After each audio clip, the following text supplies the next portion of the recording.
Witness the biggest academic esports event of the year, VESL's State Championship. 40 seconds between maybe Experience the best North Carolina students facing head-to-head in Rocket League, Valorant, and more for their share of $120,000 in prizing. This event is not just for our competitors. Attendees will have a chance to win a one-of-one $3,000 PC, meet some of their favorite gaming influencers, and more. All of this and more is happening in the Raleigh Convention Center on May 31st and June 1st. Sign up for your free tickets today and be a part of the action, only happening at VESL's State Championship.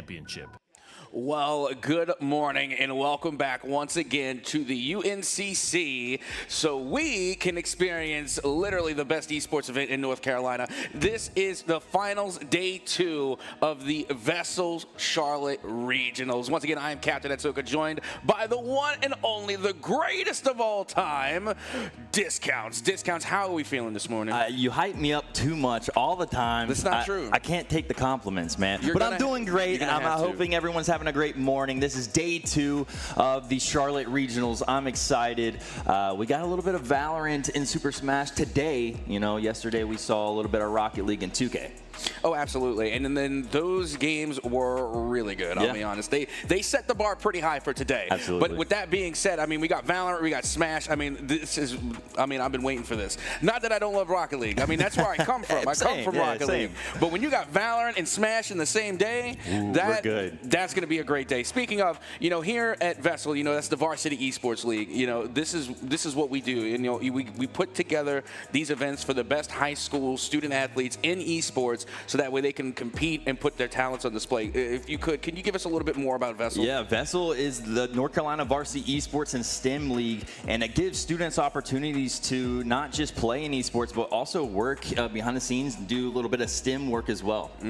Yeah, and that STEM, again, like for esports, we go hand in hand with STEM. Yes. To be honest, even back where I'm at in New Orleans, I've gone to every STEM conference for like the last 3 years. Wow. Yeah, and that's for those that aren't familiar, that's the science, technology, engineering, and mathematics for STEM for students, and it's a great program. So again, we also try and get involved in that here at VESL, and we also have those competitions as well. For STEM. They make some crazy. I've seen them make video games in the past seasons, and then also jerseys, all this other stuff. So really excited to see what they they have up their sleeves in the STEM department. Absolutely. And then this is just a Charlotte regional. We've been having regionals all month long, and not to mention qualifiers and everything else. And as a reminder, last week I was in Greensboro doing the Greensboro regional, and we had plenty of pop-off moments, and especially with the Raleigh regional as well. Absolutely. It was an absolute banger. And speaking of, we got some clips to show you, so by all means, let's take a look at what those regionals were like.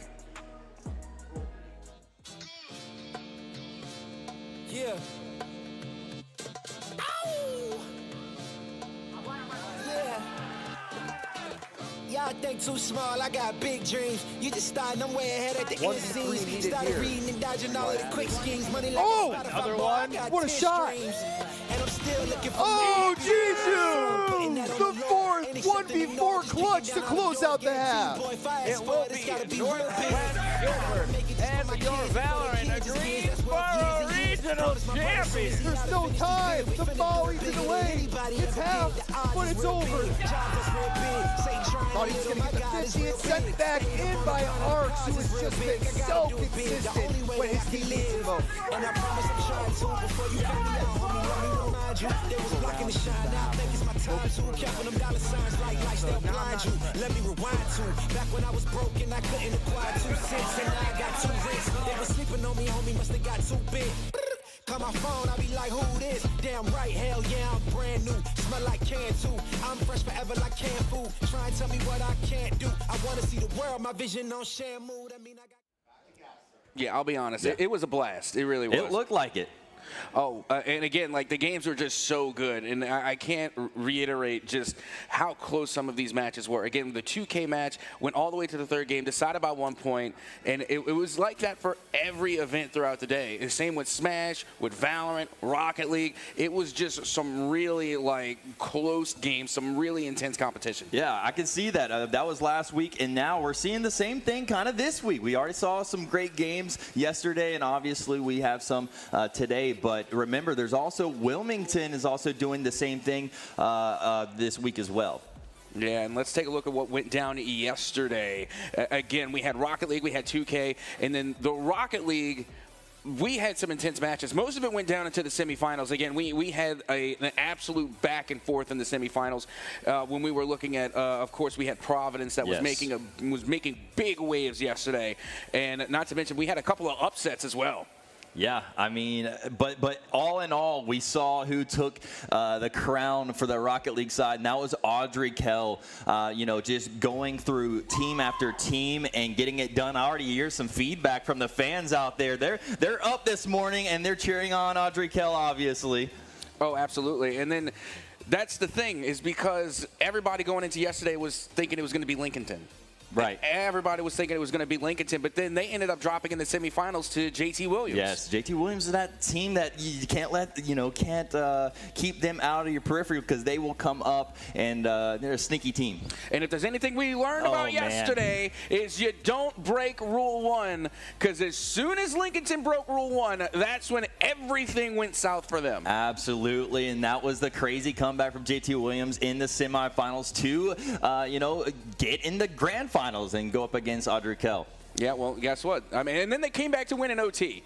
I mean, they played so well yesterday, and you got to give it to JT Williams as well, having the wherewithal. Because you got to remember, the first 2 games. Not just that, but they also owned gold on themselves. Yeah. And, that's really discouraging. We even talked about it yesterday, that when you accidentally put the shot in your own net, that's where a lot of teams just kind of give up. Yeah, that's real depleting as a team, and obviously as a player, you have your own goal, and you're like, my bad, but also you have to bounce back, and that was a big part of yesterday. Yeah, and then Audrey Kell, they came out yesterday and went flawless throughout the day. They only dropped 1 game, and it was to Providence in the semifinals, but they still ended up winning 2-1 in that best of 3. Went on to the or best of 5. They won 3-1 in the best of 5. Went into the grands, and then ended up taking it 4-0. Perfection in the grand finals. Yep, and we saw a little bit of 2K also later on that day.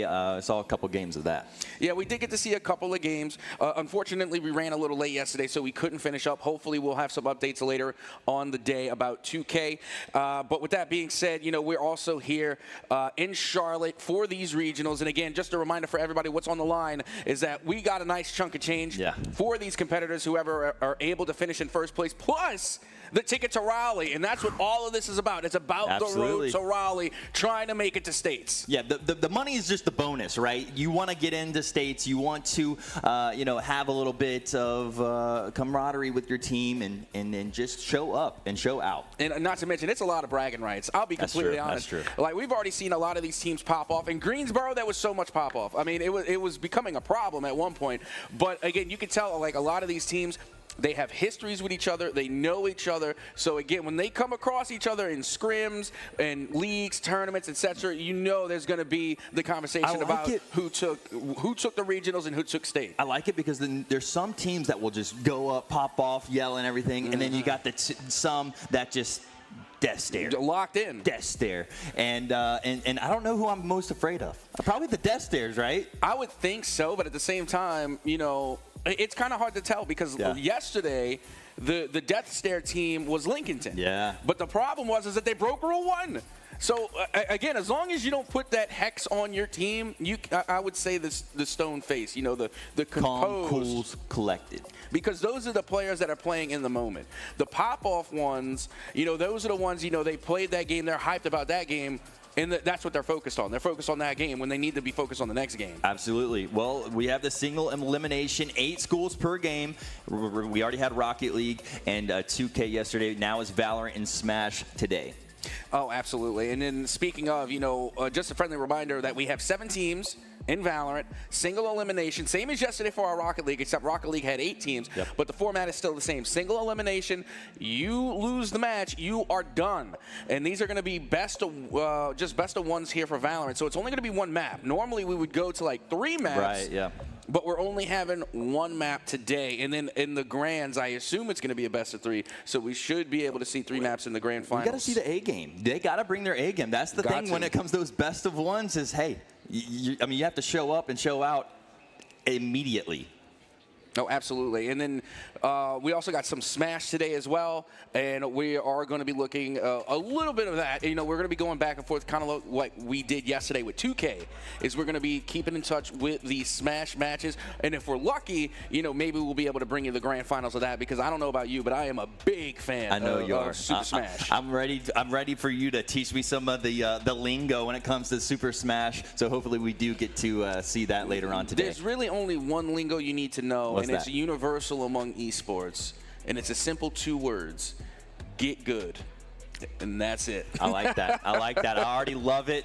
Hopefully we can be getting good later on today. Yeah, and speaking of, let's take a look. You know, let's actually get a chance to know what teams are competing today. Yeah. So let's take a look at our Valorant bracket to show you what teams we have that are going to be going head-to-head. And I know you're a local here. You know these teams, so why don't you give us the breakdown of who is going to be on the bracket today. All right, we'll go top to bottom. We got Audrey Kell going up against Cab Tech, and then Hipperton and Butler, followed by Providence and Weddington. Shout out to Weddington. That's where I went. And then also Henderson and JT Williams. Obviously, we've seen JT Williams a little bit yesterday as well. Yeah, I was about to say some familiar names, okay? And that's what we were talking about yesterday, especially when we had the interview with one of the players from Audrey Kell. Yeah. As they were talking about, they have it's not just about the single team. It's about the entire esports program at these high schools, which is why it's important. We need more of these esports programs, because it's not like, the Rocket League team comes out and, you know, they win. They're doing it for Valorant. They're doing it for Smash. And you can tell that these schools and these high school programs, they put a lot into their student athletes, because they're not just winning Rocket League. They're winning Valorant. They're winning Smash. They are putting out great players, great young student athletes in these esports competitions, and that's what it's all about. So big shout out to the coaches, big shout out to the parents, big shout out to just the esports programs, all the people that put in the work to make this a thing in all of these high schools, because like we had mentioned yesterday, we did not have this. No. And exactly. And it wasn't that long ago. It's all about the community, getting everyone together, doing their part. And exactly like you said, I mean, even Barris knows. He's the one that was telling you in that interview. It's everybody bringing it together. So just having that knowledge already, you know, he's only been in the league, you know, a few years, but he already knows. Yeah, they know they're in a good esports program. Absolutely. And again, all of that translates into college, because you're going to take what you learn in high school and you're going to take it to the collegiate league. And that's why it is important even here today to put your talents on display, because I don't care what nobody says, believe it or not, they got scouts watching. Absolutely. Well, we got the also the Super Smash Brothers. Let's meet their teams. Oh, and here we go. We love ourselves some Super Smash Brothers Ultimate here today, and I'm going to go ahead and take this one because, again, your game, man. I'm familiar with a good bit of these teams. We got the Palisades. I was asking about the Palisades yesterday. Surprised we didn't see them in Rocket League, but I'm glad we see them here today in some Smash. We also got, no surprise, Audrey Kell. You know, they're going to be across the board. We got Challenger, Myers Park, North Henderson, Butler, Central Academy, and, of course, Cab Tech. No, we saw a little bit of them also yesterday. Yes, we did. And again, that's how you can tell that we have some great esports programs, because they're running more than one esport. Yeah, I mean, it's crazy, like you said. I mean, it's all about working together and having this strong team. You don't just want to be good in only Valorant. You don't want to be only good in Smash. You want to do it. You just want to dominate the whole league and show up and show out. So, you know, Audrey Kell, JT Williams, everyone who's already had all, you know, their teams all in these regionals is pretty impressive. Yeah, and that's where you can see it's not just about supporting one group of kids. We're supporting every group of kids for all of their interests, no matter where it lies. Could be Rocket League, Valorant, Smash, 2K, etc. Whatever their interests are in esports, that's where we have to focus on, not just one. So again, big shout out to all the esports programs, and thank them all just for being here and participating, because I know some of them had to take a drive just to make it out here. Shout out to the parents out there. I know sometimes it's hard to get everybody out here or get your students here. So shout out to the parents who make this possible. Absolutely. But we already know what it is time for now. I would like to ask everyone to please rise for our national anthem.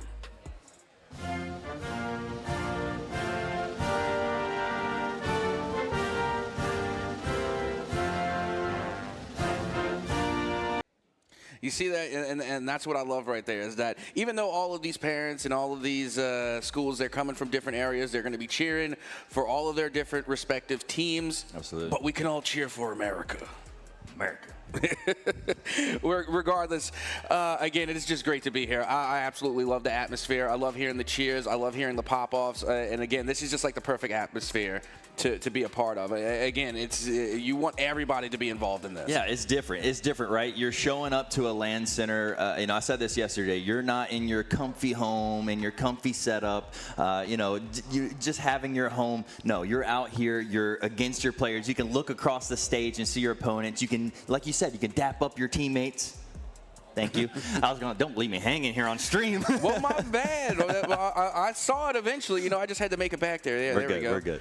Again, I was about to say, I'm fixed on production. I'm waiting on for the P's and Q's, for them to wave me down or to just tell me to stop talking. Regardless, we now are getting ready to head into our first match of Valorant. And again, I was very intrigued with the map pick bans because, again, I have my own, preferences when it comes to a lot of these maps, right? For example, my favorite map is Icebox. If it's good enough for Oxygen, it's good enough for me. And for those that don't know, Oxygen, again, one of the well-recognized esports organizations out there. And I love Icebox, and I even still like Icebox after the changes that they had made to it. And honestly, I think it only made it better. But with that being said, for our first matchup, we got to see the map picks and bans. We banned Bind. There was a ban on Ascent, which is, again, it's extraordinary because Ascent probably has the highest pick rate of a map in all of Valorant. Not even probably, it does. Ascent has the highest pick rate for a map in all of Valorant. So really interested to see that they were able to ban it out today. Do you think it's because they know their teammate or their opponent and possibly maybe they know it's a weak map or what are you thinking? I think they banned it just because we've been on it too many times. Like, again, that's the point. Like, we were even talking about this in Greensboro, that Ascent, because that's where you go to really settle the match, because Ascent is like the default map in Valorant. Yep. That's where everybody goes because everybody has a fair play on it. There's really no advantage or disadvantage either way, whether you're on offense or defense. So when you're on Ascent, it is probably the most fair game you're going to get. And if not Ascent, then it's probably going to go to Haven. There's a saying in Valorant that if you have a good team, you got to have a good Valorant map. Like, you got to be good. You got to be good at Haven specifically. So I'm not too surprised that I'm surprised in the sense that they banned it, but I'm not surprised. I was about to say, pre-show, you were like, I'm surprised. Well, I am surprised because normally it's the comfort pick. Yeah. So again, they're going out of their comfort zone, but I understand why they banned it. So I'm surprised, but yet I'm not surprised. Right. Okay. We said it yesterday. Throwing the change-ups. They're already throwing change-ups early this morning. And they banned Bind, too. Bind is definitely one of the favorite maps. I mean, not just for pick rate, but that's where everybody likes to go. They like the theme of it. They like the teleporters. They like the layout. And it's very interesting because you can go with different compositions. You can bring different agents onto Bind and still be successful, where on Ascent, more often than not, you're going to see a mirror matchup. They're going to be picking the same agents, and they're going to try and do the same thing. And what are you thinking on agents on this one, do you think? Now, you see, this is where things get interesting. Yeah. Sunset is the newest map that has been added to Valorant. So this meta, for the most part, is still being figured out. And again, a friendly reminder for the folks at home, meta stands for the most effective tactic available. So that is going to be, what the universal layout of the game is going to be, what agents you pick, how you play them. So Sunset, being that it's still the newest edition, I would say it's still not very concrete on what the meta is. So I think it's actually going to be up to these students to determine what is going to be the most effective tactic going into this map. So they're all trying to figure it out themselves, and we'll be able to see if they will figure it out. But yeah, like you said, with the meta, going back to it, for the meta, for like Rocket League would be the Finnick, or, so for the most part, or Octane, right? Yeah, I mean, and there's a saying in Rocket League as well that all roads lead back to Octane. So you notice how, like, okay, the Dominus kind of fell out. Yeah. Well, actually, it was the Breakout. First, the Breakout fell out, then the Domi fell out. The Finnick took its place, but notice that Octane was consistent throughout all of that. It's always there, always the go-to. Exactly. The Octane has never gone anywhere. All roads lead back to Octane, and I think that still reigns true today. But for Valorant, we get to see our lineup for today. Why don't you go ahead and take this one, because I know you may be familiar with some of these players here. Yeah, I'll go ahead and take Audrey Kelside. I'll let you go Cab Tech. I got Anime, we got The One Theory, Poro Loves Baguettes, and Bioki, and Yushi. Yeah. Okay. Not to be different from Yoshi. Yeah, Yushi. But no, I would go with Bioki as well. That sounds about right to me, to be honest. But and also big shout out to Poro because, I assume that bag ads are probably, really, really good. But with that being said, going over to the Cobra Esports side, we are going to have Hilm Jake, Gasuler, Lenny, Concave, and Cameron with Thack. With a K. Oh, I said with that. Yeah, Cameron with the K. That tracks. But you would think it would be capitalized toward the end or something. Yeah, I thought maybe. Cameron with that. Hey, we do our best over here. We see so many names. It's ridiculous. And again, I'm going to let everybody in on some background knowledge for commentators, casters. Whenever we pronounce a name correctly for the first time, or whether if we get it on the first try, rather, when you pronounce a name correctly on the very first try, that's like getting a point for us. That's a point for the commentator. Yeah. Well, I don't know how we are on the point system going through this weekend. I'm sure some of the students can let us know after we finish up today. Yeah, and going into this one, it's going to be tough, again, because Sunset is still relatively new. It's the newest map, so trying to figure out what the best strategy going into this is. I would assume that we're going to go double smokes. I wouldn't be surprised if we saw an Astra come out, maybe Omen. Personally, Viper is my favorite agent of all time. I've said this last week. I will continue to say it, so anytime I get to see Viper, I'll be happy. So, if I'm lucky, I'll be able to see Viper today, and then also wouldn't be surprised if we see Cypher as well, because, again, Sunset is going to be not necessarily a bigger map, but it does have a lot of lane. Like, in that mid lane, it is very long. It is a long mid lane, so they're going to want a lot of control of space. So you're going to need to have agents that can consume and get intel on a lot of space. So immediately Cypher comes to mind, and that's why Astra comes to mind as well. Also wouldn't be surprised if we see a Clove, to be honest, because Clove can also send out smokes after they have been eliminated. What about the buffs and nerfs with, not just agents, but guns? Anything happening within the past?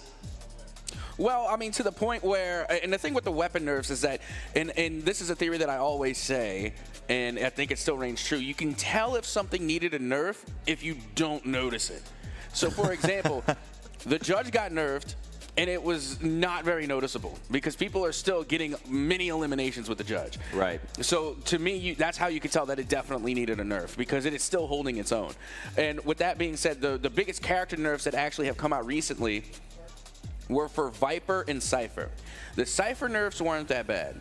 The Viper nerfs... That's what I heard, the Viper was a tough one. The Viper nerfs, and don't get me wrong, it's not like they're bad. It's just they're significant. Yeah. You can notice the nerfs on Viper because, again, their Poison Orb is no longer...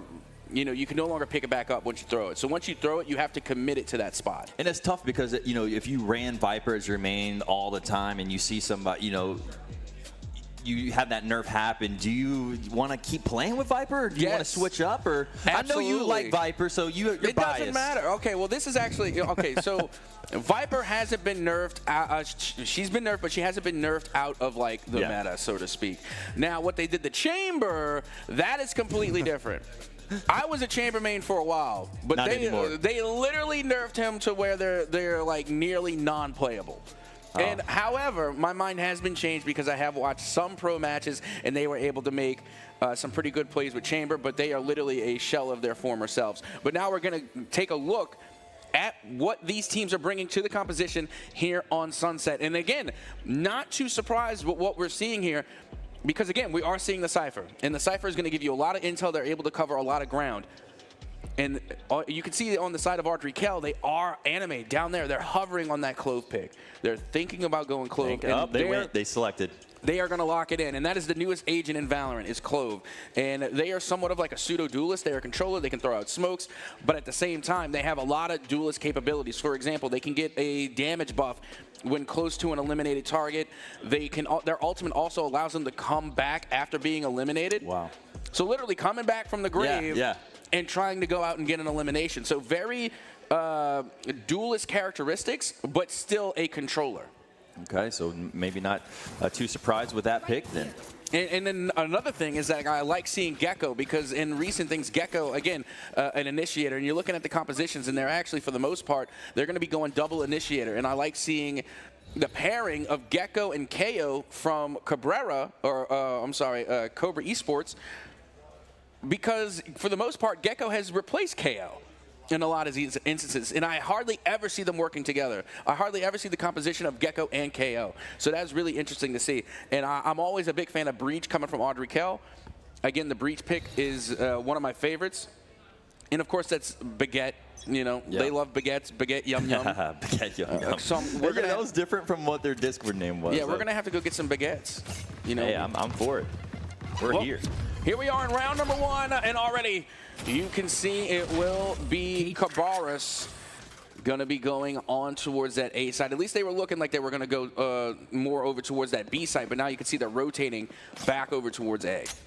Yeah, patiently waiting, you know, trying to play their picks. I mean, this is the, you know, play a little bit slow. Let's get your picks here.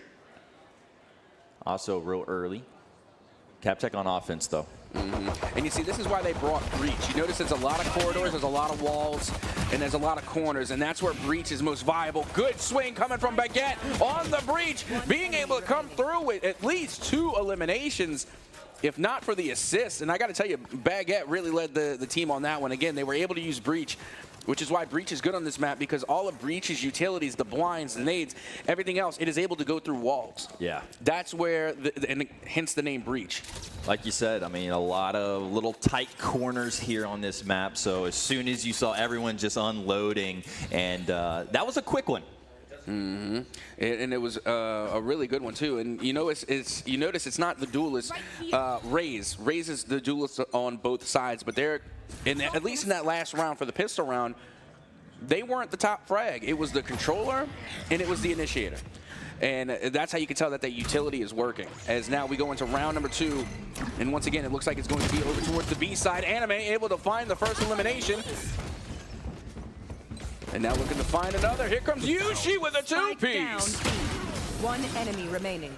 And there's your flawless right there as Audrey Kell takes round 2. You want to dance? There you go, Audrey Kell off to a good start so far in this one. Remember, it's a best of 1, Cap. Yeah, it is, but we're also going right along the script for Valorant, because you got to remember, it's a best of 1, but it's the first to 13 rounds. Yes. So it's still going to be a relatively long game. And with that being said, you know, when you go into round 2, like we just saw, they are able to buy up to these Spectres. That's where you see these submachine guns, you know, the automatic weaponry. And unfortunately for Cabarrus, they are stuck, you know, in the pistol round. So they got to bring the pistols. That's why it was kind of single-handed going into round 2. But now going into round 3, this is going to be the advantage going into Cabarrus, because they're able to buy up to these rifles. And if Audrey Kell managed to win this round, it's what we call the bonus round. Yeah, Cabarrus needs to pick this one up here. Let's see if they're going to be able to do so. We're going to be able to see some. There goes Yushi taking down Lurking, but going down to Grim Reaker. And you see, that's why having that Cypher is important, because notice they were able to get them pinged out and highlighted even through the smoke. And that was able to lead to an early elimination. But now the spike does get planted, and you can see it will be Billie Jean able to come through and get an elimination. And now also Baguette getting an elimination thanks to the elimination feed. Illness with the judge coming from around the corner, able to find 1. And now it's a 2v2, 2v1. Only 1 player remains, and it will be the Grim Reaper to get the final elimination. And now Cabarrus is on the board. Yep, that's exactly what you were saying. They needed to get that one, and they did so right there. AK could not get that bonus round. I will say, though, yeah, Baguette looking pretty good. Oh, absolutely. Early on. I mean, that last round, not so much, but.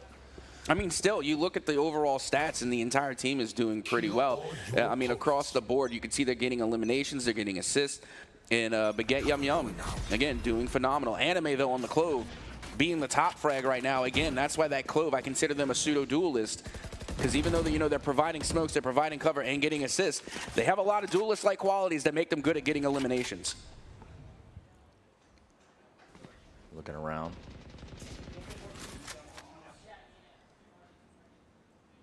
Very patient, trying to find a little bit of intel here. The comms are real serious here, obviously, in Valo. Oh, yeah, because this is what we consider now the rifle round. And a colleague of mine, Vincent, would say this is where Valorant truly begins, is in round 4, because this is the rifle round. Both teams are able to full buy, and they're able to bring their best. The best weapons, they're able to bring the best utility. And now we get to see who is going to be able to perform with their peak layout. As now you can see the eliminations are coming underway. Spike down. That is going to be a 2-piece for Audrey Kell. And I keep lagging out towards the side for Cabarrus. Trying to find the read, able to smoke out. Illness behind the box. You got to check behind the box as Illness comes away with a 2-piece and Baguette to finish up. And that is going to be another round going to Audrey Kell. Big 2-piece by Illness right there. Obviously, you know, that really gave them the benefit right there. And obviously seeing Illness just handle business. Yeah, and this is the thing about Sunset too. Again, there's a lot of cover, there's a lot of walls, a lot of corners, you know, and that's like it's one of the main rules in Valorant. You always got to check your corners, and you know they checked the corners, but they didn't check behind the box. Right. And again, that was great placement, and that's why this map is a little bit different than some of the other ones, because there are so many corners, there are so many places to hide. So you really got to be careful here. And honestly, I think, you know, because of that, this map is actually a little bit defender-sided. So even if Cabarrus doesn't necessarily, you know, perform or outperform Audrey Kell on the offensive side, they could still have a better chance on the defensive side when we switch in halftime.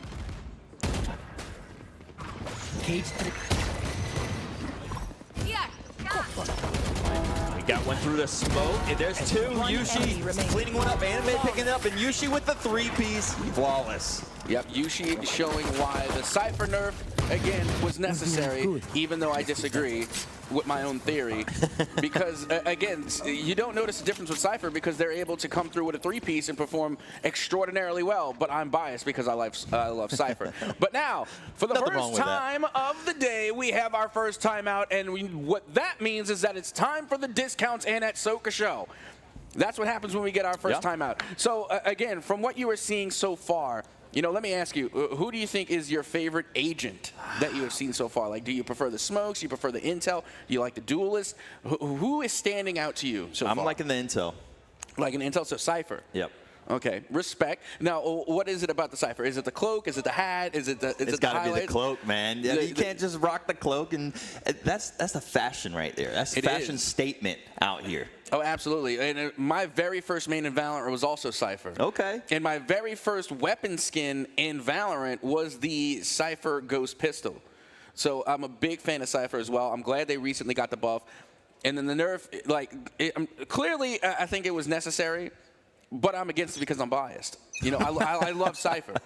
So I completely agree with you. You have biased opinions on a lot of these agents, don't you? Well, I mean, you wouldn't be a Valorant player if you didn't. That's true. I mean, and the difference between me and a lot of other Valorant players is that I'm willing to admit it. Yeah. Well, you're a caster. You got to be a little bit. You got to at least show a little bit on the other side. I have my favorites. Right. I like certain flavors. Cypher and Viper are my flavor. As we go into the next round now, and again, because Audrey Kell were able to take the last round, they should be able to come through with an even stronger round this round. Don't get me wrong, Cabarrus should be able to come with a decent buy, but at the same time, there's going to be a lot of util coming from Audrey Kell. And now here comes the Cypher big ultimate, the Neuro Theft, going to reveal the location of everyone on the map. Here's your intel. Great shots there, able to get through, but Anime taking down Lagging. There's their trade.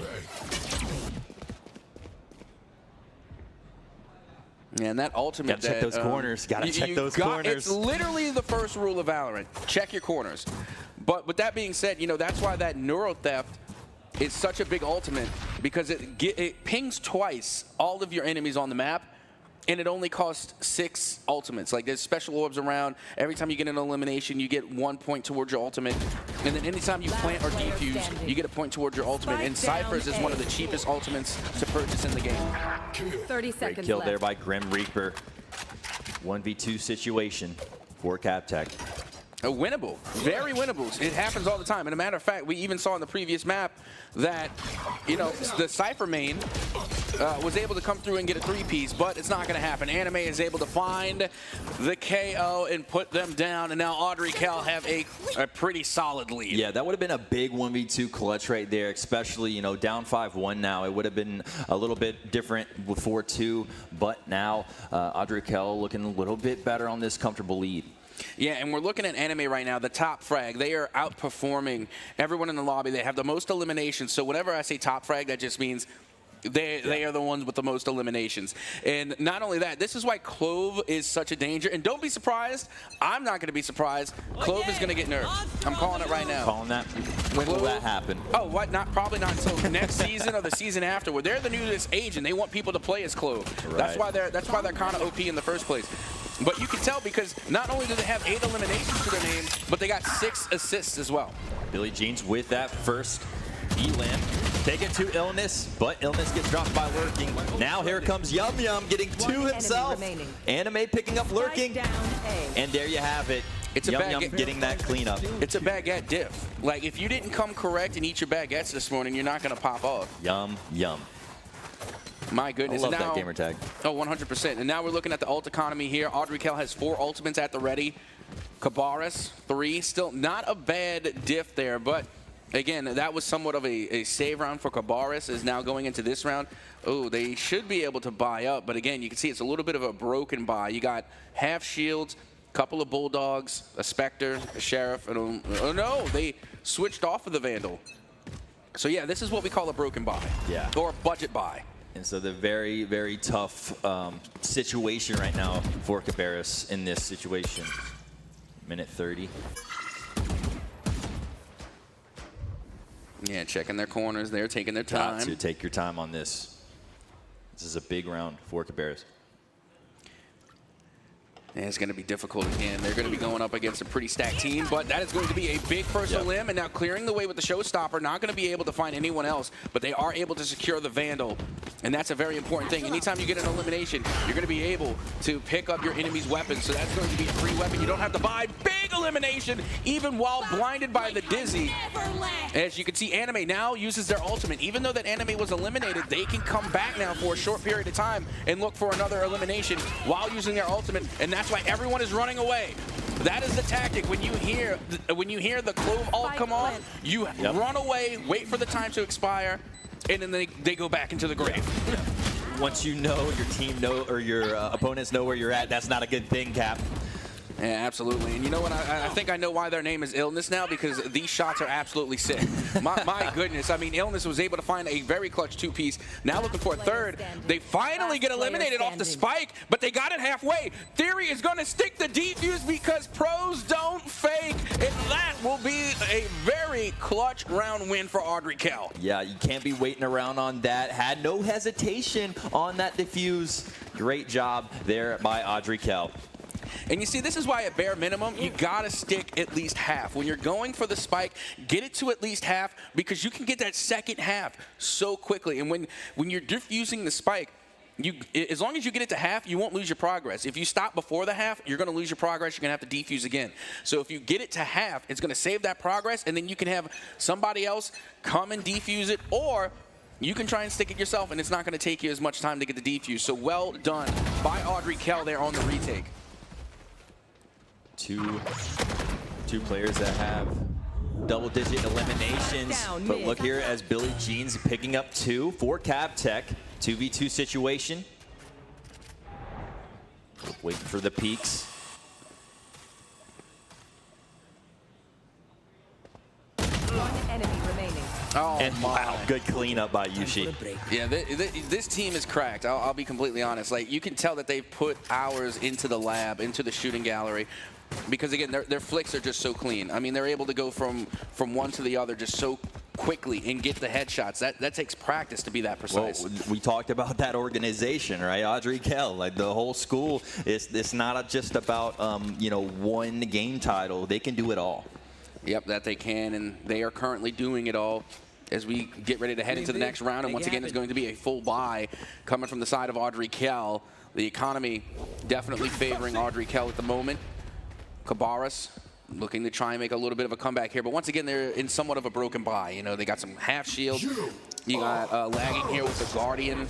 So it's going to be a little bit difficult as they throw out the Paranoia. Not going to be any good. It is Illness. Wow. Able to get one and is able to avoid the danger.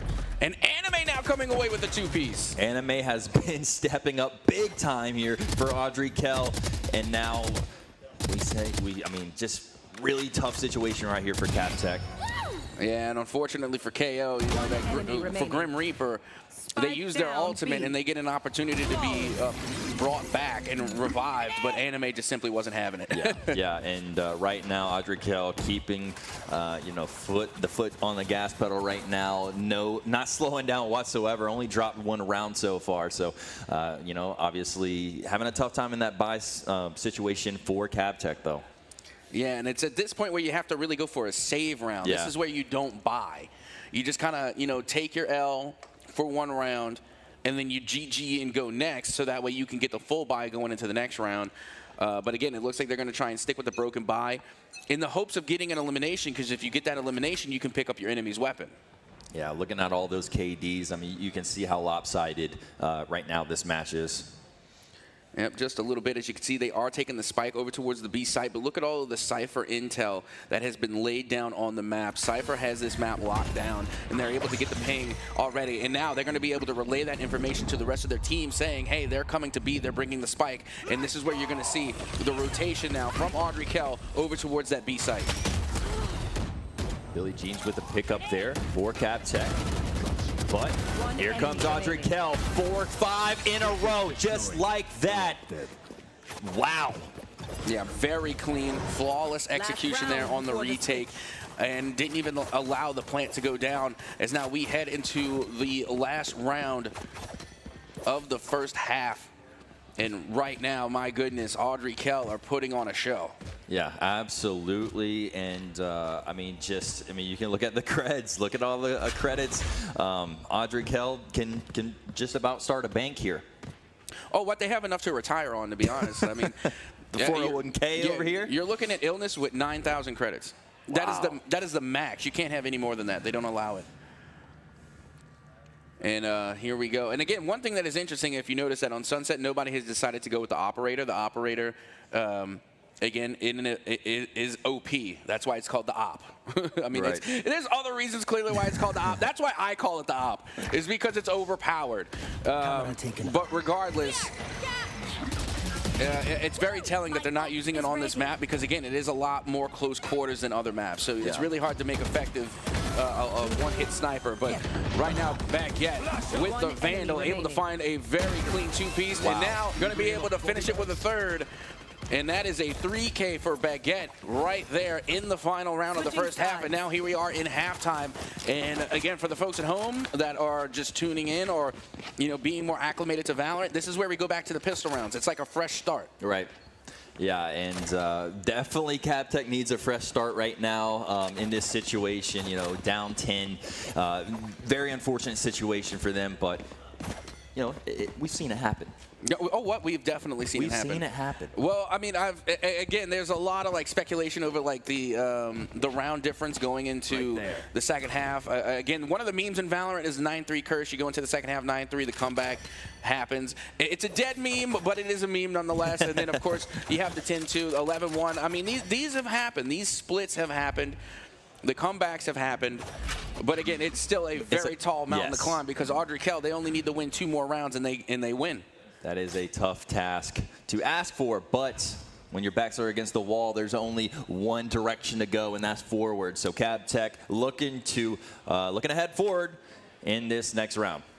And you can see already the spike kind of listing over there towards B. They're looking for the intel. Yushi able to find the first elimination there on the Grim Reaper. Billie Jean able to avoid the danger. And now you can see here comes the swing from the side of Audrey Kell. They're starting to get the read here. Illness going for the right click, but they're not able to get it. I Keep Lagging finds a very pivotal 2-piece, but so does Anime. They give 2 and they take 2. That is a big swing there for Audrey Kell, as the spike does get planted. but still a little bit of weak also on CavTech. And we get one. Can they get the, oh man, shots were off on that one as the attackers win that one, which Adrikel up 12-1.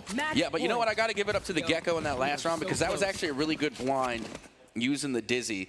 Because, again, they had to go up and over the obstacles. So, again, that was a great swing for that 2v1 scenario. But, again, they weren't just getting, you know, shot at by Anime. There was a third person as well. So it was actually a 1v3 scenario.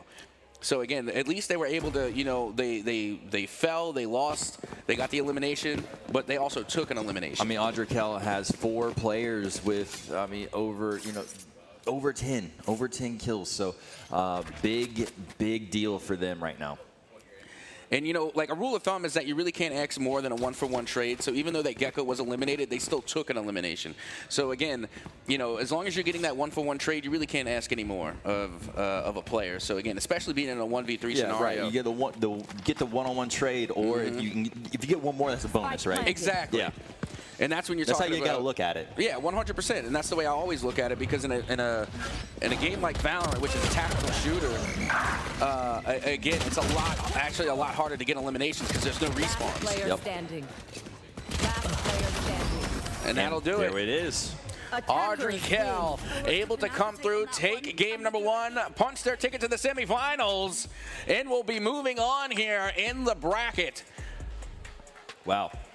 Well, there you have it. I mean, like you said, maybe there was a reason they had Sunset as their map there. Well, it makes sense because on the newest map, you want to be the first one to perfect it. Again, you got to put in practice, you got to put in time, because you do not want to get caught off guard on the new map. As soon as a new map comes out, you got to study it. And again, there's a lot of homework that goes into Valorant, and you could tell that on the side of Adrikel, they put in their homework because, again, they were flicking the wrist. They were getting insane flicks on the headshots. Their entry was great. Their retakes were great. They put in the work, and I can tell you they studied this map, and they studied their agents because they worked so well in unison. The teamwork, it was looking really, really good. But again, Anime is going to be your MVP with 19 eliminations and 12 assists. And that's how you can tell that Anime, I mean, not just Anime as a player, but Clove in general is a really strong agent. And not far behind was Baguette Yum Yum. I mean, with 18 themselves. So there you have it. There's your scoreboard overall. I mean, just dominant right now by Adrikel on that game. 100%. And then, of course, you got the top 3 scorers that are going to be all from the side of Adrikel.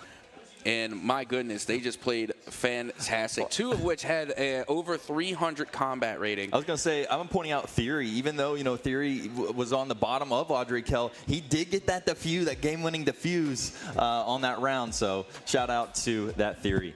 Absolutely. And again, a lot of great plays being made by Adrikel. I mean, just from the pistol round alone, you can see they were clicking heads. They were able to entry so well with Breach.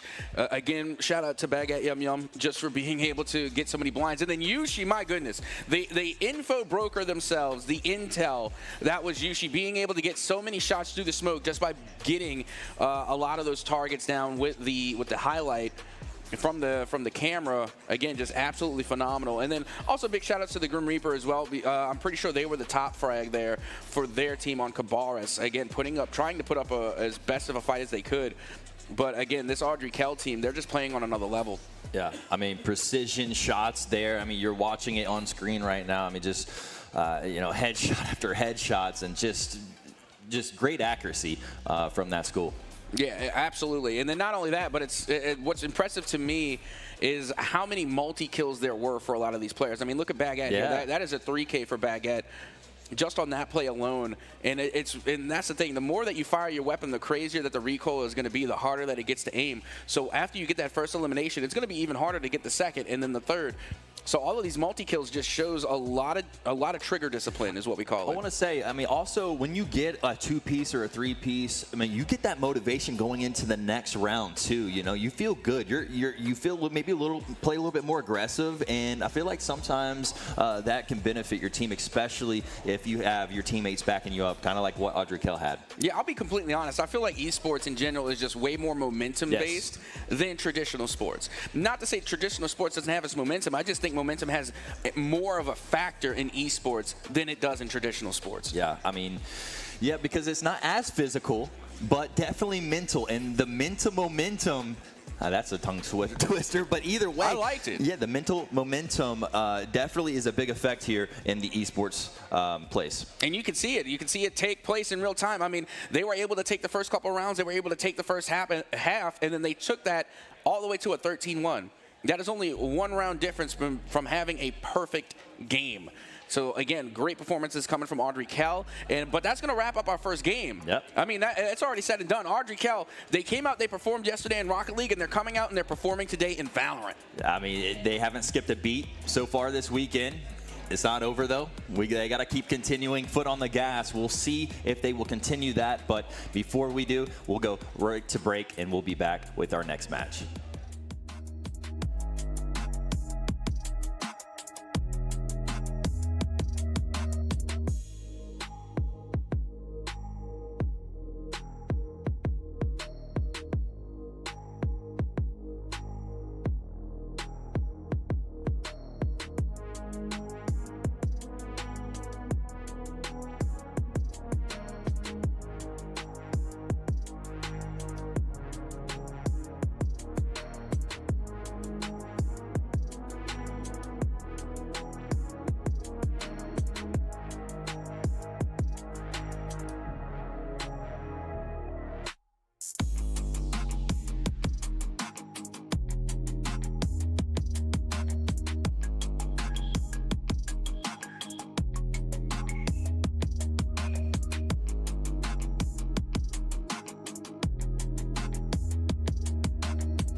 Well, hello and welcome back once again for the finals day 2 of the VESL Charlotte Regionals. Once again, I am Captain Atsuka, joined on the desk by the most expensive caster in all of esports, Discounts. Yeah, I'm actually getting a discount rate, so probably not. But yeah, we already saw our first match. We saw Audrey Kell take, just kind of do their thing. Yeah, I mean, Audrey Kell, I think they did a little bit more than their thing. It felt like they did their thing and their opponent's thing, someone too. else's thing, right? Yeah, they were doing a lot of things. But they came through. They were able to get the win, and they are going to be our first semifinalist team. Audrey Kell making it to the semifinals. But now we're going into our second matchup here, and we already got the map pick bans for High Brighton and Butler High. And by all means, if I'm mispronouncing that, please let us know. But that is the info we have been given.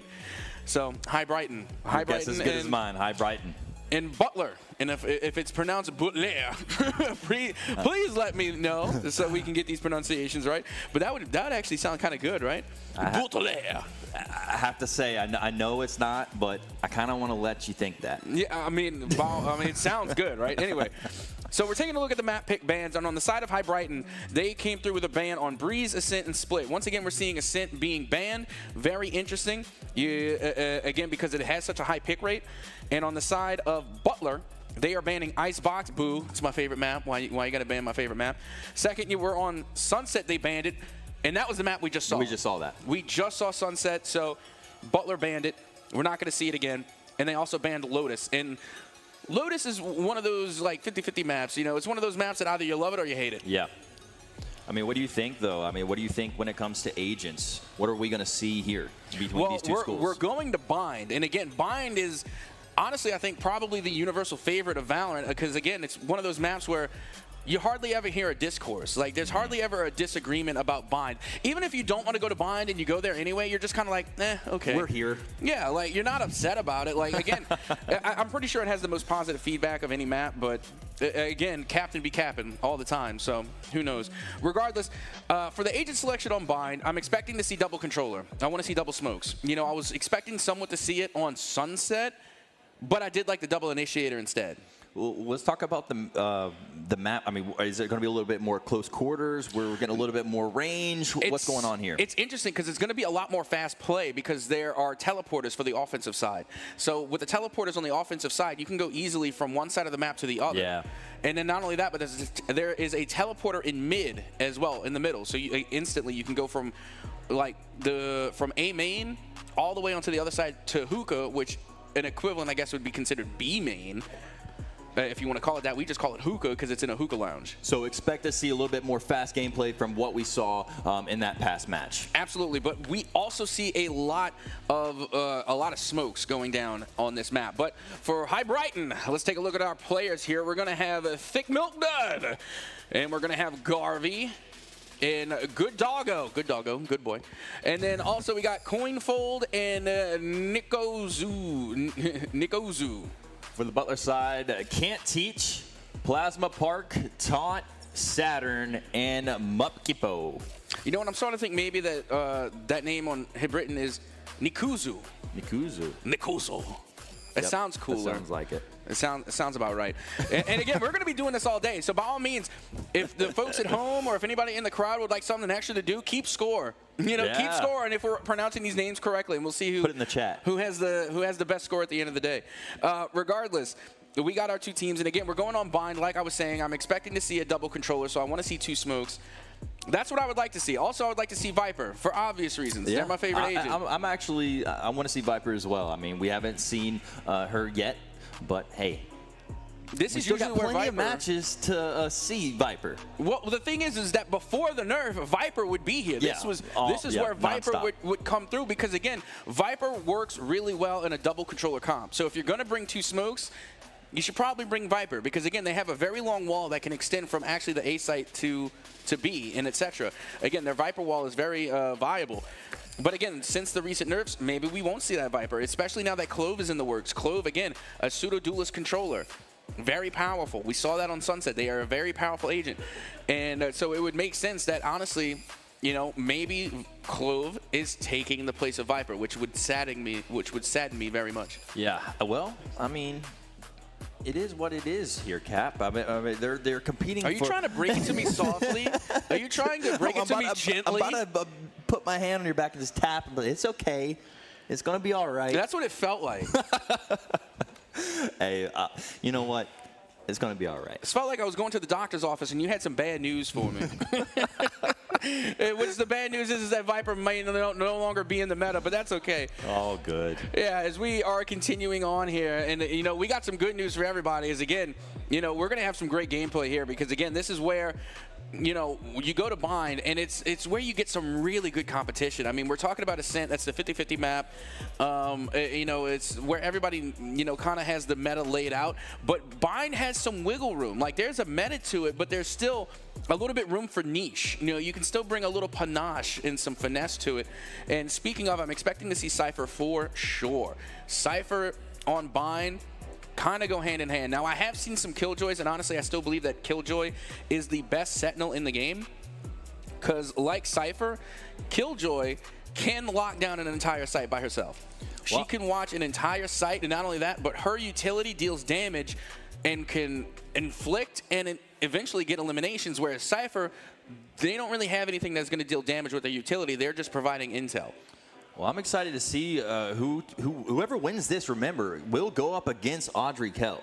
Yeah. We just watched Audrey Kell, and they didn't miss anything. They won in fashion. That guy looks like me. Oh, look at the death. I don't even know what kind of stare that is. That's the good stare. All smiles here. I feel like me and that guy could be related.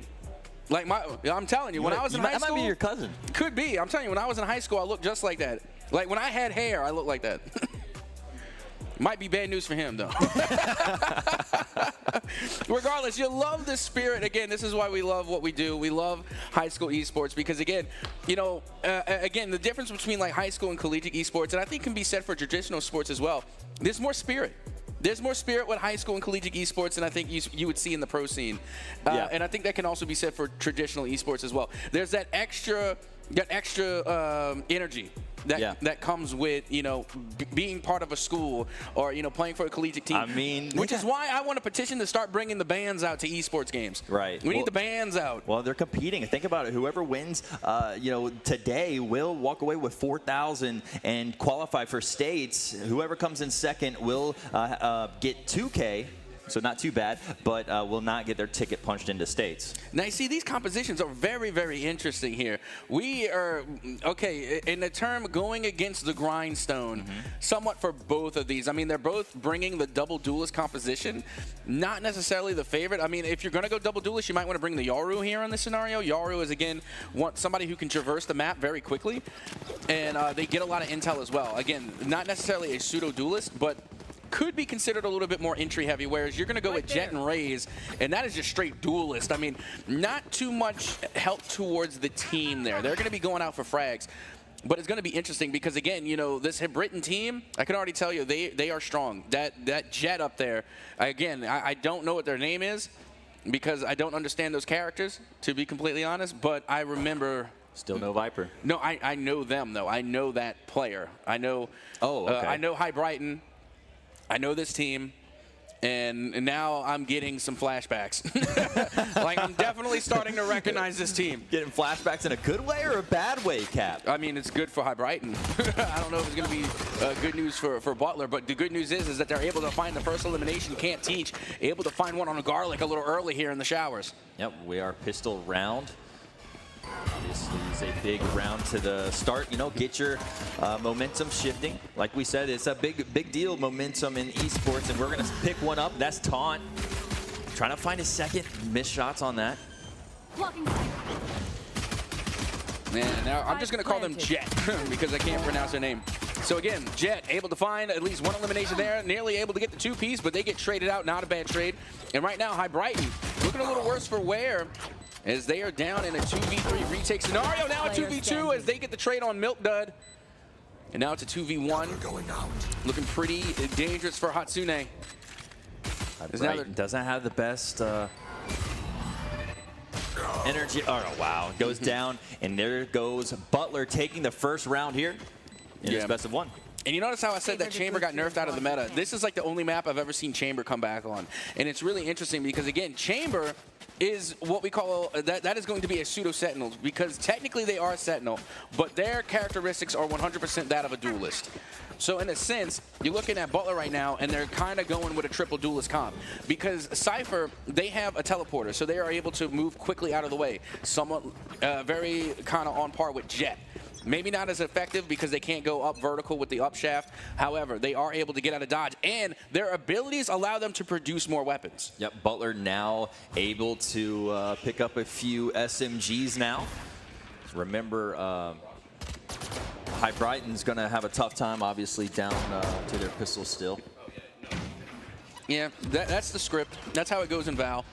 You know, it's an economy-based tactical shooter. Anybody familiar with Counter-Strike, Global Offensive, CSGO, will know how this works. Again, you get bonuses in economy for the things that you do, successful rounds, and that economy, you know, it definitely plays into the game. Again, like we said, High Brighton not going to be able to buy up, and they're going to fall victim to the power of the purse as Butler able to buy up to all these Spectres, these submachine guns, and they're able to make use of them as now they get the spike planted here on the B site, and now only this lone Gecko remains. As you can see, Wu looking to try and get that one tap there with the Headhunter, not going to be on target. Yep, they're going to be able to clean off that one, and Butler up 2-0 now. But great start so far. High Brighton definitely needs to get around here. Oh, absolutely. And again, there's a little bit of, I don't want to say it's like a little bit of a debate on whether or not Bind kind of favors the offensive or defensive side of the spike. I haven't looked at the win percentages in a while, so honestly, I couldn't tell you. Without a little bit of speculation, you know, I've always felt like it was more offensive sided, but you know, what it's looking like, but you never know. You never know. Well, I've seen it go the other way as well. Again, it is a very, if there is a split, it's only going to be by like, you know, a 48-52 split. Okay. You know, like 48 to 52. You know, it's not exactly like 50-50, but it's pretty close. But speaking of pretty close, Kai Wan, I hope I pronounced that correctly, was able to find a nasty head click with the Guardian. And the Guardian, again, is not an automatic weapon. It's semi-automatic. So you really have to be pinpoint accurate with that weapon for it to be effective. And Kaiwan, again, they were able to come out and they got literally a one-tap on their opponent. Obviously, Kaiwan has used that gun a time again. Target destroyed. And now you got Thick Milk Dud on the B side by their lonesome, trying to avoid the danger. They get hit with the util there as Taunt is able to find the elimination. They do get traded out. It's going to be a 3v4 in the favor of Butler now. As you can see, the spike is getting ready to be planted. They have to wait for the smoke to dissipate. And now Kaiwan going to be checking the back. Going to be checking that attacker spawn. Jet now in elbow. And they're going to have to try and slow play this one out. It is a 4v3, but Butler does have one very, very weak on their side. On the top of your screen, you see. Satchel out. See, and then we're going to see some shots fired. Garlic's going to pick up Wu. And High Brighton will go down until only one player left. 3v1 situation for High Brighton. Low health as well, and now they're going to push. Yeah, there's really not much doing. Even if they were able to miraculously come away with a 3v1, they didn't have enough time on the spike to get the defuse, so that was far gone. And that is a big round coming from Butler, as Butler is going to come away with the bonus round. And we already seen what happened in the previous matchup when Audrey Kell won the bonus round. They were able to take that and turn it into a full win. Yeah, that's when you get that, like we said, the momentum building up, and now this is where you take off if you're Butler. Also, if you're High Brighton, this is the time to slow that down, try to get this round win, but you're going to have to play very smart here. Yeah, and you can see right now, K1 going to be the top frag over there for Butler as well. Playing really well on the Jet. And a taunt coming from the drop down on box, able to find one on Hatsune. And now going to push here, you have Jet making their way through showers and not going to be able to get the read on Can't Teach. And this is interesting to me because Can't Teach and the rest of Butler, they can buy up and get Vandals and rifles, and they can get the Phantom, but they're sticking with the Guardian, and they're still clicking heads. Can't Teach might not be able to teach, but they can shoot. I mean, that was a great shot there by Butler. And now we're waiting to see if they can find anyone else. All players still alive for Butler. Only 2 left for High Brighton. And now you have Nyagox operating within the smoke. But eventually that smoke will dissipate as it's getting ready to now. And here comes the firing spree as Wu able to avoid the danger there by, again, using that rendezvous, getting out of the way. And now K1 also going to be playing back and towards elbow. As you can see, Wu going to be pushing up. And they ran out of ammo on the Sheriff. Well, yeah, when you miss those shots with the Sheriff, that is bad news because you know what's coming next. Yeah, you gotta love the good old-fashioned revolvers, you know. And unfortunately, it's a 6-shooter, so that's all you got. Yeah, yeah, make every shot count. That time, not so much, as Butler now up 4-0 here in this one. Yeah, and again, that's why it's called the bonus round, because whenever you win round 3, you're forcing your other team, High Brighton, into an eco. But it looks like they decided to save up a nice chunk of change because now, you know, they lost round 4, so now they're able to buy up again. And you can even see that High Brighton are coming through with an operator, the most expensive weapon in the game. Yep. Obviously saved up their money to be able to buy that. Waiting, and there you see Wu getting garlic right there, 1 pixel right on the head. That was so clean. Like, that was an absolutely clean shot, clean execution. Like, Wu is just really good on Chamber. My goodness, what a play. And now you can see Nyagox is going to get traded out. And again, not a bad trade. As long as you take one while you're going down, it's not a bad trade. And now you can see Butler once again with the 4v2 advantage going into the post plant. But they didn't. They decided to take it over towards the B site now. Yep, they are getting out of there. Let's see if they're going to be able to get this off. 2v4 situation for High Brighton. Turn out. So we're going to see something. Spikes being initiated. Woo! Planted the spike. And now they wait. Exactly. And you already got Jet there in tube. K1. And now here comes Jet with that operator. Again, if they lose this op, honestly, if I was this Jet, I'm running away right now. Because you do not want you don't want Butler getting this op. Big first elimination, but they're not going to be able to get the second. You don't want to give K1 that op. I'll be surprised if they don't pick it up, to be honest. Like, that is danger. And again, that's the danger of buying these expensive weapons, because if you drop them, you can give them away for free to your enemy team, but it doesn't look like they went with it. Instead, they're going to stay with the rifles. No one decided to grab the op, and you know what? I agree with that. That's a good call, because again, they're on offense. But once again, we have our first time out here in game number 2, and you know what that means? It's time for the discounts and at Soka show, everybody's favorite show. Here come up with an intro to that. Like an intro song. I don't have a song. I'm not much of a songwriter. I'm just a hype guy. Maybe next round. Maybe. But here in the Discounts In at Soka show, we are going to continue to discuss a little bit more about Valorant. So far, you know, from what you have seen, what do you think is your favorite weapon? I like the operator. The operator? Yeah. I like the most expensive gun on the board. Very flashy. Give me the operator, let me work. Fair enough. I mean, there's a reason why it is so expensive. Right. I mean, it's literally a one-hit weapon.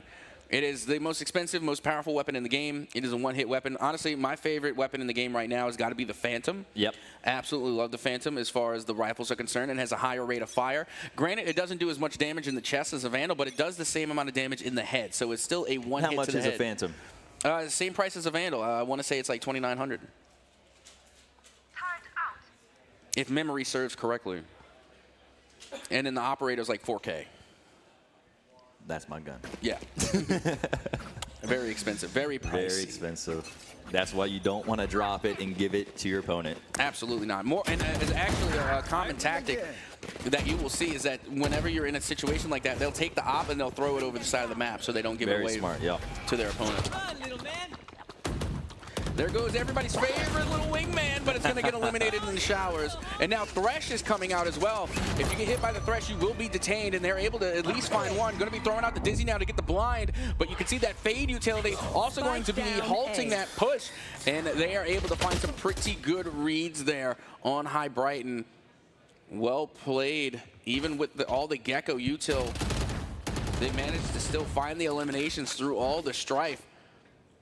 And now Butler have a 3v3 now, thanks to Nyagox. 3v3 situation. We're going to see a possible no. Now it's Wu getting the pick up, and now we have a 3v2. Yeah, nice two-player swing coming out of the showers there. Now Jet trying to dash onto site is going to be eliminated by Garlic. Now we have a 2v1 scenario after that elimination by Wu, who is currently on a three-piece. Big Milk Dog now in the 1v1 can possibly turn this around, but no, they are going to get eliminated. Wu only one elimination away from getting an ace. That was just not the best timing on that right there. As soon as you want to do something different, that's when they poke or they peek out. Yep, and that's also when you get punished. But now you got to be a little bit concerned because we see Chamber with their ultimate. And the thing with Chamber and their ultimate is that essentially they can make their own operator. Called the Tour de Force. I like that. Yep. And that's what Chamber is. Chamber is a weapons manufacturer, and they make their own weaponry. They make a sheriff as well. One of their abilities is the headhunter, and they essentially break out a sheriff as one of their abilities. And then their ultimate is to break out an operator. Now, it's not as strong as the operator, because the operator will one-hit you in the leg. But the rendezvous will one-hit you in the chest and above. Still not nothing to mess with. Right. Yeah, you still don't want to get in the way of that. And now you can see the Astra ult coming through from the side of Butler, the Cosmic Divide that should be able to halt any type of push now going on towards that A site. And you can see already Butler going to be forced to rotate. Well, actually, it was Butler that placed out the Cosmic Divide, so good call there in order to provide a little bit of cover, as now they should be able to rotate, as now you can see the Cosmic Divide has dissipated. About to see some spots there, and that's going to be takedown. Nyagox going to be able to take one down, but there he's getting seeked out, trying to retreat back, getting some help from his teammates, but not able to. Kippo picks up Nyagox. Out of charges. 30 seconds left. And Garlic behind box now, and again they get eliminated, but it's really risky to be behind those boxes because you can shoot through those. You can shoot through the boxes, the bullets will go through. They won't go through walls, but they will definitely go through those boxes. Yep, spikes planted, and High Brighton in a very tough spot in this round. Yeah, and now you can see Thick Milk Dud from up on high trying to go for the drop, and they're going to get picked out and eliminated. They do get the trade at one, so you can't really ask more of them in that regard. They were simply outnumbered, but that is going to be another round win going the way of Butler. Yeah, they haven't missed. I mean, they are just haven't dropped a round yet, and I don't think they intend to. No, absolutely. It's definitely not looking that way. To be honest, again, they are playing extraordinarily well, and you can tell they coordinate as a team because anytime they usually go for a swing, it's usually a two-player swing. Yep. And usually what you will see is that one player falls, but the other one gets the elimination. You play for the trade, you play for the picks. And I got to tell you, Wu impressing me a lot right now. 13 eliminations, Bring them down. only 2 deaths. That's the only player with double-digit kills. Yeah, absolutely, and that's why they are considered a pseudo sentinel, because they are very dualistic oriented. They have a lot of duelist characteristics, and they're able to get many eliminations. As now you can see, it's going to be a full push onto the B site by Butler, and this should lead to a spike plant, as Taunt just going to be holding the W key and getting eliminations. Wow, Taunt just snapped on that one, but not able to get one. Garlic was able to get the trade. Jet picking up Wu. That's a big pickup right there for High Brighton. 3v3 situation, but their best player is down on Butler's side so far. And Can't Teach gets hit with the paranoia. And Hatsune going a little nutty with the Bucky, able to find an elimination there. Good use of the budget buy. As you can see, K1 now going to be moving all the way through the A side. They're going to get this read. No shot, they don't get this read. And that is going to be a big elim there onto Garlic. Now we have a 2v2 as the spike is now ticking away against High Brighton. Yep. Time to make moves here if you're High Brighton. Make moves or make excuses? We need to make moves. That's the only way you can get these wins. Excuses will not get you a win unless I don't know something. They never worked for me. Absolutely not. Neither they never worked for me either. We're going to see it, though. Kippo pick up Milk Dud.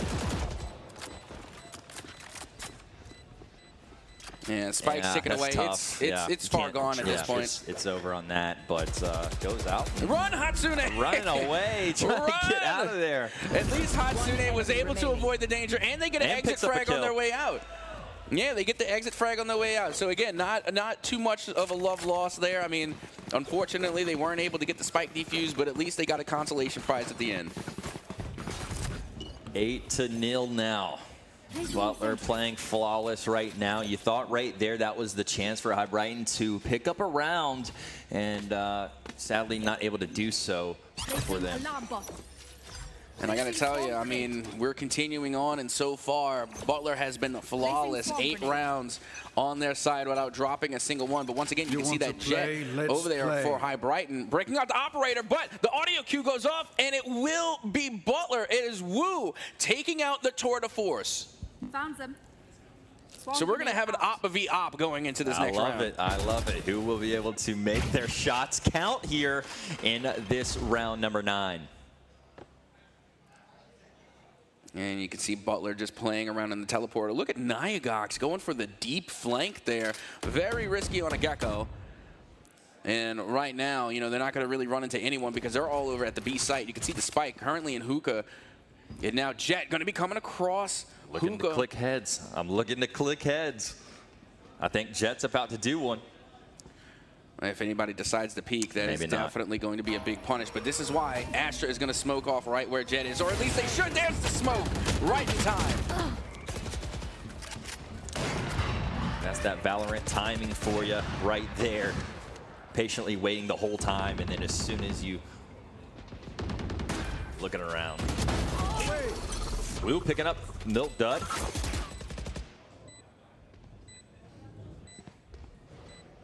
Yeah, it was a big elimination as now you can see Nyagox making their way through. Hookah does find a big flank. Looking towards the side, they're able to find another. And my goodness, High Brighton come away with a big round win. And that was much needed right there for High Brighton. You see great eliminations at the end. What, the 4? Just back to back to back to back on that. Yeah, Nyagox was able to come through with a huge flank all the way back from the A side. No one expected them to come from Hookah like that. And that was a very sneaky play and well performed by Nyagox. And of course the Omen as well on the side of High Brighton, being able to take them straight head on. Hatsune putting in a good amount of legwork. And Hatsune currently tied for the top frag. Well, it basically is the top frag for the side of High Brighton. Here we go. High Brighton now has a little bit of a feel-good round after that one, so hopefully that can carry into this next one. But definitely has the gun advantage, Butler definitely. I don't know, that Jet with the ops still has me a wee bit nervous if they're going to be able to make the most out of it. And Nyagox again on the flank finds one. Oh, that's not good. One enemy remaining. Nyagox showing out here in these last 2 rounds for High Brighton. Taunt, the last player alive behind boxes, showing some great trigger discipline. Not going to be giving it away. Who does find the elimination? And there's that op shot you've been waiting for. Yep, there it is. And High Brighton now picking up their 2nd round. Feeling pretty good after these last 2 rounds.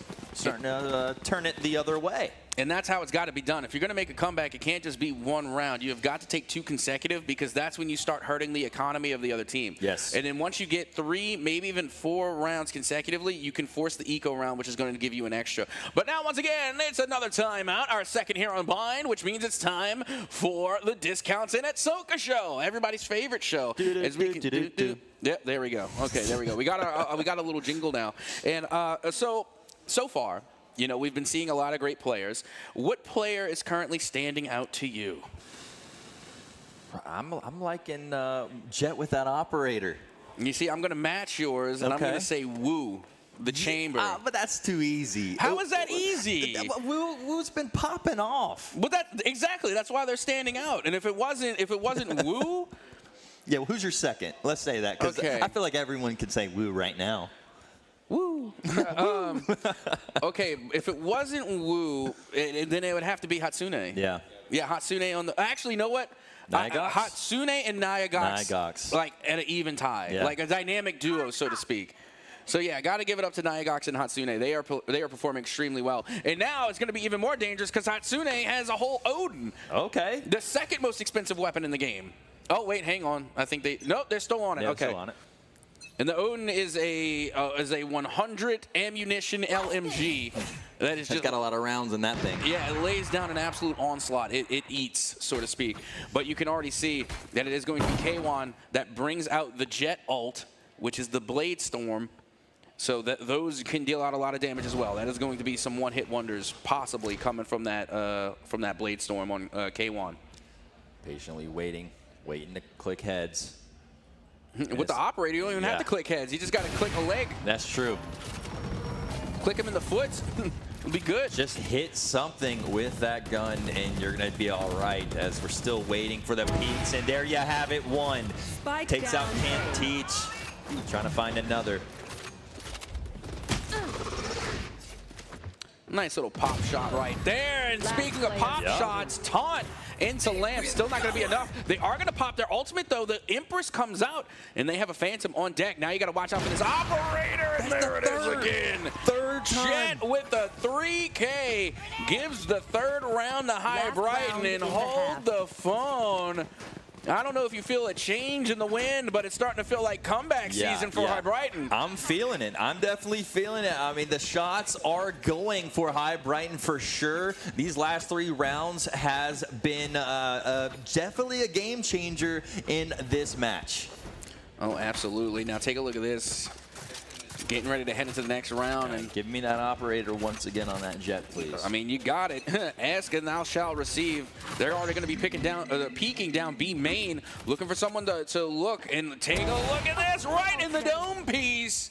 There is no coming back from that. Yeah. And I know you said they didn't have to click heads, but that time they were clicking heads. Oh, absolutely. You got to make sure they stay down as we continue on here. Now you got Hatsune, and you can tell High Brighton getting a lot more confident because they are pushing up. But K1 able to get the elimination onto Hatsune. They could possibly pick up that Odin there. Yeah, and that's going to be a big game changer. You give that to your opponent, and like you said, a lot of rounds in that LMG. Yeah, absolutely, and it deals a lot of damage too. So again, there's a reason that weapon is highly priced. But now out comes the Cosmic Divide. Great play by Butler here in the post plant. Great pick up there with Kyle 4v3 situation. Butler does have the numbers. Oh no! Definitely now has the numbers. 4v2. Not just that, but Garlic had called in their ultimate. They were trying to use the showstopper, and they literally were eliminated as soon as they called it out. That was a big elimination coming from Taunt, and they're able to secure the final round and a half. And remember, we were talking about the memes. Well, this is it. We're at the 9-3 split. Otherwise, a dead meme. Maybe not so dead, I guess. It might not be. In Valorant, called the 9-3 curse. Well, that's where we're at right now. It could be a curse for either one of these teams. I guess whoever loses. But either way, yeah, High Brighton, though, did pick up their 3 rounds, you know, back to back to back. So definitely has that momentum, but that last round was a little bit depleting. Well, honestly, I feel like that was somewhat of a must-win round scenario for Butler because, again, you know, things were kind of getting out of hand there towards the end. So they had to rein it back in. They had to calm themselves down and start, you know, taking a little bit of a slower pace because they were just kind of, granted, they were on the offensive side, so they were rushing in just a little bit, but they were getting punished for it. So, again, they had to kind of recalibrate there, and you know what? I think they managed to find it because look at this. In the pistol round again, they are able to find an early 2-piece, and Wu able to come through again with that Headhunter, as I had mentioned. Is going to be an ability from Chamber that allows them to literally produce and make their own sheriff. Right now, Numbers working for Butler, 4-3 situation, but not the best health on one of those players on Butler's side. Takes one down, but the trade happens. 4v2 now. Butler's doing a good job of staying alive here in this pistol round. And here we go on a... Placing swarm grenade. That is a very interesting call right there. They're going to be throwing the swarm nade into the teleporter. But the thing is you got to be able... The thing about the swarm grenade is that it is manually inputted. So in order for it to activate, you have to manually hit the button. Garlic, I think, just hit the turn on him up. Kippo now picked up a second, looking for the third, not able to get it. That was going to be Wu picking that one up. One enemy remaining. Milk Dud picking up Wu. 1v1 situation, and there you go, as Butler will take that round. Yeah, and Thick Milk Dud had already taken a little bit of damage, so, yeah. I mean, any shot from that Ghost is going to be enough to eliminate. Now, starting off in the pistol round, Butler, they're going to take the second pistol round here on Bind. Yeah, watch this right here. I cannot believe they didn't get one pickup on that. Just got turned around in that situation and stayed alive somehow. I'm just saying, it's a lot harder than it looks. Yeah. I mean, especially when you're with the classic in hand, more often than not, you're going to try and go for the right click. But I'm telling you, a lot of these players make it look easy. But even in a scenario like that, I am living proof that you can miss those shots. Absolutely, yeah. Give me, put me in there. I'll prove that as well. Now you have something that is probably just as dangerous, if not more so. That's Chamber on an op. My goodness, that right there is a danger. Was that an op or was it a Marshall? It might have been a Marshall, actually, because you're seeing Taunt right now, and they are breaking out the Marshall. Yeah, it looked like the same kind of crosshairs. And look, they found some information there for Butler. And again, the Marshall's a great weapon as well. It's not going to be a one hit to the chest, but it will be a one hit to the head. You saw that Taunt getting that through. Looking for another. That's going to be another. That's the Outlaw. Spike down B. Okay, so that's the second sniper. That's the buy-up sniper. Also one of the newest weapons. Actually, it is the newest weapon in the game. It is the Outlaw. It is a 2-shot sniper rifle, but it does high damage. It almost has enough for a one hit, but it is definitely a one hit to the head. 30 seconds left. Showing off right here in these last couple of rounds. Milk Dud.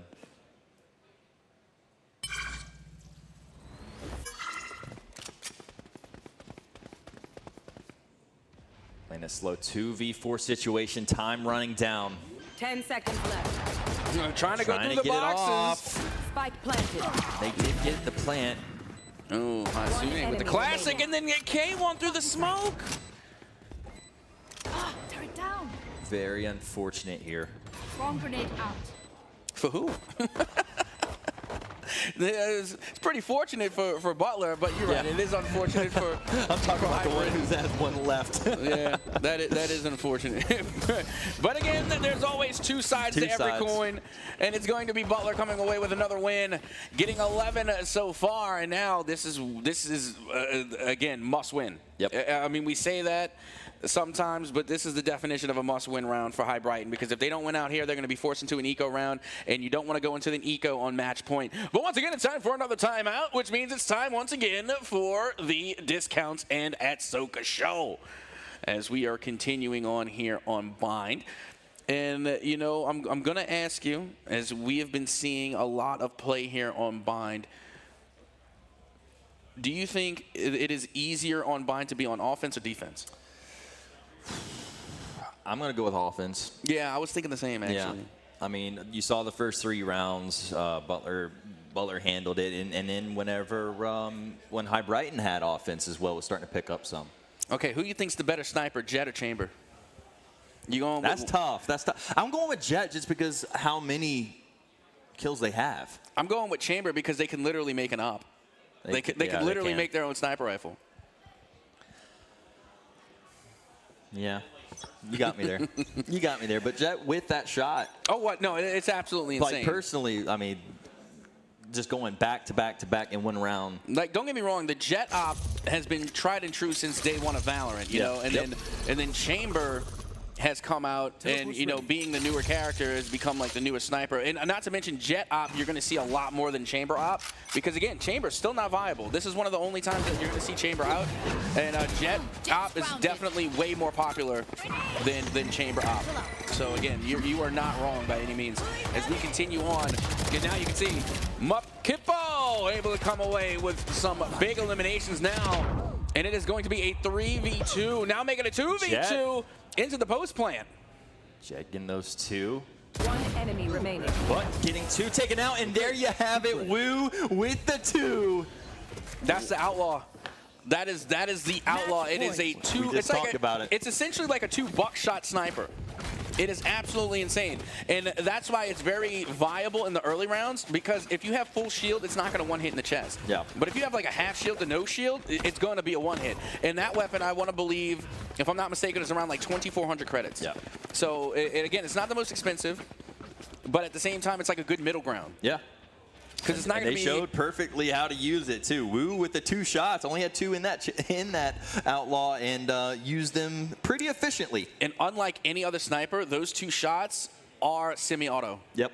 So you can go bop, bop, right back to back. That's why they were able to get the 2-player swing, and that's why the outlaw, especially in the hands of someone who knows how to use it, is extremely dangerous. Absolutely. You need to know how to use these guns, and I mean, these players definitely showing you how to do it right here. The Charlotte Regionals Day 2. Yeah, and right now Butler is on match point. They win it here. They're going to be moving forward. And if I'm not mistaken, according to the bracket, they should be going on to take on Audrey Kell. Yep. Yep, Audrey Kell. I mean, and kind of one in the same situation fashion. I mean, it's kind of similar situation. Well, there we go. Woo trying to get the elimination there on the KJ as they are trying to run away. Not much doing there. Again, you got to remember that this is somewhat going to be a broken bye round for High Brighton, apologies. Back to me. But still, we got ourselves a 3v2. This is still winnable. Nyagox trying to stay alive here in A main, and Can't Teach coming up on the flank. One enemy remaining. Well, Nyagox goes down by Kaiwan. Spike down. Now 1v3 situation, Spike's down. And Can't Teach will clean that one up, and that will be it right there as Butler will move on. That they will. Again, we were seeing some fantastic gameplay, and now we got our teams there set for the semifinals. This is going next, by the way, with our GG Go Next, respectively, is you're going to have Butler taking on Audrey Kell in the semifinals. Yeah. And that should make for a banger of a match. I'm excited. That one's going to be really, really good. But also, speaking of really, really good, we got to give a shout out to our players that came through and put on a show today. Woo, the top frag, coming away with 20 eliminations, dropping a whole 20 bomb. And that is significant in the world of Valorant. If you're able to drop the 20 bomb, you know, you got to put some respect on that name. But then you also got Taunt, Can't Teach, K1, and of course, Mup Kippo, everybody getting involved. Even for Mup Kippo, you got to keep in mind, or Mup Kippo, you got to keep in mind. The 5. Yeah, well, yeah, they got 5 deaths, they got 8 eliminations, but it's the 10 assists I was looking at. I was talking about the 5 plants. Oh, the 5 plants as well. That's that bomb carrier. Oh, absolutely. But 100%, you also got to look at the assists. Again, that's something that I always keep focused on. You noticed from Rocket League yesterday, I'm always looking out for those that are contributing the most to goals, and in this case eliminations, and you can't ignore 10 assists. So in all actuality, even though they only got 8 eliminations for a total, they have 18 elimination participation. Yeah, Woo and Taunt going, you know, just doing what they did. If they can carry that going into semifinals, we're going to have a great semifinals game going up against Audrey Kell, because they were unstoppable in this match. Oh, absolutely. And also got to give a shout out to the other side as well. The Jet coming away with the top frag for their team with 13 eliminations. And then Nyagox. Nyagox had a fantastic game as well, coming away with 10, so they were both able to hit the double digits.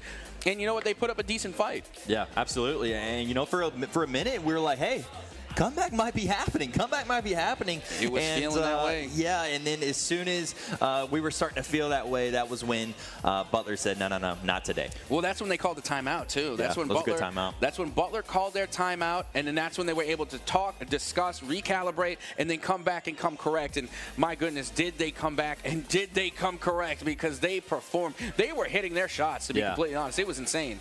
Yeah, absolutely. And honestly, that timeout was probably the game changer. You know, sometimes you got to know when to call that timeout. There was that nice jet shot early on. Yeah, we saw a lot of great sniper play. And I love it. That's what I come here for. I want to see the op v op. I want to see the tour de force v op again. Just the sniper battles are so much fun. And then even without the OP snipers, the operator or the tour de force, we got to see Wu come out with the outlaw and make some great plays. And then also, we got to see the Marshall. Even on the Marshall, we're able to find one hits, and that was actually coming from Taunt. Someone who's not even much of a sniper character, still making use of the Marshall, the cheapest sniper in the game. It's always good to have that balance of gun range. You know, obviously good to have somebody great with a sniper, someone with a little bit close up and personal weapons as well. So it's a great balance to see. But look at this right here. Oh my goodness, some great shots from you know, Butler. Oh yeah, and then again with the outlaw, it's a very, very cheeky weapon, and is also, like I said, the newest weapon to be added into Valorant, and you can tell that they have players that are already putting it to great use. But with that being said, that's going to wrap up our second game there of the day, as we do have our first two semifinalists. It is again going to be Audrey Kell and Butler that are going to be going head to head, but it's not over yet. We still got two more quarterfinals to get to see who's going to be moving on to the semis and put themselves that much closer to the money and that much closer to going to Raleigh. So with that being said, we're going to take a quick break, but don't go anywhere. We're going to have more Valorant action for you right after this short break, live from the UNCG VESL Finals Day 2.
Well, hello and welcome back once again to the VESL North Carolina Charlotte Regionals here, finals day number 2. Once again, I am Captain Atsuka, joined on the desk by none other than Discounts after we just had our second match of the day. Yeah. Discounts, why don't you give us a reminder what we have gone through so far? So far we've seen Audrey Kell High School take down Cabarrus Early College of Technology, and then obviously we just saw High Britain go up against Butler High, and Butler handled business to go on to semis, just like Audrey Kell did. Yep, and now we have 2 more quarterfinals to go to make up our semis. We're going to have Providence taking on Wilmington, which is, from what I heard, your alma mater. That's my school. Absolutely, and going into our next matchup here, we're going to take a look at our lineup. It's going to be H-Dog, Yeet Enjoyer, Masterino or Mastertino, Panda's Daddy, and Salippy. And for my old high school, Weddington, Tacho, Swampster, Float Relic, Joe's Big, and Rupture. And that is going to be our lineups for our 2 quarterfinalists as we get ready to head into this next matchup. And again, whoever is going to be taking the dub here is going to be moving on to the semis and putting themselves that much closer to that prize money. Yeah, absolutely, and it's not just trying to get to the grand finals. You have to win today to punch your ticket into states and Raleigh in a couple weeks, and you know that's what everyone's trying to compete for here this weekend. And it looks like we're going to be heading back to Bind. It may look a little familiar because we were just here in our previous matchup where we saw Butler take it. And now we are heading there again for Providence and Weddington as we get a first look at these compositions. And I'm very interested right now because you see Josby, okay, they were hovering there on ISO for a moment, and then they switched over to Sky. ISO is, again, the second newest addition to Valorant. And they are a duelist, a very nuanced duelist at that. But you can see now they switched over to the Sky, and it looks like they're going to be going for the double initiator composition along with Gecko. Meanwhile, on the side of Providence, they do confirm onto the Clove. Again, a very offensive-sided controller. So again, some interesting compositions being called out so far. Shout out. I mean, we said this earlier. We haven't seen your character. I mean, we haven't seen any Viper yet. After that nerf, we talked about a little bit. I think it's been scary. Some of these players away. Yeah, probably. I mean, that's to be expected. I understand that. And then we're also seeing another chamber come out from Swampster. And yeah, they confirmed it. And now it's going to be another chamber as well coming from Yeet Enjoyer. And take a look at this. Master Tino hovering around that deadlock. That is going to be interesting if they do decide to confirm that. But again, it's pretty risky, you know, not going with the KJ or the Cypher here on Bind. I mean, they're going to be going all offense, it looks like. And we saw last game on this same map, we saw 2 Jets, so none on this one. So a little different look here in this one. Yeah, I mean, no Jets, but at the same time, you know, you have the chamber. You still get 2 chambers. Yeah, the chambers are going to be able to do a lot of that jet work with the operator or any sniper for that matter. Meanwhile, though, what really is intriguing me is that, you know, the Deadlock. The Deadlock, again, was the 3rd newest character added to Valorant. And they are a Sentinel, but again, they weren't very favored by most. Again, the Deadlock, again, still has yet to really find their place in the meta here for Valorant. So for those, you know, just to not be confused, I know, you know, Weddington's usually green, but in this instance, they will be in red here because they are on the offensive side. Hey, absolutely. Weddington going to be starting things off here on offense. And this should make for a quite interesting match. Again, these compositions is definitely going to make for some unique gameplay because, again, not a lot of this has been able to really kind of like fall into place. So, again, it's up to these schools. These schools in these teams, they know what they're bringing to the table. They put in the hours, and it's going to be up to them to make this composition effective. As you can already see, you got Yeet Enjoyer going to be taking a look down sight here with the Headhunter as they are going to be able to find the first shot, but it wasn't enough to eliminate. That's only going to be half health, and now you can see Swampster in a bit of trouble. Yeah, this is that first round jitters you're going to see here. You know, some of these players are going to hit those type of shots later on into this match. So, you know, very, you thought that was going to be a hit, but, you know, a missed shot on that. But either way, still all players alive here. And now you can see Yeet Enjoyer again with the headhunter. Going to be looking down sight, and they're going to be able to find another. And that was a very nice shot there in order to get a 2-piece so far here. And now take a look at this. Weddington able to find the rest to get a flawless victory here in the pistol round. Wow. And there you have it. Providence taking off, getting the first round. And wow, yeah, Weddington just kind of got dropped right there. Yeah, again, big flawless victory coming out for the side of Weddington. And again, kind of displaying a little bit of that aim skill early. As we get ready to go into the next, and already you can see Yeet Enjoyer coming out with the Outlaw. We've already seen how dangerous that can be in the hands of someone who knows how to use it. And let's see what they can make of it.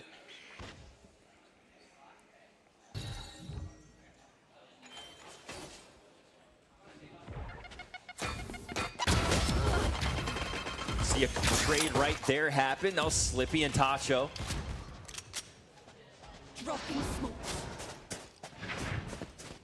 Running in pairs, groups as well.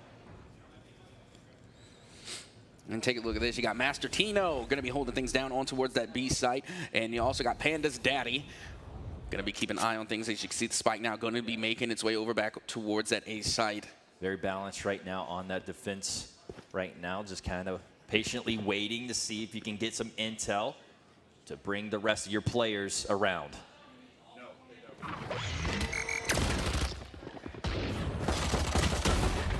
Spike drop. And good back-to-back eliminations coming from the Outlaw from Yeet Enjoyer. Again, they are going to be watching up in heaven. Spike planted. As they're able to find a 2-piece. Again, that Outlaw just so dangerous when it's in the right hands. And now the spike is going to be taking away against Providence. But they do have the 3v2 advantage, and both players from Weddington are pretty hurt. As now they're able to find that other elimination. Only one player remains, and Providence is going to be able to take round 2.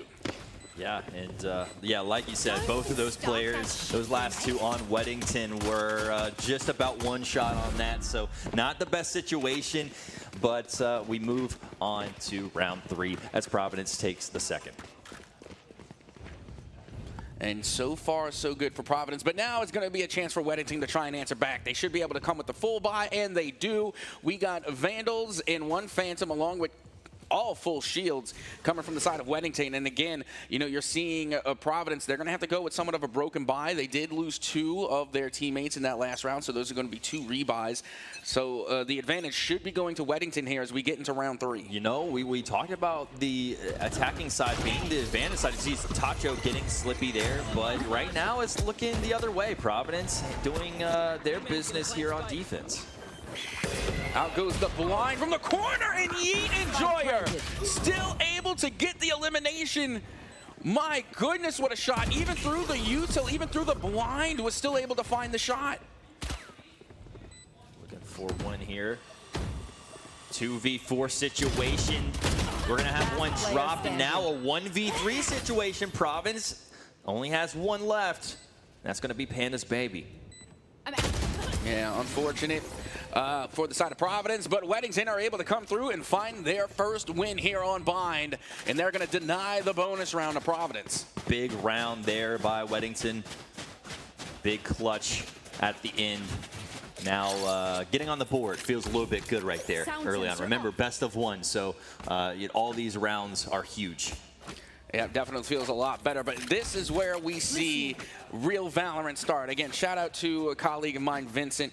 Again, very talented commentator as well. And this is where we get to see the rifle round, the full buys coming from both sides, and this is where we see the real competition start to take place.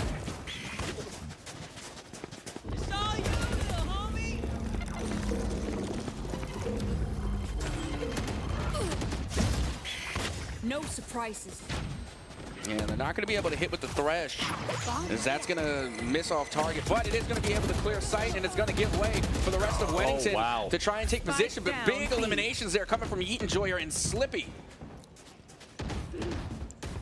Yeah, it looks 4v2 situation, and Weddington also has one player, one shot. Now that's the only player that's left on their side right now. 1v4 situation, not looking good for Weddington, but patiently Swampster trying to find their plays, but it's going to be H-Dog coming away with this one and taking that for their 3rd round win.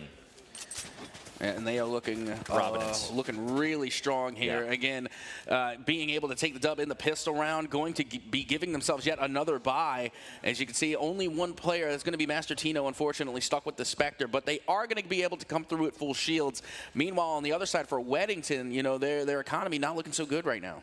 Absolutely not. You see a lot of pistols there, and this is where you need to pick up a round to where you can be able to afford a little bit of some rifles. You know, you need to get some automatic fires going on in the next round.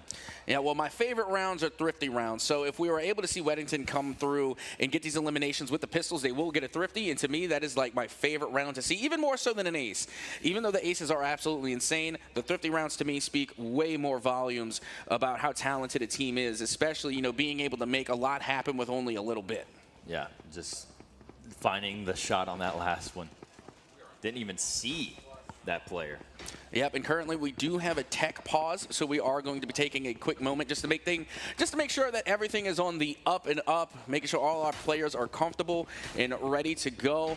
As again, we are smack dab going into round number 5 here in game 3 of our Valorant finals here for the Charlotte Regional. Yep, this is our match 3 here in the quarterfinals. Providence going up against Weddington. Later on today, we'll be seeing Henderson County Early College going up against J.T. Williams to see whoever wins that game will go up against the winner of this one. Yeah, and that, again, the semifinals are starting to shape up nicely because now we are getting a chance to take a look at these players, which ones are really standing out, and who are going to be the difference makers moving forward. And, you know, it kind of starts to write the story of how this will play out. We saw it yesterday. You know, we were even talking yesterday during Rocket League that, you know, it was looking like it was going to be J.T. Williams taking on Audrey Kell in the finals. And then sure enough, that's how it happened throughout the day. So, again, you know, the stories write themselves here in esports. Absolutely, yeah. After these next 2 matches, I feel like we'll be able to do a little bit of predictions over here on the desk.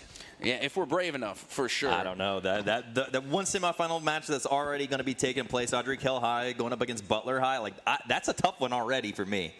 Yeah, I'll be honest. That is going to be a tough one because both of those teams came out very strong. But with that being said, Audrey Kell, they only went down one round, whereas, you know, Butler, they went down 3. Yeah. So, I mean, if might not be, you know, a tall tale sign or anything of that matter. I'm just making observations. I like it. I like it. Either way, you know, you can't go above 3. You know, they handle business. They didn't even let, you know, their opponent go up to 5. So pretty outstanding plays there in the quarterfinals from Audrey Kell and Butler. Yeah, but now we're getting a chance to take a look at our players on stage. Everybody's having a good time, and you love to see it. You love to see the smiles all around. As, again, the players and the coaches, they're going to be taking advantage of this tech pause so that way they could, you know, talk shop and, you know, get a little strategy going. Absolutely. You got to take advantage on that. And, yeah, this is something that instead of just sitting around not doing anything, you know, this is the time to have your strategy in play. Yeah, and you know what, we're really going to have to talk it out as well if you're on the side of Weddington because, again, you're forced into yet another eco round, and this is where things are going to get even more difficult. I mean, the best-case scenario when you're in the eco round is to try and pull off a thrifty if you can, but it's going to be harder to do when you're on the offensive side of the spike because you also have to plant spike. Absolutely. If you were just playing for eliminations, you're playing for picks, that's one thing, but you also have to get the spike planted as well. So, again, the thrifty round, in my opinion, a little bit trickier when you're on the offensive side of the spike.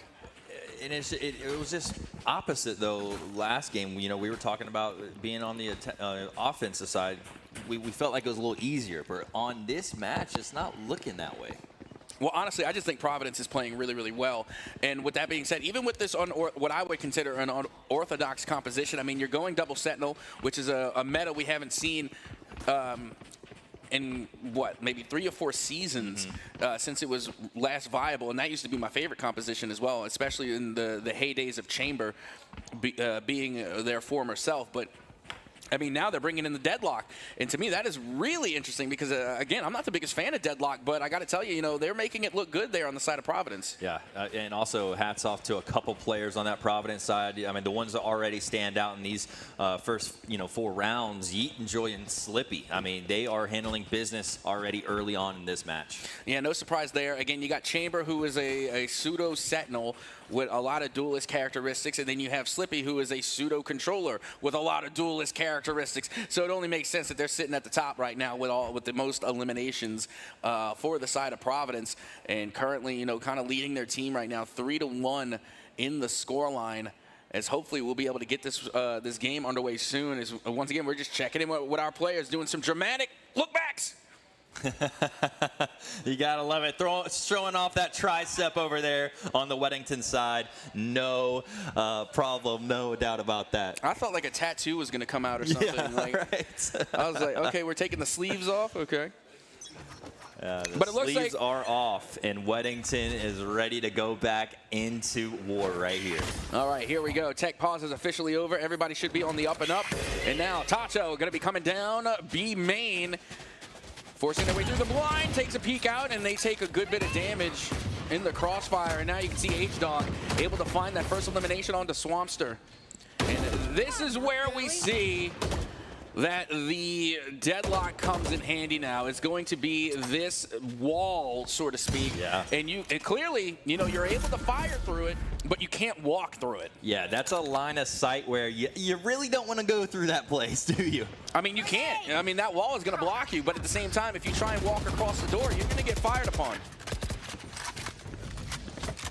2v4 situation for Weddington. 2v5. 2v5, oh wow. Yep, all of them alive still on the Providence side. Now Weddington's back's against the wall is how it's felt so far this match. Providence all doing well, but look at the float. Relic getting one. Rapture now, or that was Rupture. Slippy and Yeet, though, take them out, and Providence will pick up another round. Yeah, nothing wrong with getting an exit frag there. They managed to get 2. So, again, not a bad round if you're considering that they were in an eco round. They didn't have really a lot to work with. Yeah. So being able to come away with 2 eliminations, that's going to be a little extra money in their pocket, and they're going to need it going into the next round. As you can see, they are going to be able to come through with the bye round. It's going to be all Vandals and 1 Phantom and all full shields. That is the most important thing, getting all of those shields on each and every player. Meanwhile, I think Yeet and Joy is about to take out the Tour de Force. Yep, all rifles besides that. Yep, here they come. Here comes the Tour de Force. They're going to be waiting for the Doggo. The Doggo's going to see them. There's no shot. The Doggo doesn't see them. They're going to have to rendezvous out of dodge. Yep. And it was a good thing they called the Doggo because they would have got hit with that sniper and it would have been in a limb. All alive now still. Got the rifle round. Weddington trying to play for picks, but remember they do have to plant. Grenade. And Providence is saying, let's bring it on. Yeah, Yeet and Joy is just waiting for that peak. And you know what the thing is that Weddington knows it too. Yeah. Weddington knows that information because anytime that Chamber, throws out their Tour de Force, it gives them an audio notification to let them know that, hey, the Tour de Force is on the field, so you're gonna have to watch out for that for the one-hit wonder. Watch your head. Exactly. Watch your head. Watch your chest. You can stick a toe out at your own peril, at your own risk. Peeking with toes now. Peeking with them. You see a leg sticking out just to, possibly force a shot. I'll take it. I'll take a toe shot. Meanwhile, it looks like Panda's daddy is going to have to get out of dodge as they call out the Seekers. And now Dizzy comes out as well. Good counter with the Seekers there to kind of downplay the util. And now the rest of the team from Weddington, or rather from Providence, should know that all of Weddington is currently in hookah as they're able to find an elimination. And now they're able to find another. Yeet Enjoyer finds the mark with the Tour de Force. And only 1 player remains. Yeah, terrible situation right there if you're Joesby. And gets taken out. 5-1 now, Providence. Starting to hit their stride here, Cap. In between us, yeah, that they are. And now we have our first timeout here of game number 3, which means it's time once again for the discounts and at Soka Show. Okay, so here we are. We are going into this matchup, and we are seeing a lot of interesting characters, a lot of interesting character selections. No Jets this time. No so Jets. now that Jet is off the table, who do you think is the most viable agent here? I'm going to go Chamber.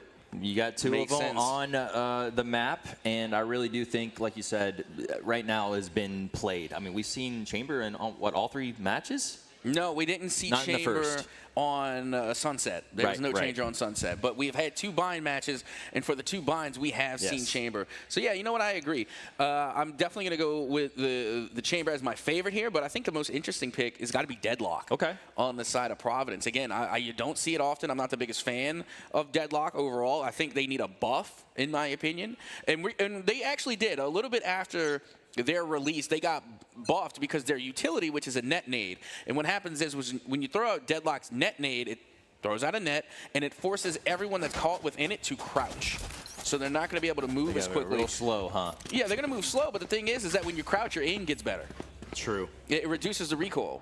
So you're just giving people better recoil once it hits you with that. It's a double-edged sword, in my opinion. So with that being said, and then she only had 1. She only had 1 net nade. So the buff was that I think they gave her another. So they gave her an extra piece of utility. Still not my favorite, as they are going to throw out the wall just to slow things down here on the B side as the showstopper comes out. Rupture able to find 1. And now Master Tinto coming from the side is able to find another. And now it's going to be a 4v3 scenario. As you can see, Providence trying to make their way back onto site.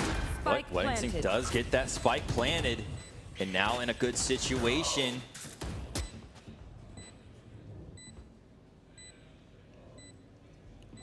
Now starting to slow down, trying to find some intel where they're at. There you go. Yeet Enjoy takes down Rupture. H-Dog taking down Josby. 1v3 situation, but the spike has been planted.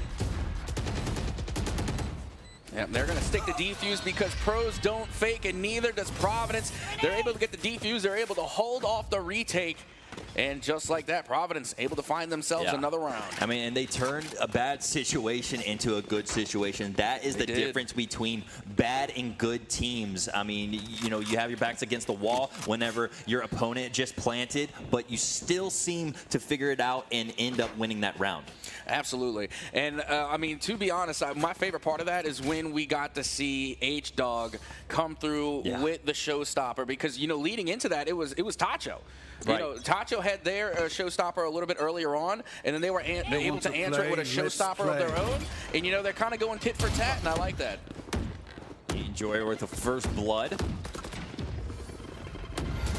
Saying that throughout the day as H-Dog picks up the second. Now look at Tacho. Yep, taking down H-Dog. Slippy with Float Relic down. 3v2. Looking for one more left here on the Weddington side. And again, they're going to have to go up against this Tour de Force as Swampstar able to find 1. And now they have to take out the Phantom. There goes the net nade. And they're not able to move. Well, they're able to move just very slowly. Again, they force the crouch.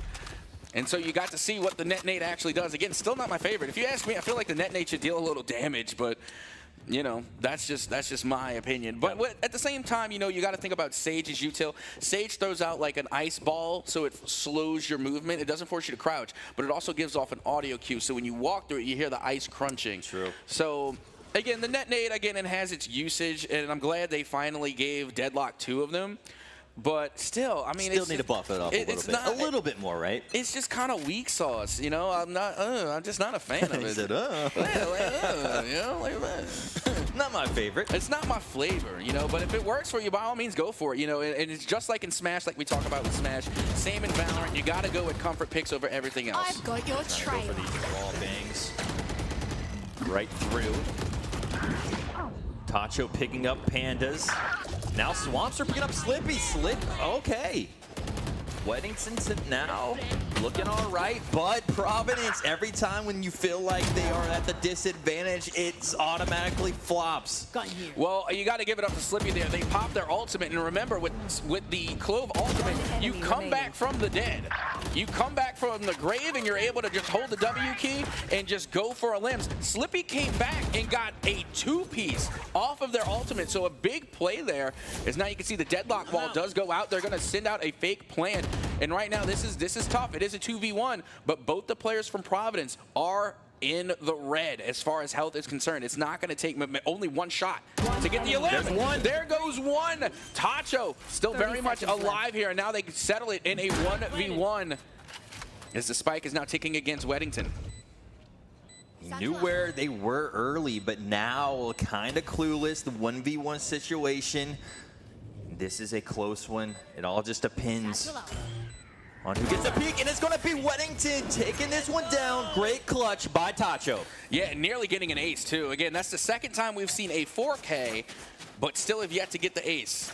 And, I mean, still, Tacho definitely put on for their team just now. Had to come in clutch, had to hold down sight, but also got to give it up to the rest of the team, because if they didn't get deadlock and raise down to that red into the low health, it would have been a lot harder for Tacho to come away and get the clutch. And having those Providence players being a little half health was such a big deal for, Weddington to be able to get that 2v1 situation.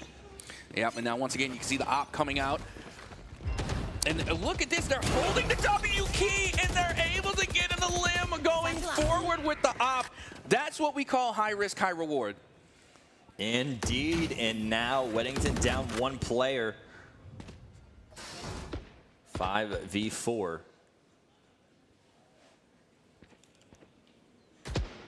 Playing for intel now. Okay. And you see, this is another thing why I actually think Chamber needs a buff, because you see that little doodad that's just kind of circling there on the ground?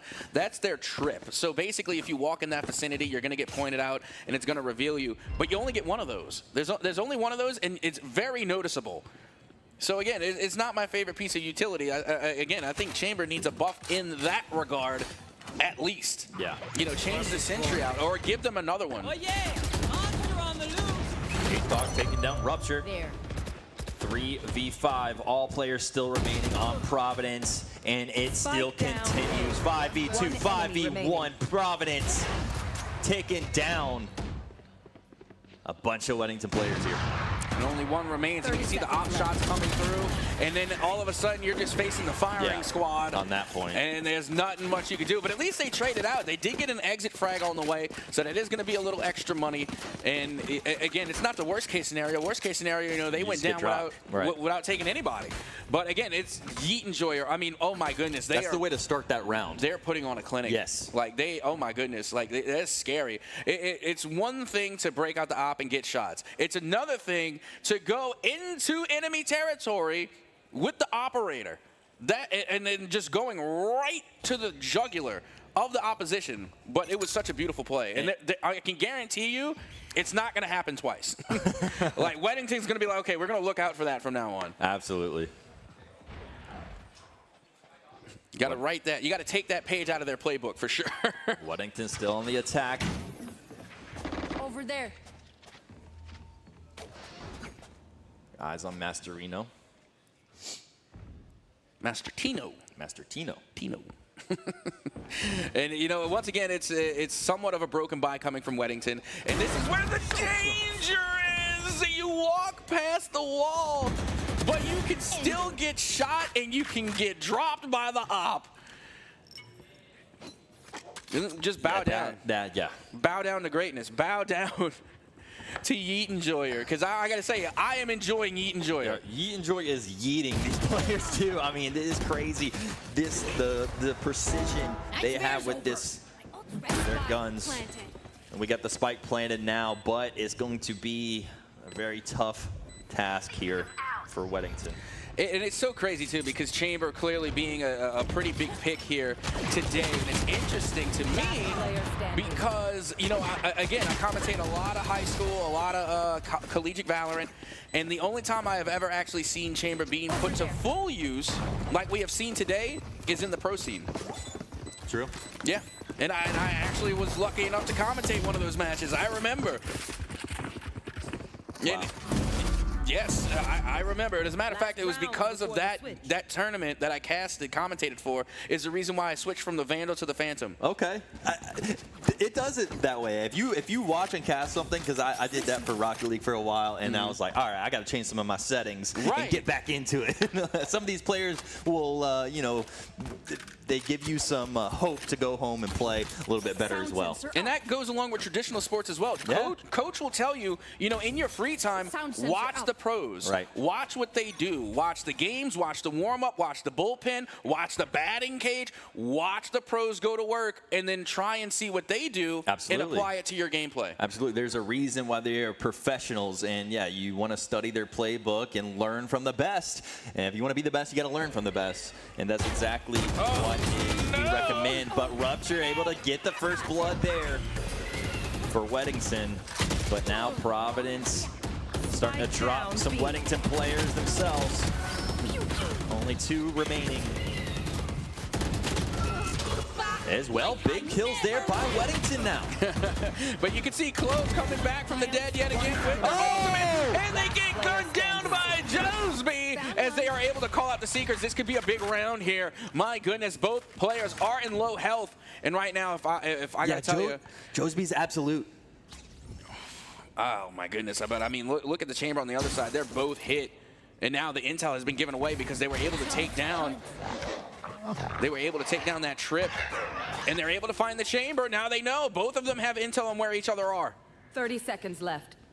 Who will see their opponent first, and it's going to be Providence. Yeet enjoying taking down Josby to win that round. Where was the angle? Where was chamber? It looked like they were on box by Hookah. Yeah, I think so. But it ended so quickly, you couldn't even get a good glimpse of where they were. Yeah, I think they were toward Hookah. I mean, that's what it looked like it came from. I'm not really sure. Kind of looking around. And you know what? You know what amazes me is that we're seeing all of these these great plays coming from Yeet Enjoyer, and yet Slippy is still the top friend. I know, right? So it's like Slippy is cooking, Slippy is popping off, but it's all like off screen. It's doing off stream, exactly. Yeah, and those are the most scariest characters. Like anybody familiar with Marvel is familiar with Squirrel Girl. If you know who Squirrel Girl is, they are one of the most powerful characters in Marvel. But all of their achievements happen off panel. Like you never see what they do. Never get the credit. But like they're just like insanely powerful, and you don't know how. Yeah. Deadpool does a lot of that too.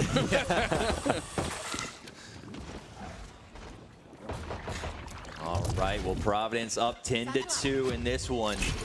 We're seeing Weddington now on the defensive side.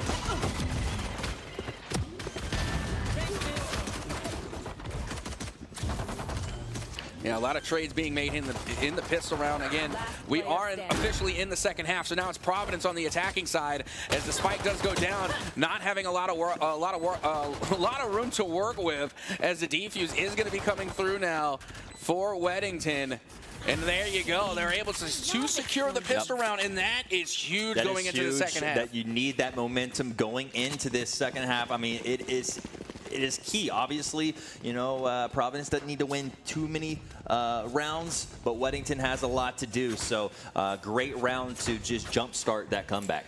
Yeah, and then it's not only that, but it's setting you up for success because now you're able to buy up going into round 2, which should give you another round, shrinking the gap between the two. So, and then not only that, you also are going to set yourself up for the rifle round as well, especially if you manage to secure the bonus. So again, big opportunity just from winning the pistol round. Friendly reminder, in the previous matchup, Providence won the pistol round, and they were able to take it, and that ripple effect went all the way to them getting 10 rounds. Yeah, they definitely, Weddington should have this advantage. I mean, with this, their buys, like you said, now they have a little bit better weapons. And there's Josby, we've seen them a lot. There's Rupture as well, taking down Ace Dog. So Weddington looking great here on this defensive side, only looking for one more. That's Slippy. They're trying to find Slippy. They're going to find him, but no, Slippy is going to be taken down too. And not only that, but now they have a Spectre in hand. This is where things could get dangerous, although they are very light right now. And they're able to find another head click. My goodness, Slippy. They are popping off. Only 22 health, though. They are still very much in the danger in this 2v1. But the good news for them is that they have Spike. Slippy with 3 in a row, back-to-back, but just jumped down right on Tacho. And Tacho takes them out, and Weddington will take this round. And that's a good play to play inside of the smoke, too. That was a really good call, and well played by Tacho, as now they secure 2 rounds. However, it is a win, but it's what I like to call an expensive win. Yes. Because now they're going to have to rebuy every single player that they lost And you can see it's affecting the economy because now you got the Sheriff out, you got a classic of all things, and 3 Spectres. And meanwhile, for the side of Providence, it's a full buy. Yeah, it's completely flipped now. So yeah, now it looks like Providence with the gun advantage here going into this round, number 15. Swampster trying to get a peek with the Headhunter, but they take a lot of damage. My goodness, only 5 health remaining for Swampster. They stayed alive in that. Yeah, it's because one of those shots, I'm assuming, might have had to hit the leg. Had to be a leg shot. A little leg shot. A little tochi.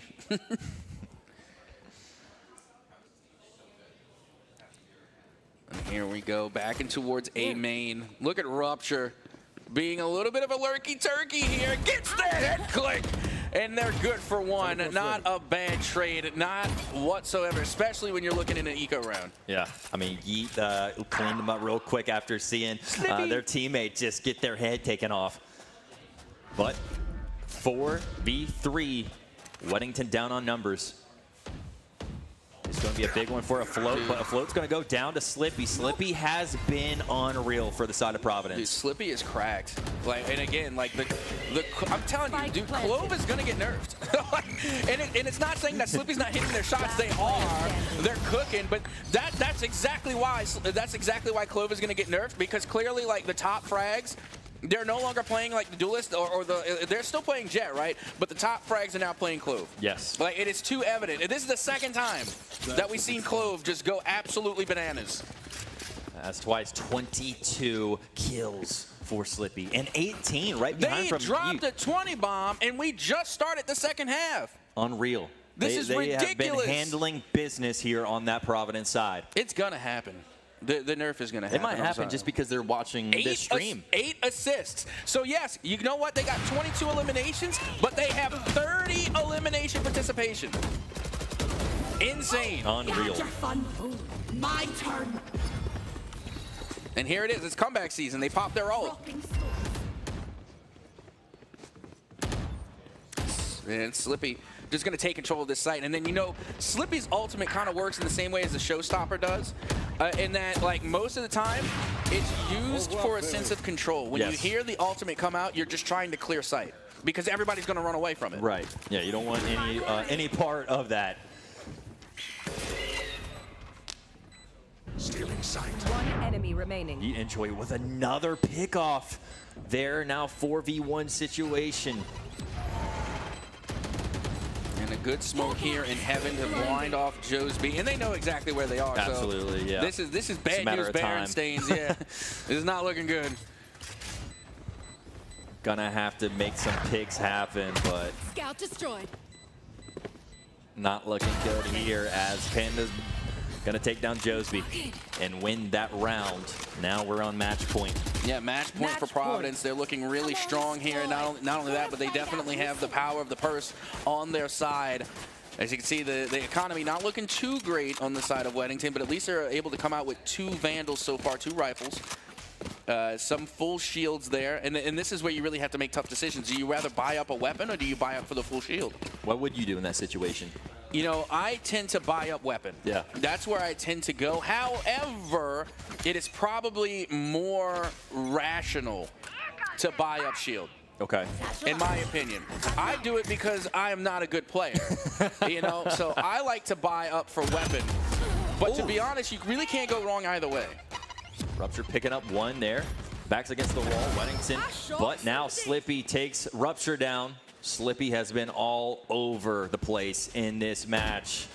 I mean, we'll just look at the scoreboard after this game, and you'll be in awe. Insane. And you know what I'm looking forward to? You know, maybe at some point.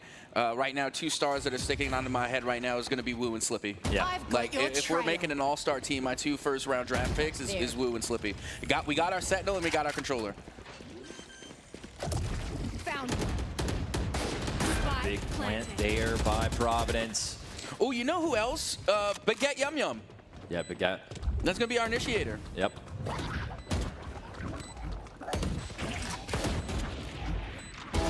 Oh! Enjoy here with another one.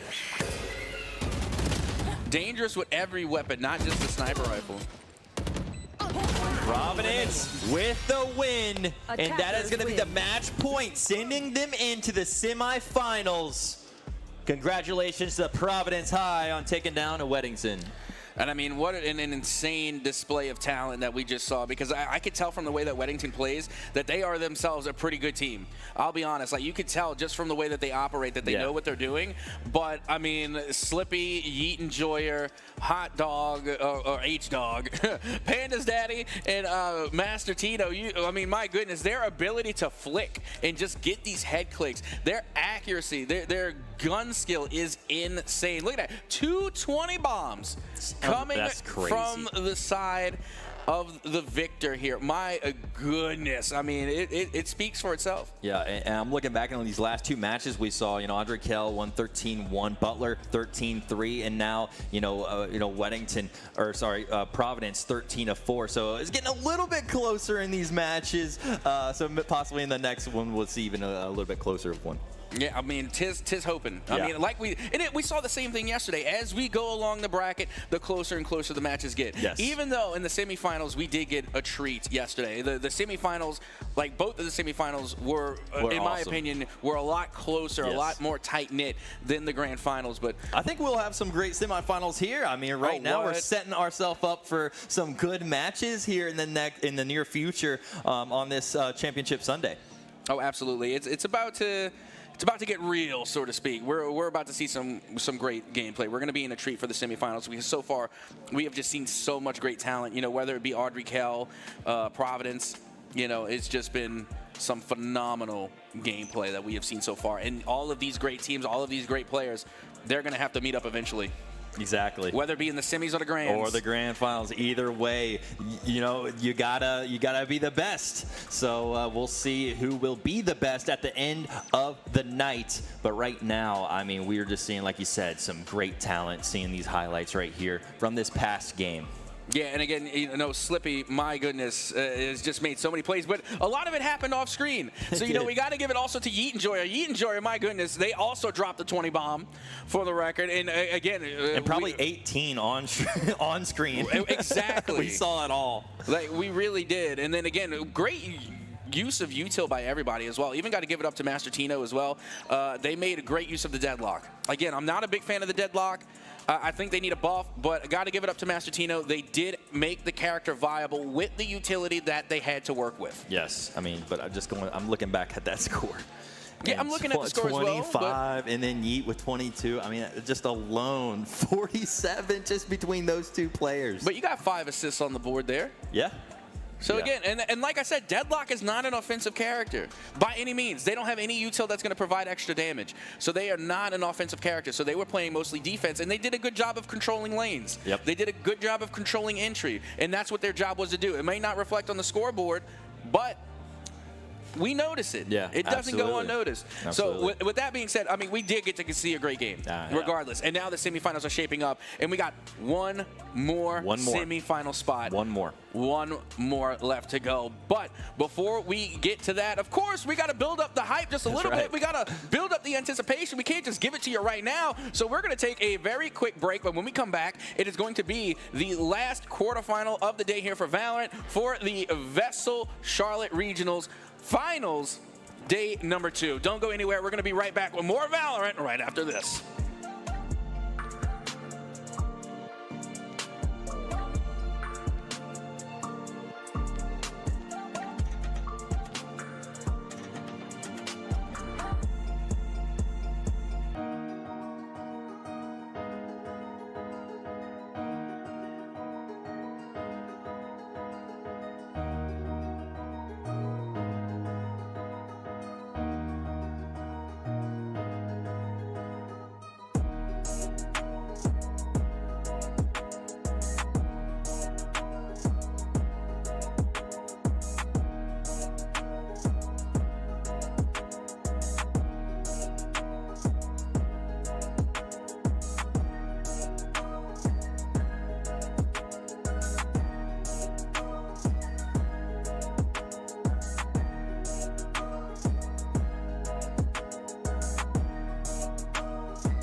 Well, hello, and welcome back once again to our favorite place to be. That's right. Wow. You hear that? Love the crowd. Yeah. You see that? The crowd loves a bald guy. I don't know what to tell you. But anyway, we're back here at the UNCC, University, North Carolina, Charlotte, for the Charlotte Regionals here at VESL. Finals day number 2. And we've already gotten to see 3 great Valorant matches. Yeah, 3 back-to-back-to-back, and looking for a 4th. Absolutely. Speaking of our 4th, why don't you give us the breakdown of who we have seen so far already and who we have coming up. So let's go ahead and take a look at this bracket. Why don't you break it down for us, discounts? How are we looking? So earlier today, we saw Audrey Kell go up against Cab Tech. They took them out. Then we had Hybridton go up against Butler. Butler handled business there against them. And then we just witnessed Providence beat Weddington in this past match. So now going forward, Henderson going up against JT Williams is what we're about to go into. And whoever wins this will be going up against Providence in the semifinals. Yeah, and just a friendly reminder, JT Williams made it to the grand finals in Rocket League yesterday. Wow. Yeah, they finished 2nd, and they got into the money. They didn't punch their ticket to Raleigh, unfortunately. And keep in mind, this is what it's all about, trying to get to Raleigh. However, they did manage to take home a nice chunk of change. But with that being said, let's take a look at our lineup for Henderson. We got Natriv, or Natriv. Again, feel free to correct my pronunciation. We got Watch Dan DeMan, Showtime Juxi. We got Lukey Pookie and Jerry. Oh, I like that. Yeah, they have the best names so far, right? That's right, Jerry. All right, JT Williams, we have Mass. Wow, I'm a big fan right there. Tracker. You just got to wait for the cheers. Grassy.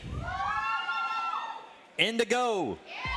And Ouroboros. And you know what? This actual lineup is familiar to me. Yep. I'm pretty sure I've seen them before because I'm pretty sure I made the same comments about the Ouroboros. And it's really interesting. And you're going to hear why it's called the Ouroboros.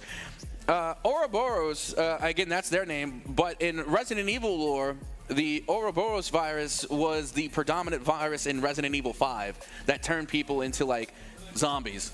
Wow, so we might be seeing some people get turned into zombies here in this next game. No, we're not. But I'd be surprised if Ouroboros in this game isn't a Resident Evil fan. If they just kind of stumbled upon that name, I'd be surprised. Yeah, they had to know something about it, right? Maybe. Again, Resident Evil 5 came out a long time ago. So maybe I'm just showing my age even more than my head does. Either way, though, JT Williams, it sounds like they had a pretty good fan base out there. Going to help them get through this match. Going into, if they will be able to win this, they'll go into the semifinals that we just saw, possibly going up against Providence. But either way, waiting on these players getting ready. You see them now focused. Look, they're showing their support. Yeah, I wish I had someone support me as much as these folks are supporting their team right now. You'll love to see it. It's a beautiful thing. Also, we got to hear some cheers for Henderson as well. Yep. Can't deny, they had their own cheering section. They were able to make some noise for their school. And again, you'll love the school spirit, and that's what it's all about. Absolutely. And JT Williams has been around for a while in these leagues. There you go. There's your support section right there. You gotta love it. We've been hearing them all throughout today. I think they've been louder today than yesterday, right? They are, in fact, louder today than yesterday. And this is why we need to normalize bringing bands, like marching bands, to esports events. Yeah, I love it. You bring them to the college football games, and it's some of people, like, honestly, it's my favorite part about college football is the bands and the halftime show. Like, I love the bands, whether it be for, collegiate or for high school. Let's normalize bringing out the bands. As a matter of fact, they actually did that at a high school local land. They were hosting, and the home school had their band there, and they would play every time a goal was scored in Rocket League. I like it. Just have some drums on the side, and then maybe like a trumpet. No, I'm talking about the whole band. The whole band was there. Yeah, no, the whole band. Oh, man. That's a treat. Like you would for a football game. They had the whole band section. Yeah, I'm talking, tambourines, the whole nine. It was lit, I'll be honest. And then maybe they didn't have confetti cannons. Maybe I'm just remembering it that way. You were just thinking about that. I was You're like, maybe thinking they should add that. About the confetti cannons. Speaking of, they had confetti cannons at my graduation this year, and it like scared the hell out of everybody. You got to be careful with confetti cannons in this day and age. You know, That's like true. they make a loud noise, and it was like no one was expecting it. But when it finally started raining down, we also had a band at our graduation, which was nice. Very nice, very nice. Maybe we can talk into, getting a band out here, possibly for states. Yeah, that would actually be really cool. Again, we need to normalize bands at esports events, in my opinion. But with that being said, getting ready to head into our quarterfinal matchup. And not only that, but we already got to see 2 maps so far on Bind. And then we also got to see 1 that was on Sunset, the newest map. But for this one, guess where we're going? Where? You have it in front of you. We're going back to Bind for a 3rd time. Okay. I told you We're very Bind, familiar with this. I told you Bind was a favorite. You're right. Even going into this one, I said that Bind was a favorite. What's the bands, though? The bands, let's have a look, see. For the side of Henderson, their bands were Icebox, Breeze, and Lotus. And you see me, I feel like Breeze is a waste of a band pick because no one's going to pick Breeze. Yeah. I don't think anybody's going to pick Breeze. And then their other band was Lotus. And on the side of JT Williams, it was Split, Sunset, Ascent. Okay. Now we're finding ourselves back at Bind once again. That's the 3rd time in a row? The 3rd time. Okay. In a row, consecutively. Yep. Our first was Sunset, correct? Yes. So we've seen 1 Sunset, the rest Binds. We'll see if that changes throughout the night. I mean, or throughout the day, going into the night, obviously. But Going into the long night. Yeah. Long days, but it's been very. It's actually not going to be a long night because we'll probably get kicked out at 7. That's probably true. Well, again, we're heading on to Bind, so everybody should be familiar. Now we got a good taste of it, and especially if you're sitting on the side, you should be able to look back on the previous matches and maybe take a couple of pages out of someone else's playbook and bring it to your game as we are getting ready to load up for the 3rd time here on Bind. And again, it's going to be interesting to see the compositions because Chamber has been the most popular pick, I think, this one for sure. on Bind here today. Yep, we've seen them match. We've seen Chamber on both sides each time. So I wouldn't be surprised if we saw Chamber once again here on this one. Was Chamber on both sides for the first Bind? Might have just been one. Yeah, I think it was Chamber versus Jet. Chamber Jet. Okay, that's right. That's right. Because it was like sniper v sniper. You have a better memory than I do, sir. No, I'm just a nerd. Okay, I'm like I have an affinity for like game characters. Right. That's all it is. When it comes to like memorizing like actual important things, like someone's birthday, that just going whoop in one ear out the other. With you. It's unfortunate. I'm terrible with names. Yeah, me too. What was your name? No, I'm kidding. But regardless, discounts. We are going to be heading into our next matchup. And again, so we're expecting the Chamber has been the most popular pick of the day. I'm still surprised we haven't seen the double smokes. But I feel like Clove, who we have seen in the previous matchup, is making up for that. Yep. Because Clove has just been absolutely phenomenal. I mean, they've been top frag every time we've seen them. I've been saying this them. Each match. We still haven't seen Viper. You think Viper makes an appearance here? No, I'm giving up on seeing Viper now. You know what? I'm not. And it's Clove's fault. Like, Yeah, it's Clove's fault we're not seeing Viper anymore. Yeah. And also because of the nerf. Like, first you bring out Clove, like the most OP controller to ever exist. And on top of that, you nerf Viper. Of course we're not going to see Viper anymore. I told you, that nerf is really scaring a lot of these players off. So because it used to be Bind was a double controller meta, and you would bring Brimstone and you would bring Viper. And look, speaking of, there's the Brim right there. No surprise. And then Yoru. That's what I wanted to see on Bind. I wanted to see Yoru, and they were trolling me a little bit because like every single player was hitting Yoru on the side of JT Williams. A little bit of a troll, and I appreciate it because it was funny. And now they switch off the Yoru. You heard me, and you broke my heart. You did it on purpose. Did it with intent right there for you, Cap. Yeah, but regardless, we're looking at the compositions here, and it looks like they are going to be going double initiator on both sides, and they're going to be going KO and Sky. No Clove, though, but we are seeing the double chamber, and honestly, this is a mirror matchup. Yeah, absolutely. This is the first mirror matchup we've seen all day. However, we do have the Cypher on one side for their Sentinel and a Chamber on the other, so not necessarily. Not 100% mirrored, but off by one character. Very close. Very close. The closest we've seen today. I think so. It's been the closest to a mirror matchup we have seen today. And again, it's hard to tell for this one because I like the Cypher pick. I think Cypher and Bind go hand in hand, but with the amount of Chamber play we've seen today, I don't know. This is My a tough question one. is that grassy on also Rocket League as well? Well, this one is spelled with a T. Grassy. Grassy. So I don't know if it's the We're gonna same have to person. get word on that. But wasn't Grassy on JT Williams yesterday? Yeah. For Rocket League? That's why I'm kind of bringing that up, because be the same that's person. a multi-talented. It happens. And we're getting word it is the same. And Grassy was one of those players who was popping off for JT Williams yesterday, and now finds himself here competing here in day 2. Yeah, they were in the money yesterday too. Yes. So if they play good again, they can double up. Hey, loving it, loving it. They could double up on the moolah. But already we're getting things started, and Grassy is going to send out the doggo. Not much doing, however.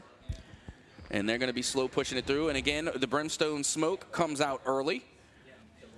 And also you can see the Cypher cage there as well. Meanwhile, you got Inspirationalist going to be keeping an eye.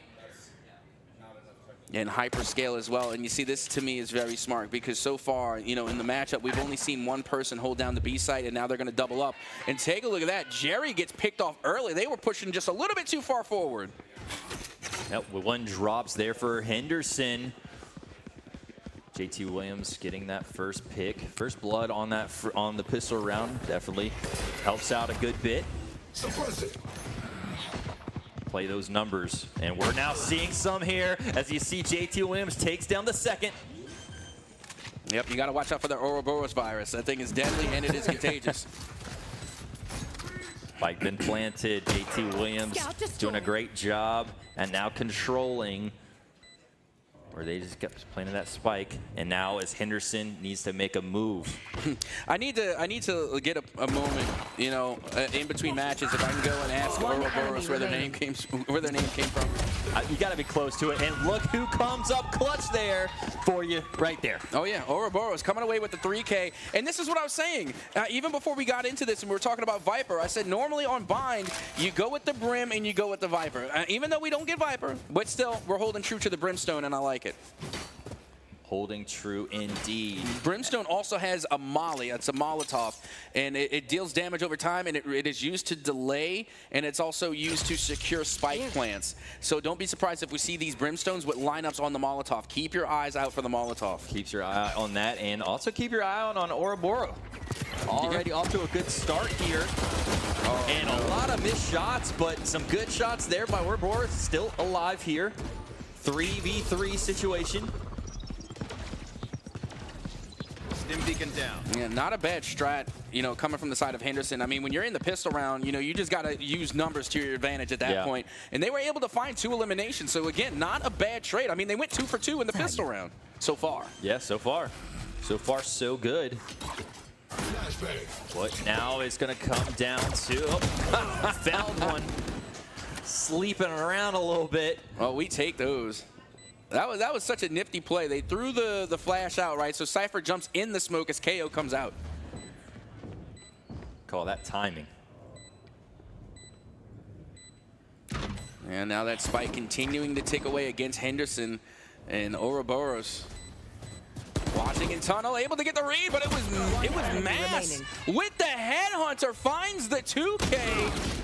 And time continuing to tick away. Hyperscale will be eliminated. And JT Williams comes away with round number 2. Mass with those last 3 were unreal. Obviously, big plays there. So first round, obviously, Ouroboros pops off for JT Williams. But second round, it's Mass's turn. I mean, you also got to give it up to Henderson. Like I said earlier, you know, in previous matches, that was 100% a win. But it was an expensive win. That's going to be 3 full rebuys you have to make into the next round. And you can see, once again, those rebuys are going to be hitting. You got a Spectre, you got a Sheriff, and a Classic in hand. And that's not going to really do you much. Speaking of, this skin on this Sheriff is pretty gnarly. That is a good-looking skin. Meanwhile, Mass is going to be breaking out the Headhunter. No surprise there. Which is the equivalent. I mean, they were popping on with it that last round. It's the equivalent of a Sheriff, for the record. So it's going to be a one-tap to the dome piece, which is your head. For those who don't know. Gonna elaborate on what the dome piece is. But here we are again in the showers. You see Tracker trying to make their way through. It's gonna be a slow push. Again, I respect it. As you can see, Indigo able to find the first elimination there on Lukey Pookie, thanks to the elimination feed. And now Mass Going to be slowly but surely watching their way. And honestly, if I were them, I would grab orbs so fast right now. Yeah. Just to get that tour de force. Get it. Ooh, that was my favorite skin pack in the game, right there on Hyperscale. That is what is called the RES skin, the Radiant Entertainment System, and it's just based off of old 8-bit games.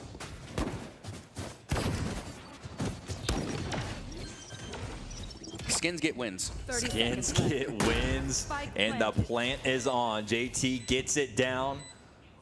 And now is patiently waiting on Henderson to make a move, but they still have numbers, 4v5. And you see, that's that molly I was talking about. They're able to place the molly at the door, and it's going to deter them. It's going to kill a little bit of time off the clock. As now you see Jerry pushing on the site, finds one elimination, able to put it into Ouroboros. They were able to find the vaccine for the Ouroboros virus, and they are now eliminated. As you can see, Grasty gonna be able to find another elimination, trying to hold on, trying to deter the defuse, but no, it will be Hyperscale to confirm as the defuse comes in, and Henderson get their first round here on Bind. Big win right there by Henderson, and you know, I mean, it really came down to, was it Jerry who popped off early? Jerry. Yep, it was in fact Jerry. Probably the easiest name to pronounce on that entire squad. Jerry. Calling out Jerry a little bit more than. And it's funny too, because on a lot of these, you know, we get parents and players that, you know, sometimes we'll get, you know, a little testy at us for mispronouncing the name, but you know, it's not like, you know, reading, you know, an email. You know, there's some complicated names. Yeah. There's always extra S's and random and numbers. Yeah, random numbers, V's, X's always coming through. The X's and the O's. But regardless, we're going to be moving right along here into round number 4, the rifle round. This is where we see the first true round of Valorant take place. As we continue on, Jerry, once again, got to watch out for Jerry. Jerry on screen. Now tracker. I'm going to need a horror villain named Jerry. Like, you know, someone just brutal, regardless. Jerry again, working from the smoke, able to find one with the showstopper. Big ultimate there, just to deter the plant. It does go down eventually, but it did cost them one for JT Williams. Cost them one, down on numbers, but getting that plant off does help, obviously. As we see, though, getting a couple trades going through. 3v2 situation favoring Henderson. But remember, that plant, the bomb is down. 1v3, bomb down. You gotta protect it, but not going to be able to do it as Squagpin able to pick up 2 and get the defuse for Henderson. And now for the first time today in our quarterfinals, we are now tied at 2 apiece. That is yet to happen. I like it. As soon as a team has taken a lead in every other quarterfinal so far, they have taken that lead all the way to a victory. We have yet to see the equalizer come through, and it has come through in this game for Henderson. And they won the rifle round. That's huge, and that's very telling. When both teams have been fully stacked, which they were, full buys on both sides, util, the whole 9, it was Henderson that came out with the dub. Absolutely. And now we're tied up here, 2 apiece. And not only that, but they forced JT Williams on another eco. Exactly. So after winning the rifle round, now they have the advantage. Exactly. Big advantage at that. Yeah. They have big guns, and the other team has small guns. You know what? That is 100% correct. Very simplistic. You can't argue with that. Oh, they were too late on the showstopper. Wait a minute, they're still alive? How are they still alive? That I don't know. Was that Jerry again? Jerry, and taking another one, but gets taken down. There goes the trade, and now there's only 1 remaining here on this JT Williams squad. I need the Jerry buff, and Mass, again, I need the Jerry buff. And look at this, Mass right now just 1 elimination away from getting the tour de force. So if they're able to get the elimination, that's huge, but there's also a special orb right behind them. So, I mean, if I was Mass in this situation, I'd go for the special orb, right? And then I would play offense after that because, you know, you're kind of taking a risk. It's not, well, actually, no, in the next round, I think they get 1 orb anyway. Mass has been deadly with this weapon. I mean, we've seen them take 3 apiece right in a row. So, I mean, it's not completely out here. 1v4 situation. If anyone can do it, it could be Mass. I mean, I don't think it's going to happen. I think they're, at the most, I think they're playing for exit frags. Yeah. If anything. And now, look, their footsteps, they're going to be giving it away here because, I mean, look at this, right there waiting. The footsteps have given it away. Yeah. And now it will be a Lukey Pookie to come away with that final elimination, and now Henderson are going to be able to go up 1. Kind of figured, though, big guns did beat small guns on that round. It's very true. It most certainly did. But now we're seeing the rifle round, too. I still can't believe Jerry survived that initial swing after taking out the showstopper. I still know it happened off screen, so I didn't even get to see what happened. I mean, I saw what was happening next to Jerry. Yeah. But I didn't get to see from Jerry's perspective. Yeah, but with that being said, we're now heading into round number 6. JT Williams now looking ready. They are able to buy up only 1 half shield on their side. Let's see what they can make of it. Yep, big round for JT. Definitely would like to get this equalized. Tracker looking around. Doesn't get one off, though. Cage 3. The ultimate is good. Hyperskill takes down Tracker. Spike Grassy planted. follows, though. Good trade. Very interesting that JT Williams decided to call in the orbital strike there. And they called it in pretty early, as well as the showstopper. I've got your trail. So they doubled up on the ultimates as now the Seekers come out from the side of Henderson. Spike ticking away, but they are able to get the spike plant, so that's good. Grassley able to find a 2-piece, but Ouroboros finds another. And my goodness, JT Williams are able to equalize. We have a tie game yet again. This might be the best game of the day. That was Grassy and Ouroboros at the end for just cleaning up shop there for JT Williams' side to make this one a tie game. This was getting good, Cap. I like it. Oh, 100%. This is the first time we've actually seen a back and forth. You know, not to disparage the other matches, but, once one team got into the lead, they kind of kept took it. off. Absolutely, but now we're seeing the real tug of war. We're seeing the back and forth, and you know what? This is what we come to see. This is why we are here today, to see matches like these. And honestly, this has the making of probably the best match. If not so far, it could be very much all day. As we continue on now, going into round number 7, a tie game, 3-3. You love to see it. Love to see it indeed. And here we go. Who will be able to take this? Obviously, someone's got to win this round, right? That was a bad dog. Getting taken out on that. And actually, that was one of the buffs that Cypher got. When they first got their buff, it was the Cypher traps, the wire, the tripwire, now activates when utility goes through it. So if you get a dog that goes through it, or if you get one of Fate's launchers, yeah, exactly. And I think that is fantastic. I love that.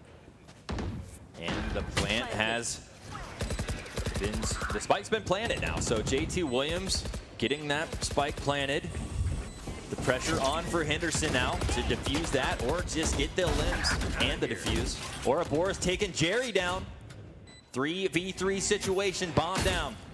I need to see an Ouroboros and Jerry 1v1. Like, just for namesake, Ouroboros from Inhuka finds the 3K.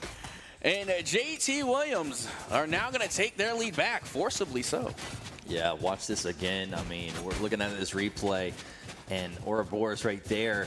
But at the end, right there, Ouroboros and Tracker getting those 3 back to back to back instantly. Yeah, I mean, that's good positioning, too, because you look where they're at. You had Tracker and Flowers, and then you had Ouroboros and Hookah. And the way that they're shooting like from 2 different angles, right? So it's kind of making like a pinpoint. Yeah. And you're just tough to get out of. You're caught in the crossfire. Yeah. There's nowhere you can go. Again, that was great positioning coming from JT Williams. And now they are going to enjoy a 1-round lead. And once again, you can see Henderson, they're trying to bring that pistol round tactic of just going straight for the jugular, right up A main. But good on JT Williams to try and avoid the danger. Powerless.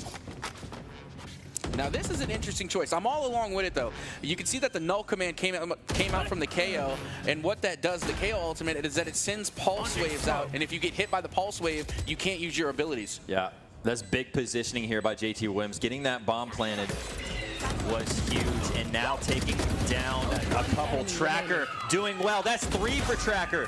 But now Jerry with the answer back. 1v2 situation. Jerry has to come up clutch, not going to be able to do so. And now JT Williams up 5-3. I need to know for Grassley, which is their main game? Is it Valorant or is it Rocket League? I don't know. They can do it all. From what I heard, pray tell, and again, from my just hearings through the grapevine, it may have been Rocket League, but I'm not sure. I mean, they're playing phenomenally here on Valorant. And now it's time for our first timeout here in match number 4, which means it's time for everybody's favorite segment. It is the Discounts and at Soka Show. So we have heard a lot of names today, a lot of player names. What has been one that stands out to you? Fun player names. Players or actual operators? Players? Players. I'm going to go Grassy. Grassley is your favorite name? Yeah. I mean, why not? I just watched him ball out yesterday, and now is doing it again here today on a different game. True. So respect to the player, but for me, as far as like the names are concerned, I got to go with Ouroboros. Okay. Well, for one, Ouroboros has been cooking. They're popping off, and they're playing controller. That's number one. They're playing on Brimstone. Number two, even if it wasn't intentional, I'm still a huge Resident Evil fan. So I just can't ignore it, you know? It's like someone coming out with the name G-Virus, you know?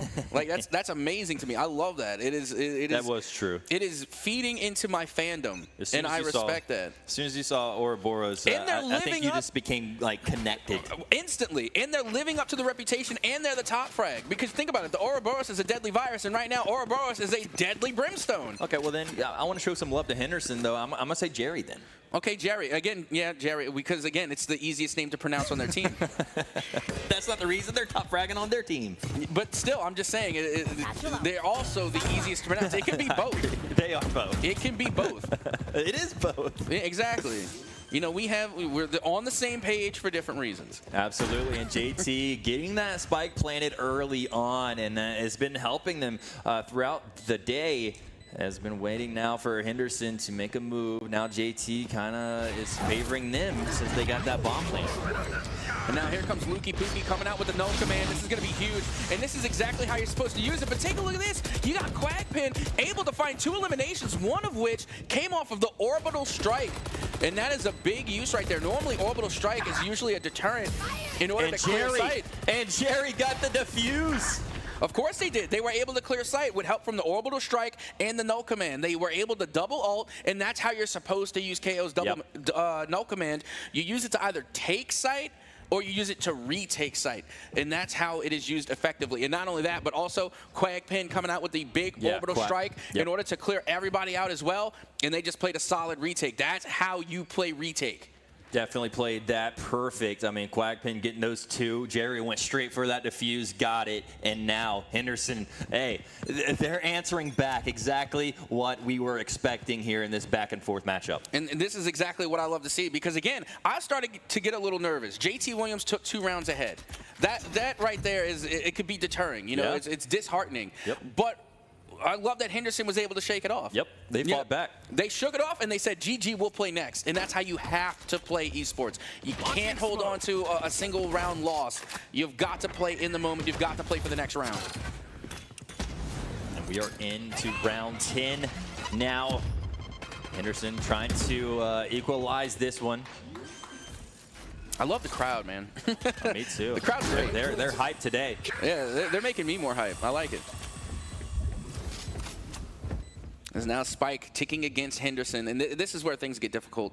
It's on bind, so the retake on bind is going to be a little bit harder than other maps. Like if you're playing on Haven, you kind of play for retake, and it's actually a significant strategy. You give up sight, so that way you can play retake and then re-entry. But when you're on bind, as you can see, it's a little bit more difficult. It's not going to be the same story. Tracker able to find that elimination, and now you see it will be Ouroboros to find the final elimination and get yet another round win in the favor of JT Williams. Yeah, Henderson did a great job last round on that retake, but not able to do so this time. JT Williams is that great team that they can just get that spike planted real quick here on bind.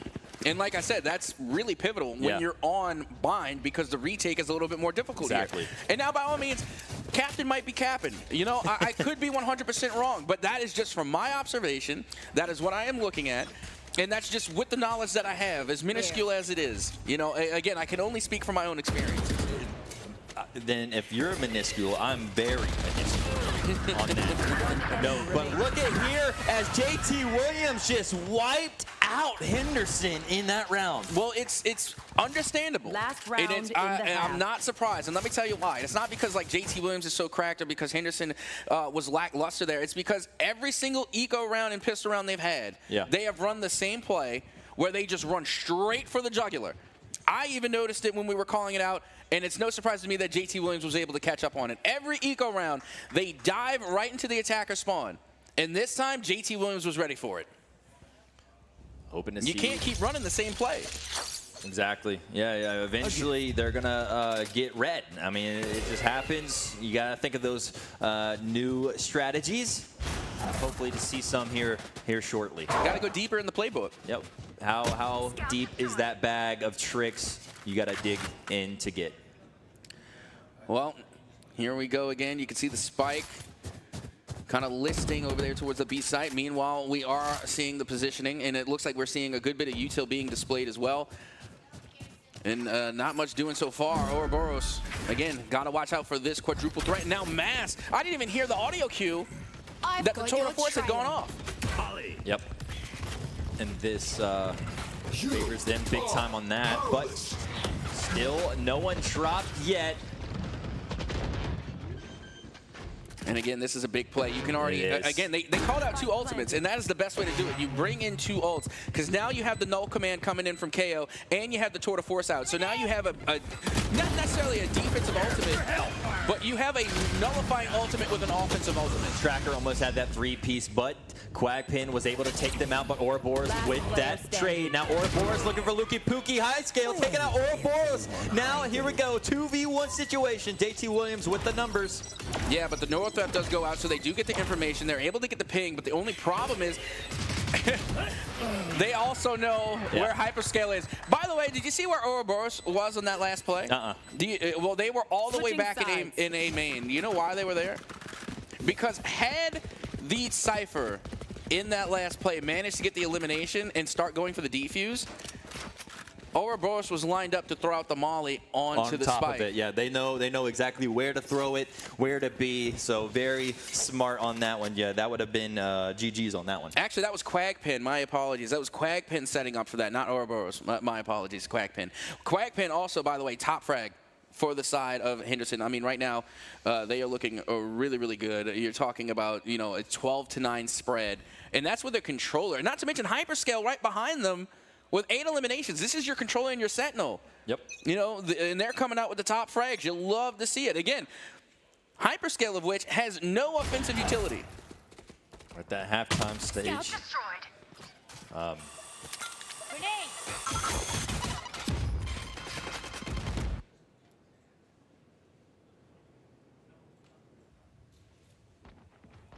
And now this is where things are getting interesting because Henderson, unfortunately, forced into another eco round. Scout destroyed.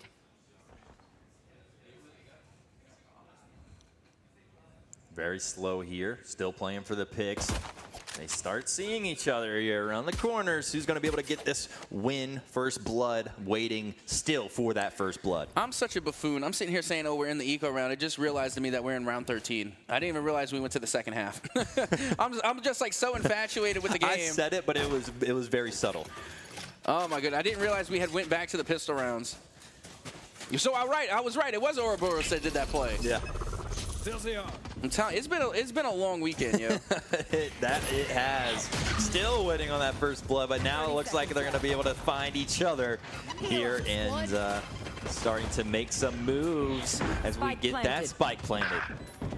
Luki Pookie finally with that first blood, now getting another. Takes down Tracker. And you can see the util is coming out. Inspirationalist able to find one. Jerry finds the other.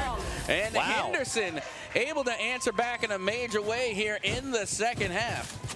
Yeah, that right there was much needed for that Henderson side. I mean, big time kills. Flawless. You got to love that. That's going to give you momentum going into that next round. Yep, and again, that's a big win because it was the pistol round. Yeah. So that should set you up for a little bit more success, definitely going into round number 14. And you can see they're all going Spectre full shields. Oh, hey, hang on, trying to play if you want to go with the Bulldog or not. I respect the Bulldog. In my opinion, the Bulldog is the most underrated weapon in Valorant. In my opinion. Did they go all Spectres on this? It's starting to look like that. Yeah. It's what I like to call a Spectre lecture. All 5 players with the Spectre. JT Williams done, still on that pistols. Trap destroyed. Still waiting on that first blood. Kind of reminds me of that last round. And here we go. That spike has been planted. And I like the way that Henderson is playing. It's very reminiscent of JT Williams when they were on the offense. They went full dive onto the site and then just tried to plant as quickly as possible. And that's what we're seeing from Henderson is now the spike is ticking away against JT Williams. Jerry now laying down that damage. They were able to hit, so there was definitely damage taken. It's now Mass with the Headhunter finds one, and they get traded out. Now Quagpin finds another. Lukey Pookie able to find one, and now Jerry gets eliminated. And finally, the last player will fall from the side of JT Williams. Yes, and you hear the crowd. That was another big pickup here for Henderson.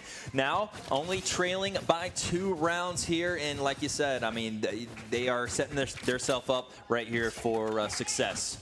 Yep, that they are. But keep in mind, we still have to get through the rifle round, which we're not there yet. We're in the bonus for Henderson. So if Henderson manages to take this next round, they're gonna get the bonus. Yep. And they're going to go up yet another round, which will be the equalizer. So if Henderson take this round, they should be able to equalize in going forward. Yeah. Big round here. Jerry.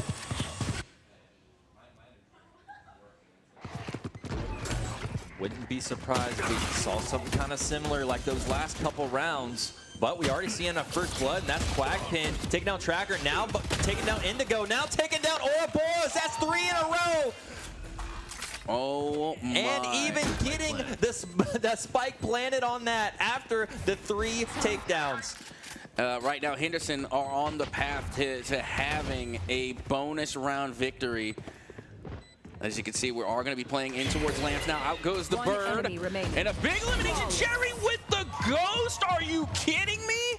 Another flawless. A 2K with the ghost. A flawless victory for the bonus round. My word, Henderson coming alive. And you know, it's kind of playing into what we were saying in the last series. Yep.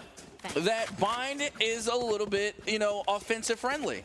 And it's looking that way, especially with these 2 teams. You know, we only seen really, what, 1 retake?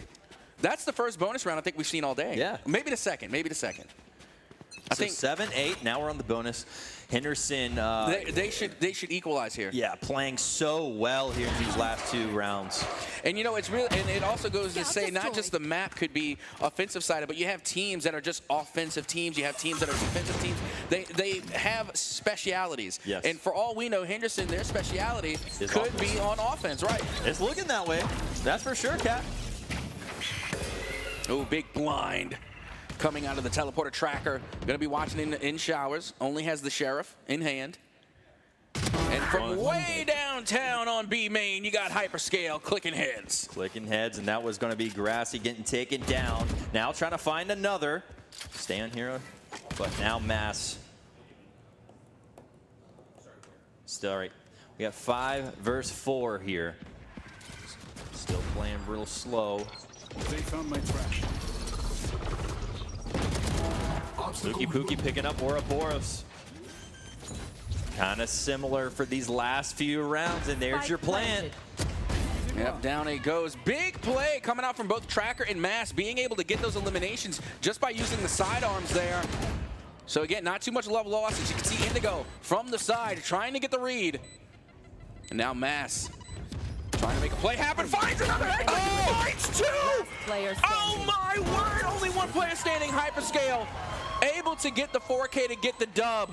That was they close. get the round win, but JT Williams, that was an expensive win. Yeah. Once again, it is a win, but good on JT Williams. They made it an expensive win. Wow, I really thought that could have been taken back from JT. That was real close. We're watching this replay from this last round there.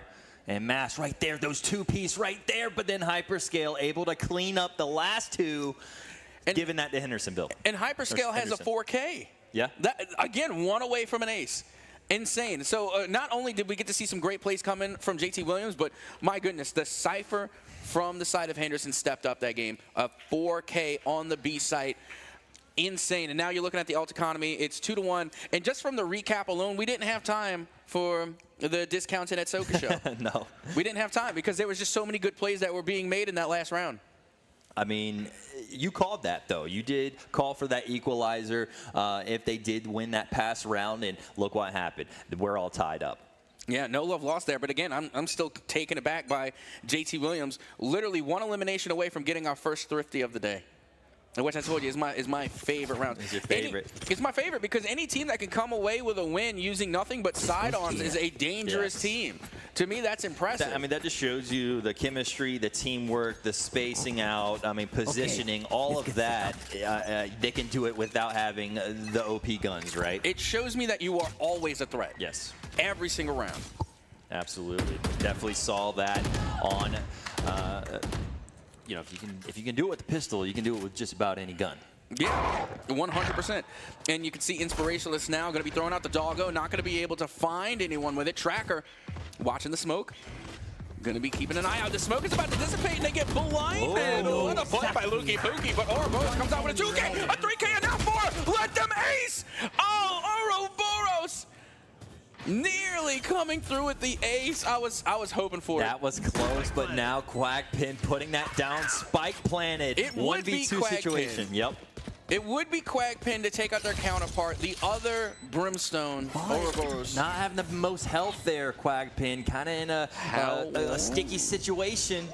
But they have the orbital strike, and they still have mollies as well. Being able to get the heady. Now they need to set up for the lineup. Now you got to go and set up for the molly if you still have it. But no, they don't have their molly. Yeah. So it all comes down to the peak. Well played. And wow, what a play there by Indigo, able to clutch that one out here for JT Williams to go ahead. And you know what was really interesting is that on that last play, Indigo meant to get it to half. Yeah. That's what they were playing for. It looked like they did. It was close. Exactly. I'm pretty sure Indigo thought the same thing. I thought so too. They were playing for half. They get to half, and as soon as you make it to half, that's when you pop off Spike. Yeah. You get half, and then you come off Spike, you pull your weapon up, and then you play. But I promise you, Indigo more than likely thought they got it to halfway. I thought so. But regardless, they were able to come through and get the elimination and still get the defuse. The thing is, that gunfight could have went longer. They thought they could have had it at half. It could have been the other way. So, but either way, big pickup there. And we see JT Williams take that lead. Yeah, now you got to be even more nervous because Mass has an operator on the chamber. And not only that, but they also have their ultimate as well. Yep. So there's a lot to work with right now if you're on the side of JT Williams. As once again, they're going playing inside the smoke. That is such a good call right here. As you can see, they are getting their lineup, trying to take a good look and trying to find just a shoulder, trying to find anything as the little boom bot that does go out, but it gets eliminated.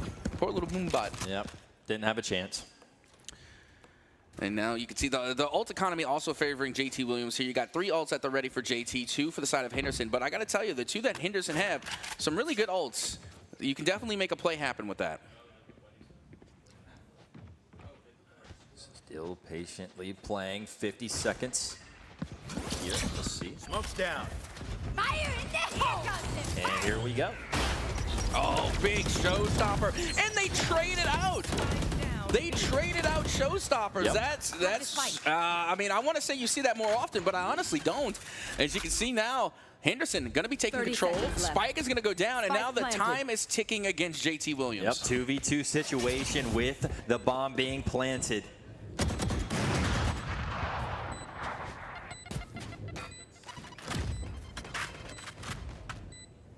Speaking around, looking around here. And Jerry's going to be able to find Indigo. And Mass is one shot. They got, yeah, this is going to be a tough situation for JT. And gets taken down. Jerry will get that elimination, and we have ourselves another equalizer. Yep, that we do. I mean, it's literally going back and forth now. 19 eliminations here from Quackpin. Also the same with Ouroboros on that. And also Tracker. They all have 19.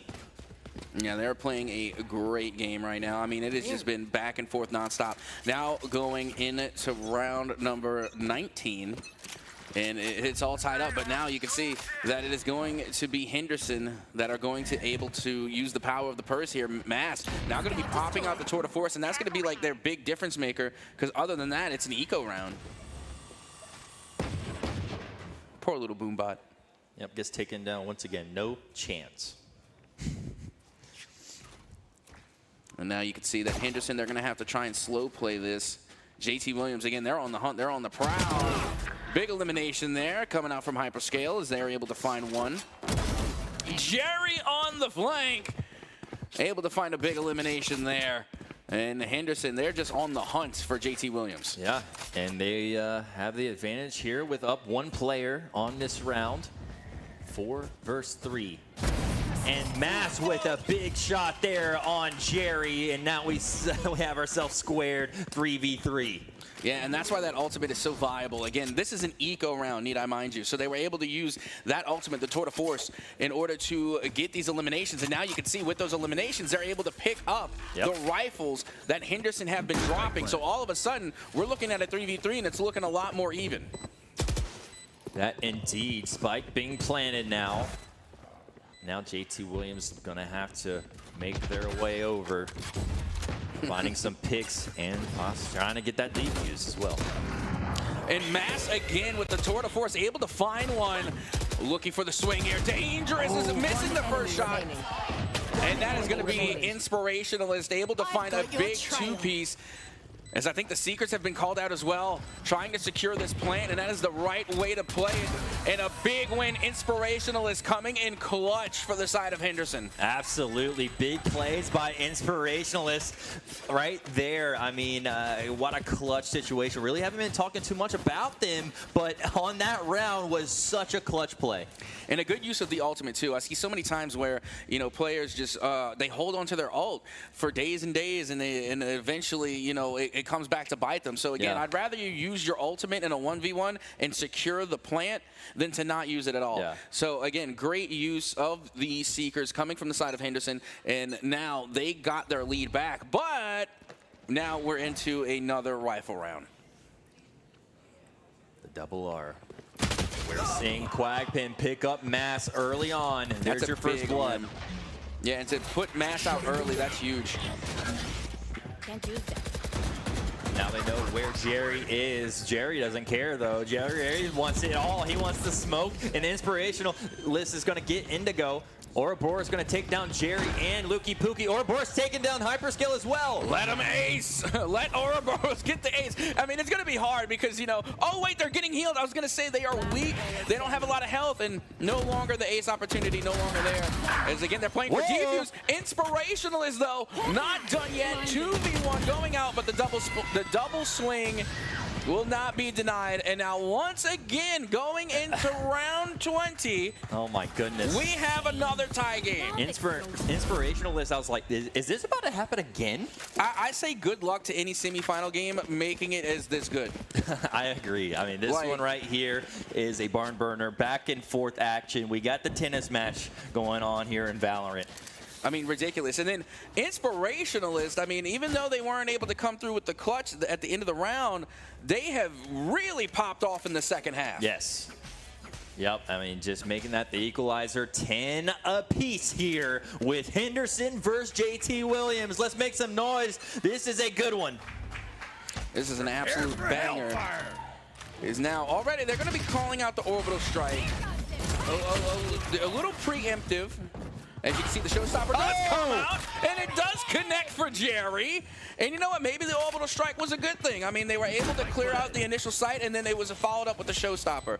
So, okay, I can see it now. I understand it worked out, right? They paired it with the showstopper. And it's like wine and cheese. You know, the showstopper, it pairs well with the orbital strike. It's a very fine pair.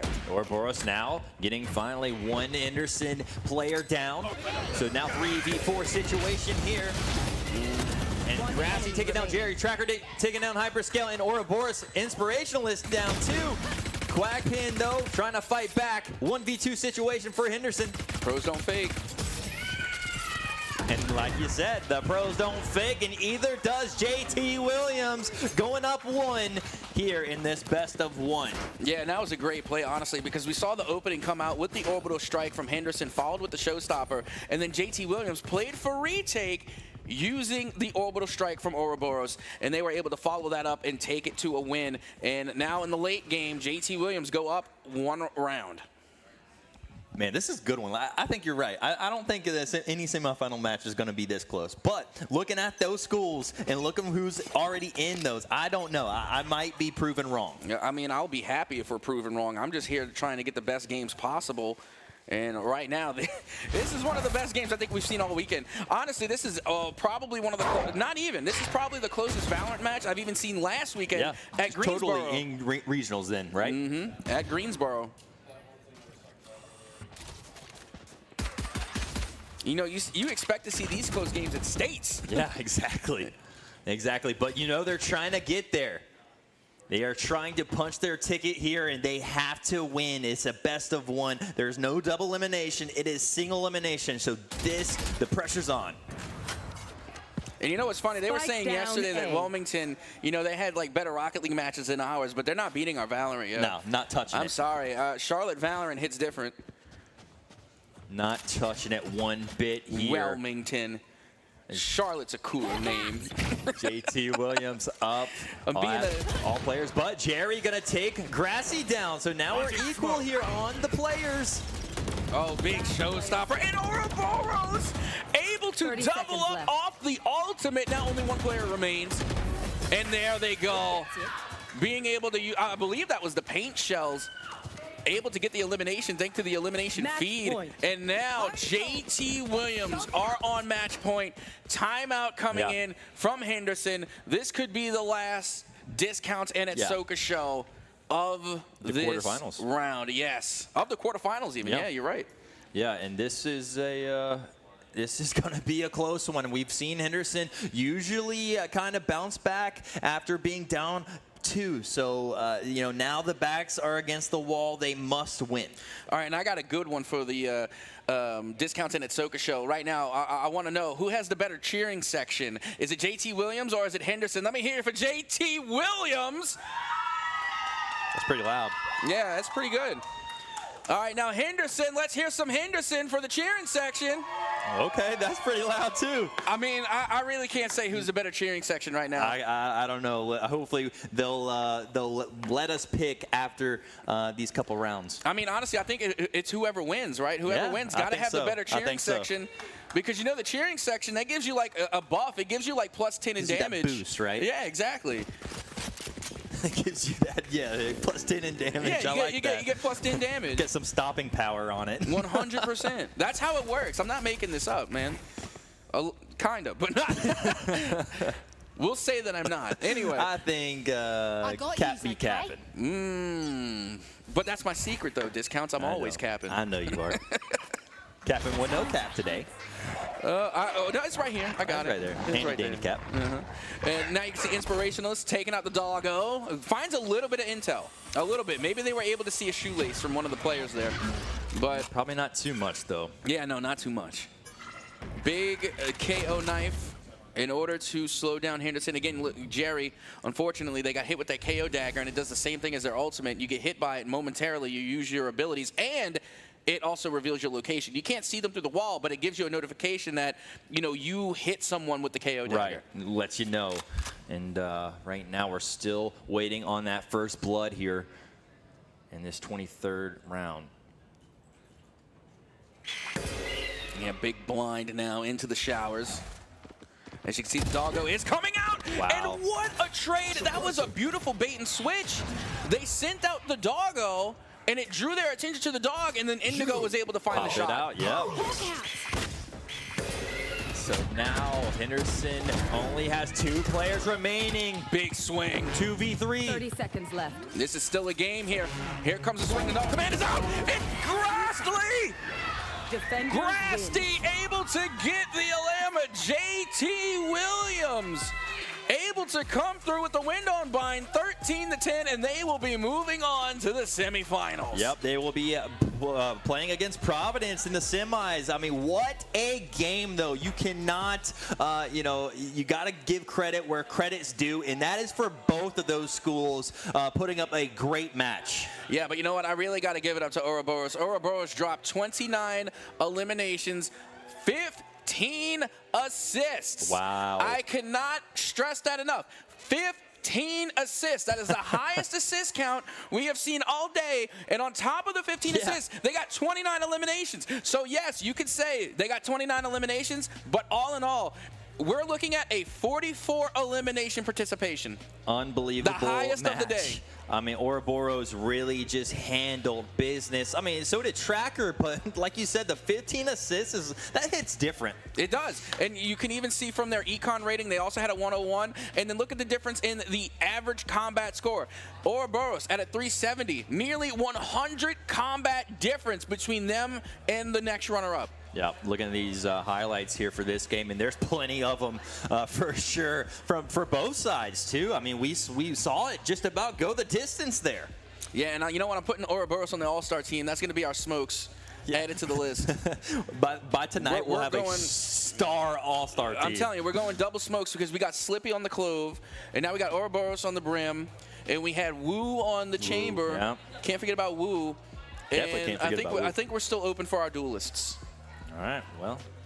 We're putting together our fantasy team. Those spots will be filled out probably after the semifinals. I like this, you know, because the fantasy team, that's fun. You know, I would love to do that. And I mean, it has been done in esports, yeah, but I think they have that. They do. At least it just needs to be more of a normalized thing, right? Well, no, they have it. I just never participated. But I like this. We need to start a league. I like the VESL fantasy league. Yeah. Because we're putting together like a great team. We need to sign that team. Oh, my goodness. Again, I can't get over how well that game was.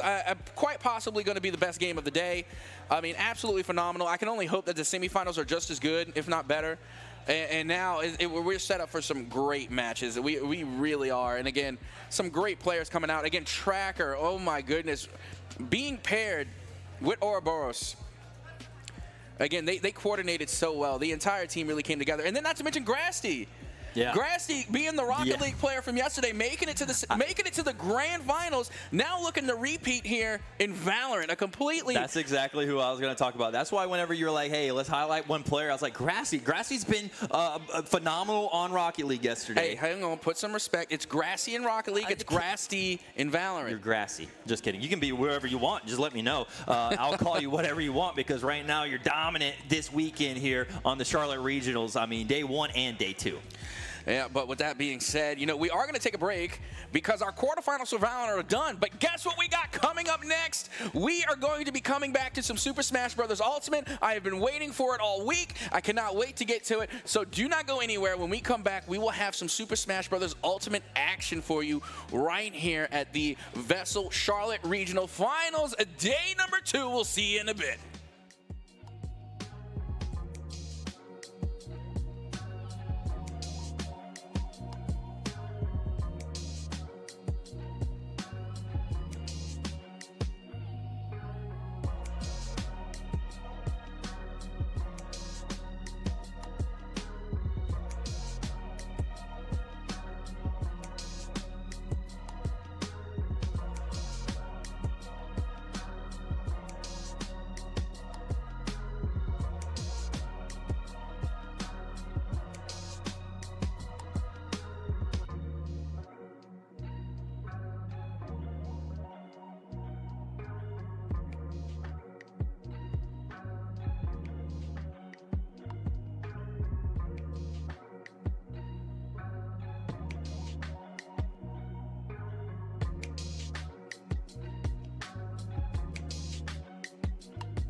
Well, hello and welcome back once again to the VESL Charlotte Regionals Finals, day number 2.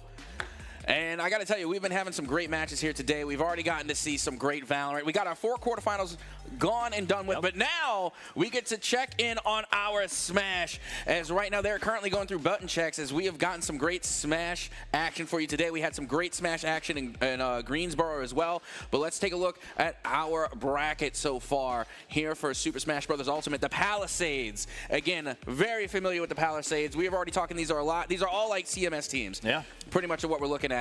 And they're going to be taking on Myers Park in the semifinals. We got Butler versus Central Academy. And I think that's the one we're getting ready to watch right now, actually. Absolutely. And, you know, Butler was handling business on their Valorant side, and now they have their chance to show out here on the Super Smash side.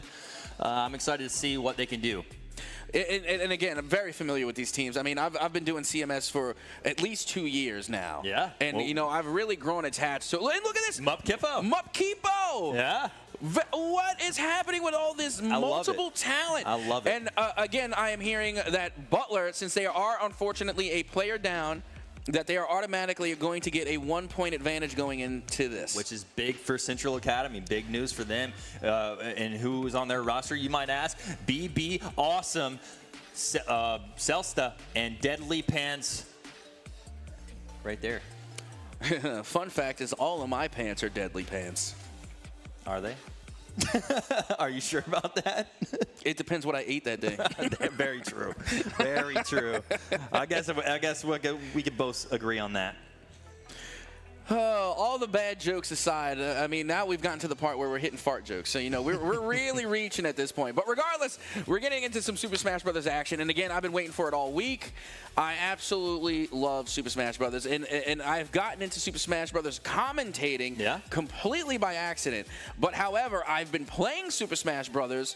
Since Smash 64, the very first that one. Smash. And yeah, that one was my go-to back in the day. I know some of these kids don't even know what a N64 is. I'm sure they know what it is, but they probably have never seen one. Like, look at that dinosaur. You know, it's actually funny. I've gotten to go to the National Video Game Museum. Honestly, one of my favorite places to go because they literally have every console ever made, and you can play them. Oh, okay. They let you play them all. They let you play like all the old school stuff. They even have like a virtual reality section, and it has the old school Nintendo virtual reality with the red scan that like burns your retinas, you know.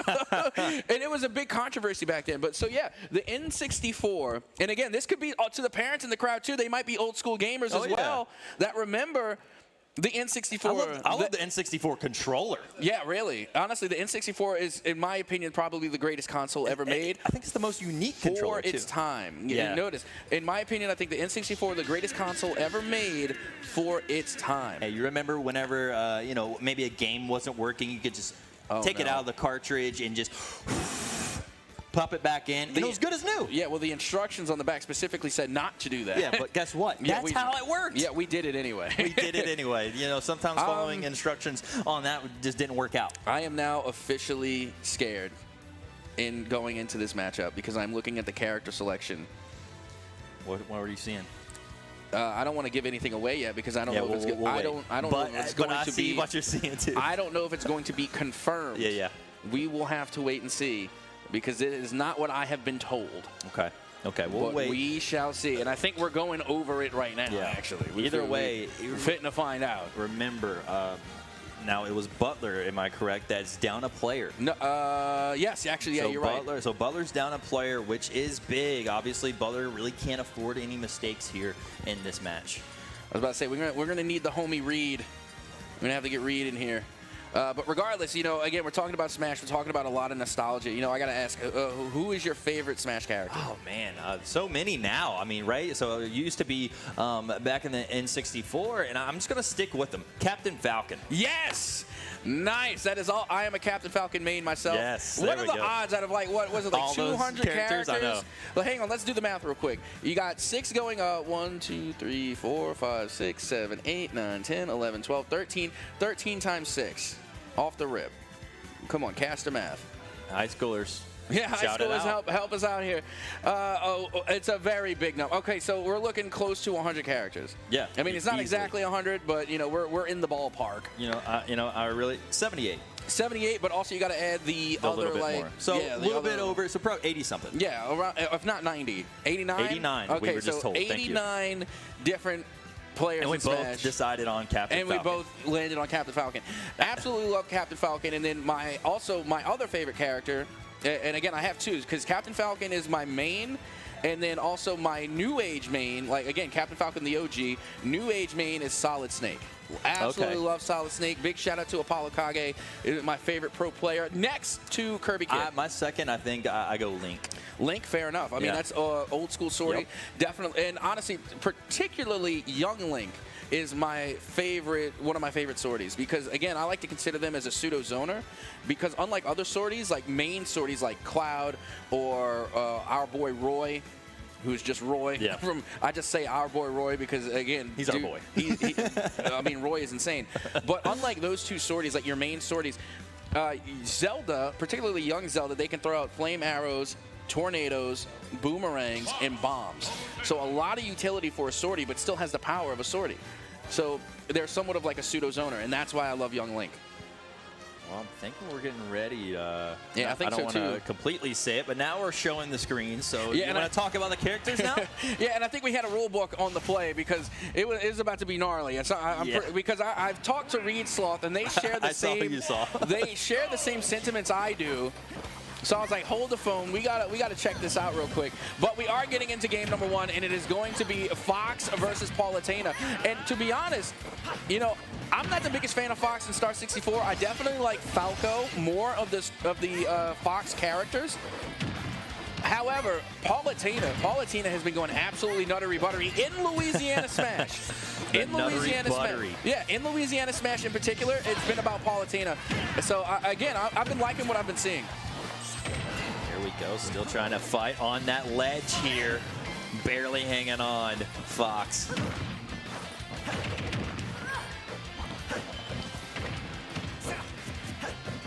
And now you can see Fox trying to get a lot of those back airs in as they're able to find that forward smash, or actually more of like a forward tilt, if anything. Trying to take out the laser, but I'm telling you, and again, this is where Fox is going to be a difficult play against Palutena. They missed the recovery, feels bad. That was tough. So Fox, again, they have the blaster, right? But they're mostly a brawler. So like, if you're going to try and go blaster against Palutena, she's going to beat you on the range every single time. So you really can't do much with the blaster unless you could try and use it in air off of a combo. But right now, Palutena just playing absolutely phenomenal right now. And not only that, but they're somewhat holding their own even in the short range. Yep, Fox still trying to take away their first stock. And having trouble right now. Yeah, and maybe still getting that recovery this time. Yeah, they were able to hit the recovery, but look at this. On the second stock, and already they're at 84%. This Palutena still in their first stock and doing a lot of work, being able to hit that back air. Now looking for the down smash. It's not going to be on point, though. The Palutena still just putting in work, just ledge watching on this. But Fox able to recover a little bit. Still, I mean, like you said, looking at this, still on their first stock right now. Palutena doing a great job just staying in this one. Yeah, exactly. And you know what? They're taking a lot of damage, but also so is Fox. Fox is at 139. The only problem is that they're on their second stock. Right, exactly. Big down one. throw. Now look at this. Only one stock remaining for Fox. And there we go. Yeah. Pretty sure, I mean, I looked away for a second, but I'm pretty sure that was the up tilt that managed to connect, and it was able to send Palutena into the blast zone. But still, they have an entire stock advantage. Absolutely, yeah. Fox is going to have to put in a lot of work right here. They're going to want to pull this one off. Palutena did a great job on that first stock, keeping it alive for a long time. Yeah, and now they're eating at the damage, trying to chalk up a good bit here, and that's where you're going to see, a lot of difference between these two. Is again, Fox is a very speedy character. They're going to be able to chalk up a lot of damage very quickly, but that's if they can find an opening. Whereas Palutena, you can see they work with a lot more single-outed, heavier attacks. Yeah, definitely seeing that here. I mean, just using all of it to advantage. Seeing right here, just keeping Fox off of the map. but recovering right here on that last stock. But 120 remaining. Fox fighting for their life. Can they get this recovery? Valentina try not to let them come back, and I don't think it's going to happen. And it's so funny because I got into, like, not necessarily an argument, but I got into like a discussion. We'll call it a discussion about Paulatina, because I was like, I'm on the fence, or on the side that Paulatina is a zoner. And somebody was telling me, oh, well, Paulatina's not really a zoner. I was like, she's not a brawler. What are we talking about? Like, what do you mean? Like, they are playing mostly from the mid and far range. They have moves and abilities that can hit clean across the stage. Exactly. And again, that's one of my perfectly mid takes. I am not the utmost authority again on Smash. Definitely more so in Valorant than I am in Smash. But with that being said, you know, I still have enough knowledge and enough history in Smash going all the way back to the 90s to where I think I could be able to make a correct call or two. Back to the N64 days. Yeah, when GoldenEye was Call of Duty. Oh, I love that. You're giving me some great throwbacks right now. I'm reminiscing over here in the caster's booth. I know. I want to go to Blockbuster. You know, I want to go to Blockbuster and I want to get some sour punch straws, and I want to take the sour punch straw and put it in some Powerade. That's how we got down back then. What are you doing after this? What I'm doing after this? What are you doing? I'm doing what I'm you're trying to find a Blockbuster. Yeah, I'm doing what you're doing. We're going to be driving for a while. Oh, yeah. I think maybe there's like still one Blockbuster in existence somewhere. Yeah, I'm sure. Just At for least the one. just for the memes. I don't even know. I mean, there's actually a show. There's a show about the last Blockbuster. Really? Yeah, it's actually really funny. I think I've seen some of that. I love that show. But, and you know what, and this is going to be interesting, okay? This is a really interesting selection. They're going to go with the Kazuya to take on the Paulatina. And yep. Kazuya is one of the heaviest hitting, if not the, it's hard to say because Little Mac also a very heavy hitting brawler, but that's because they have the KO punch, and the KO punch is like a one hit. Right. So, ignoring the KO punch, Kazuya is like the heaviest hitting brawler in the game, and they have good recovery, well, decent recovery. So, if Kazuya can get in close on this Paulatina, yeah, it's going to be bad. Yeah, and that's exactly what they're trying to do. Just get up close. They're trying to brawl, and Paulatina trying to just get that distance, right?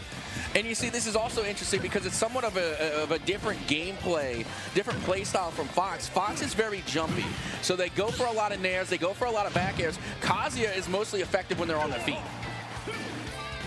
Still trying to, I mean, Paulantina's been doing a great job of just keeping them off the mat, right? Keeping them off, but look right there.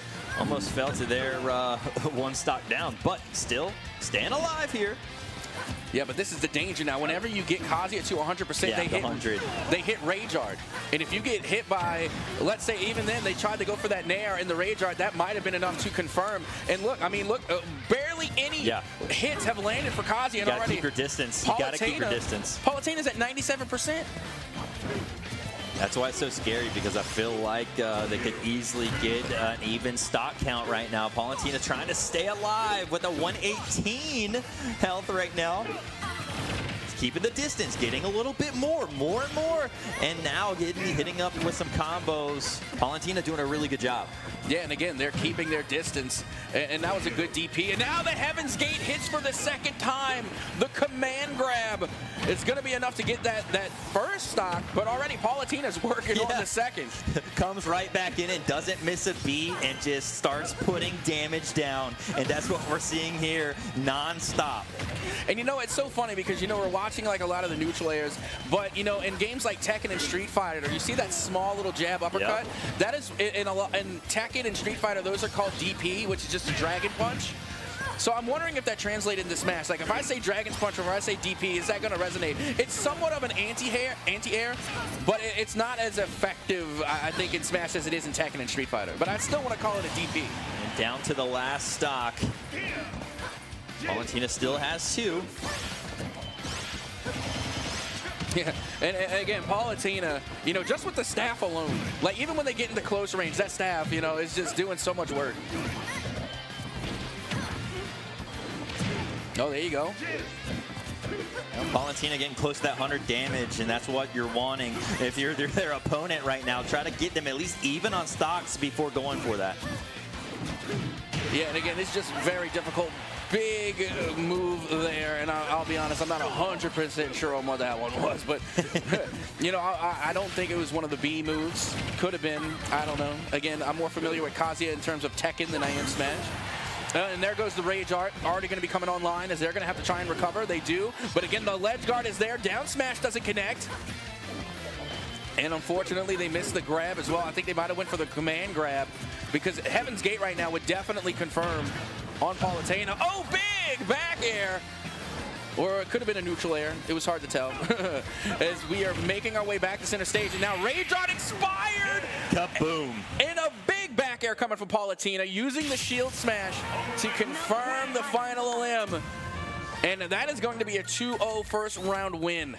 Yeah, really big plays there by Palutena. I mean, just doing a great job just throughout the whole match, keeping their distance when they needed to, getting up close when they needed to, and getting all those aliens and staying alive for most of the part with that first stock you see right there. I mean, just stayed alive for a while. I mean, that was the whole trick with Palutena, is being able to avoid that close range, being able to avoid a lot of that damage. And this was the play here. Here comes the back air from Palutena. The shield bash off the back air. Just well played. Again, not showing any fear. Again, it's high risk, high reward, because, you know, when you're going for that back air, you have to close the gap against Kazuya.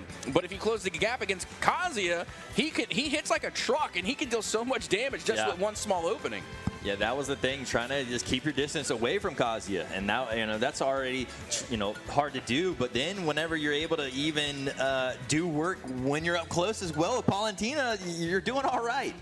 Yeah, they're doing absolutely phenomenal. Again, that was a 2-0 first round win. So again, big kudos. And you know, I hate to ask this, but which side was the Palutena on? What team?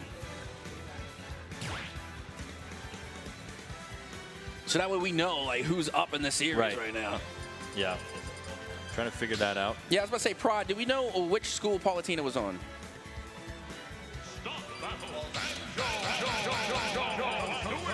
Oh, no, not Banjo and Kazooie. Oh, Mr. Game & Watch. Okay, I am okay, so Banjo and Kazooie, a very niche character. You're either great with them or you're horrible. And honestly, Banjo and Kazooie in the Smash world is somewhat of a meme, a little bit. But when you see a Banjo pop off, they cook. So we're getting confirmation that Butler was Palutena. Okay, so that was big. Well, because they get a one-game advantage because they're down a player. So now they're on match point. Yes. Oh, my God, that is insane. And now we're seeing Jigglypuff versus Mr. Game & Watch. Oh, now, so even. Okay, so yeah. Wait. It's even because Butler was down 2. Palutena was Butler. They handle business. We're tied up. Yeah, but Butler, if Butler is short a player, they wouldn't have. So Central Academy had to be Palutena because Butler gets a first round win because they're short a player. The other way. Okay. I think. Akafusid. Well, we will sort that out soon enough. But meanwhile, we do have the Jigglypuff, and the Jigglypuff has been becoming somewhat of a meta pick for the most part. I mean, they're very floaty, they're very speedy, and whenever they are able to land the sleep, you know, the lullaby, you know, they deal a lot of damage. Yeah. So again, I've been seeing a lot of Jigglypuff lately. I like the Jigglypuff play. I mean, I'm not too familiar with the other, but Jigglypuff definitely always stays alive. He's always floating around on the side, so keep watching for that, staying alive.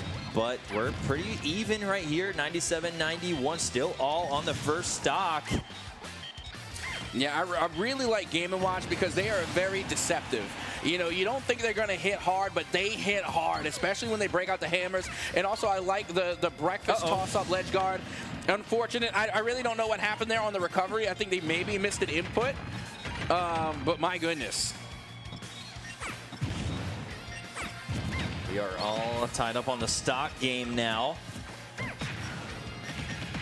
Jigglypuff taking a little bit more damage, but either way, Mr. Game & Watch still same stocks right now. Okay, and now I have confirmation from production. Butler, you're right, Butler is now equalized. They were punished. Because they were down 1. Correct, because they were down a player. Yeah, so now we're all squared, and this game is pretty squared, to be honest. Besides Jigglypuff with a little bit more damage dealt, But either way, this is big. Oh, and big bombs being dropped by Game & Watch. Trying to go for the updraft. It's not going to be able to land, but they're able to hit the pie. And again, it has been much debated on whether or not that is a pie. It looks like a pie to me. It looks like a pie. Jigglypuff trying to stay alive on this second stock, but right now 137, and there it goes. And Jigglypuff down to their final stock here. Yep, big bombs coming out from Mr. Game & Watch, able to recover again. Well, you got to be careful because last time they went a little bit too far down and they weren't able to recover. As you can see, Jigglypuff just trying to keep them off the ledge. But again, Game & Watch with these bombs is just hitting a lot of that AoE damage. Not necessarily that it's AoE, it just has a pretty decent blast radius. Yeah, Mr. Game & Watch doing pretty well against Jigglypuff, getting that damage down and still on that second stock right now where Jigglypuff on the final one. So right now, Mr. Game & Watch does have that advantage, still having that extra life. And again, doing really well with the bombs, and now being able to follow that up. And the breakfast started to come out, started to cook, but they're not going to need to. Unfortunately, Jigglypuff not able to recover, and that is going to be game number 1 of match 2. Yep. Going the way of Butler. Yeah, Butler looking good right now, especially after that. So 1 set away for Butler. Yeah, and both of them are on match point. If this is a best of 3, which I think it is. It's best of 3, I'm pretty sure. Yeah, that sounds about right to me. So again, both teams on match point. Yep. If Butler is able to come away with the win, then that's GG's. Then they're going to be moving on. And we're getting another Jigglypuff. Oh, no, you don't. For those that don't know, and for those that may be aware, Steve is a controversial pick in Super Smash. Yeah. You have some leagues and some that allow it, right? Yeah, some that allow it and some that don't. So in some places, Steve is banned. And personally, I'm on the ban Steve bandwagon. I ran some Smash tournaments before, and that is one of the first questions I get asked, is Steve banned? They should be, in my opinion. But regardless, we're getting right back to work here, and already you can see Jigglypuff going to work on this Game & Watch, able to deal out a nice chunk of damage. Definitely stepping up their game from the first round. This is completely flip-flopped right now on this game. Oh, look at that equalizer. And again, the revenge stock comes in kind, and those are the hammers you got to watch out for. And not only that, but you have these updrafts as well. And clearly, you know, whoever is playing on this Game & Watch has gotten their moves down to a T, because they are being really effective when it comes to juggling and, you know, elongating these combos.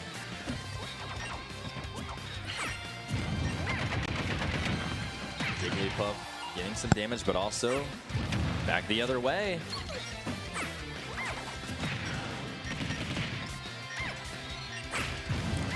Now trying to take this one into the air. You can see the key came out. The key was on point. Went for the forward smash and missed. Left him open, as that is going to be a up smash there in order to take the second stock off of Jigglypuff. And now Game & Watch has a 1 stock advantage. Butler trying to close. Oh, that's a turtle. That's right. That is a turtle. That is not a pie. That is a turtle. You're like, it looks like a pie. It did look like a pie, but it's like a snapping turtle. Yeah. Right now, looking really good for Butler. Still having that extra stock left, but very similar on their health. But still, like I said, an extra stock over there for Butler. Going down with the key and now throwing out the bombs yet again. Able to connect, and they are lapping right now on the Jigglypuff. Trying to serve up some breakfast, not going to be any good. Able to get what I assume is a command grab. Forcing Jigglypuff back onto the side, but the recovery is there. And the key off stage! Able to confirm the final limp for Jigglypuff, and if I'm not mistaken, that should be the game for Butler. Yeah, Butler, big time there. And as a matter of fact, it is. That is going to be the win for Butler. They are going to be moving on. And again, a friendly reminder, because they are down a player, they did get punished with an automatic 1 loss. Yep. So they have to be perfect throughout their entire length of the tournament. Yeah. Yeah. Well, I mean, we're here, right? They've made it this far and now continue to advance. And if I'm not mistaken, that should be going to Grands, actually. Wasn't that the semifinal? I think so. That was one of the semifinals. Either way, they're in the money now. Yeah.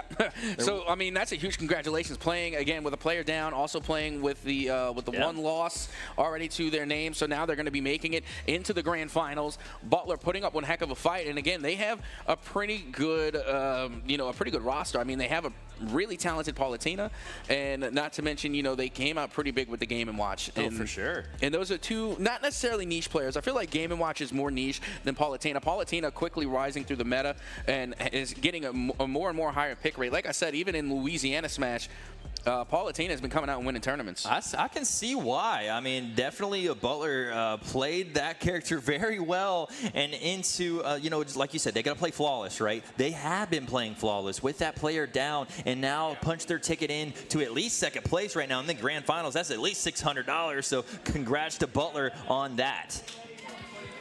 And some fantastic Smash here to start us off. Again, we still got the grand finals yet to go for Smash. And again, just a fantastic way to kick it off here, as we are going to take a moment to take a look at the bracket here for our Smash. And yes, Butler is in fact going to be in the grand finals, and now we have to wait to see who's going to join them. Is it going to be the Palisades, or is it going to be Myers Park? Two great schools there, and it's going to be a tough one. Either way, they're going to have to punch their ticket into grand finals and then have to go up against what we just saw against Butler. Yeah, and you can see here is going to be the starting lineups. This time, both teams are even 3-3, so we're not going to have to worry about the advantage going either way. It's going to be a clean slate, and we're going to have C-Round, Inc. 200, I assume millimeters, and Outsmarts on the side of the Palisades. And on the Myers Park, we got Bonk 36. I've seen that name plenty of times on that side. On Asta Pasta and apparently Horizon. Yep, and that is going to be the makeup for our semifinal match, our next semifinal match for a Smash Ultimate. And I got to tell you, again, we have seen these two schools so many times throughout the CMS League. Yeah, for sure. And like you said, we were looking around for Palisades, in Rock League. Didn't get to make it, but they did make it here in this Super Smash Bros. Side. So they already made it into semifinals. They're going to try to punch their way into the grand finals. But it's going to be a tall task to ask for, because Myers Park, pretty good. Yeah, honestly, I mean, both of these schools have quite the history here in the CMS Esports League, in VESL, and, they have their reputation. Yeah. So, I mean, I'm definitely looking forward to that matchup. Well, just know, I mean, Palisades had to get through Audrey Kell to be where they're at. So they took down Audrey Kell 2-0 in the quarterfinals. Audrey Kell can't win it all, okay? I mean, they already came out with the Rocket League. They're getting close, bro. They're getting close to Val, but, I mean, they can't win. You can't have them win it all. You got to have them fall short somewhere, and I guess it's in Smash. It is in Smash, at least today. And then obviously Myers Park took down Challenger. So to where they're at now, I mean, we're gonna have a good semifinals match on our hand very soon. Oh, absolutely.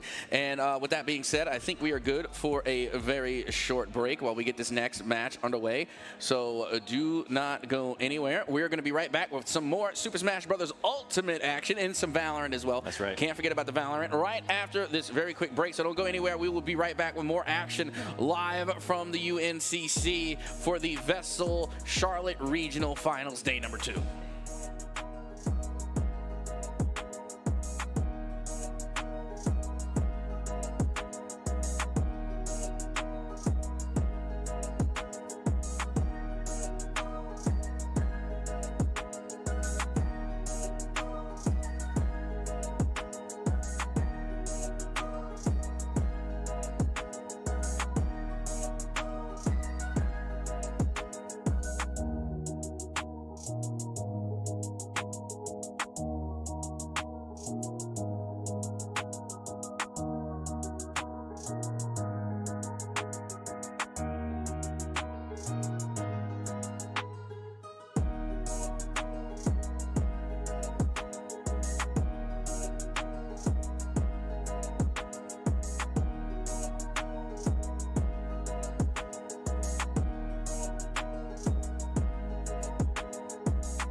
I said, oh my goodness, we are back again with some more Super Smash Bros. Ultimate action live from the University of North Carolina, Charlotte.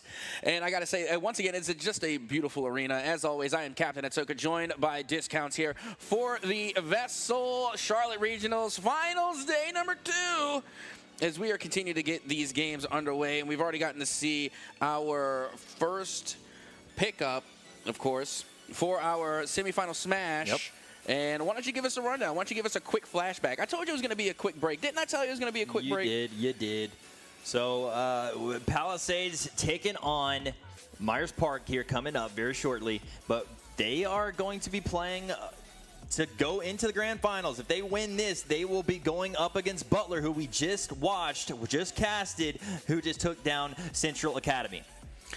Yeah, and, you know, again, both of these teams have quite the reputation here in Smash, right? Yeah. So they should be able to hold their own, and I'm looking forward to seeing a pretty close game. Granted that, you know, we were looking at the last game, and you know, it went 2-0 in the favor of Butler, but because they were playing a player down, it was a free win going the other way. So whoever goes into the semifinal, or whoever goes into the grand finals, is going to get an automatic first-round win. That's an advantage. So that's big advantage. Big advantage. So obviously Palisades and Myers Park know that, right? They know that going into this game. This is a huge game for obviously these two teams.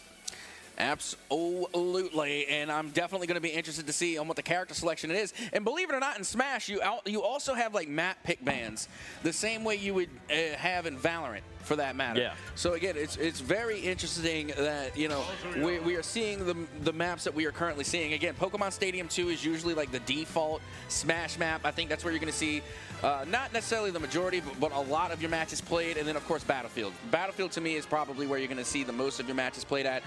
Personally, I favor Pokemon Stadium 2, but my goodness, we got some interesting character selections. We got Sheik and Kazuya. Kazuya I'm used to. Kazuya is like one of the best brawlers in the game. Yeah. Sheik, I haven't seen much of Sheik since Super Smash Bros. Brawl. Picamari for Myers Park side. And by the way, for those who aren't familiar, Sheik is the alter ego of Zelda. So that is actually Zelda. That's news. I'm learning something. When Sheik was first introduced to Smash, they were synonymous with Zelda. So it wasn't like Sheik or Zelda, it was Zelda Sheik. Oh. And you can interchange between the two while in game. Kind of like Pyramithra. Good to know. Picamir trying to, I mean, already down one stock there for Myers Park. Palisades just holding on to, you know, still their first stock.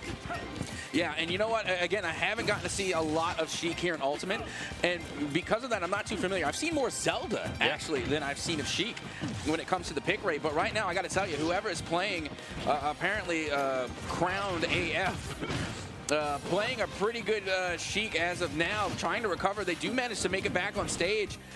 But again, you got to watch out. One hit from this Kazuya, and you're going to the blast zone.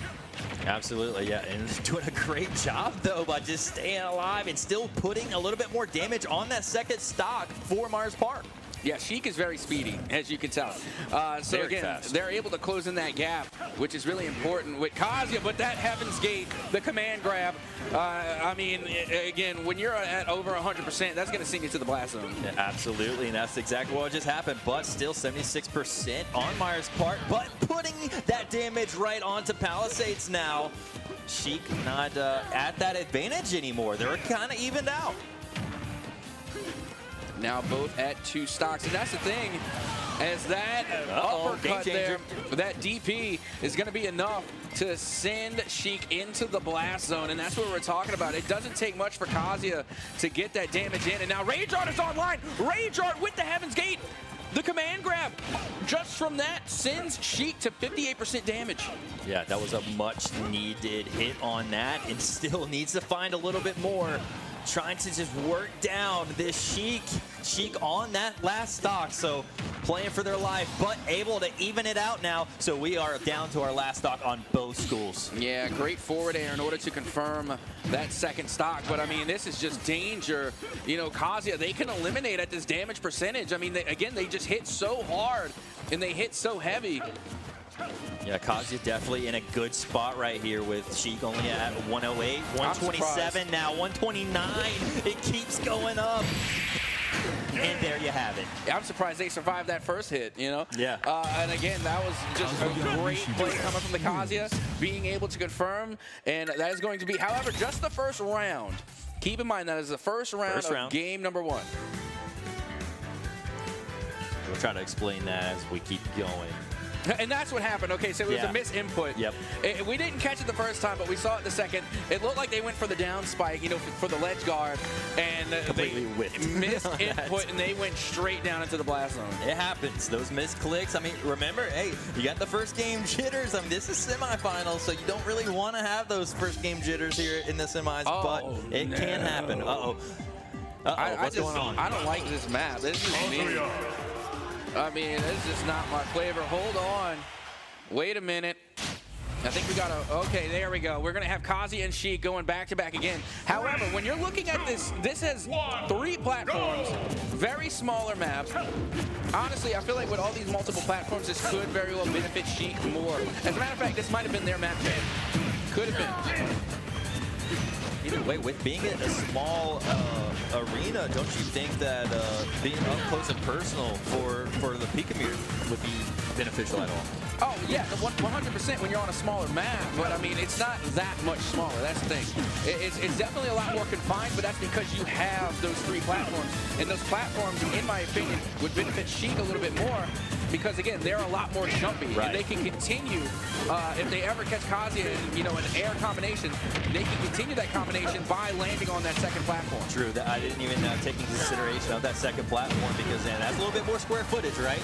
Absolutely, but I mean, it's not really doing them any justice right now. Miss input off stage, and they're not going to be able to recover as now Picamere able to take a 1-stock advantage, and now going to follow it up with some more nairs. Going with the up air now. Able to follow through, and Sheik starting to answer back a little bit, but for every hit that Sheik gets, Kazuya's taking 2 more, and Kazuya hits are worth double than what Sheik's are worth. I mean, you can see it right there, showing it. 121 now on Sheik, and just fighting for their second stock life right here. Yeah, went for the down spike. This time it was on stage. So they didn't fall to the blast zone, but right now Picamere looking for a 3-stock dub here in round number 2.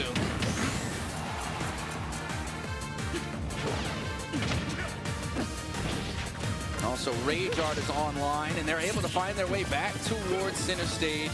They're able to recover, and you can see Sheik trying to keep their distance even more so because that Rayjard is online.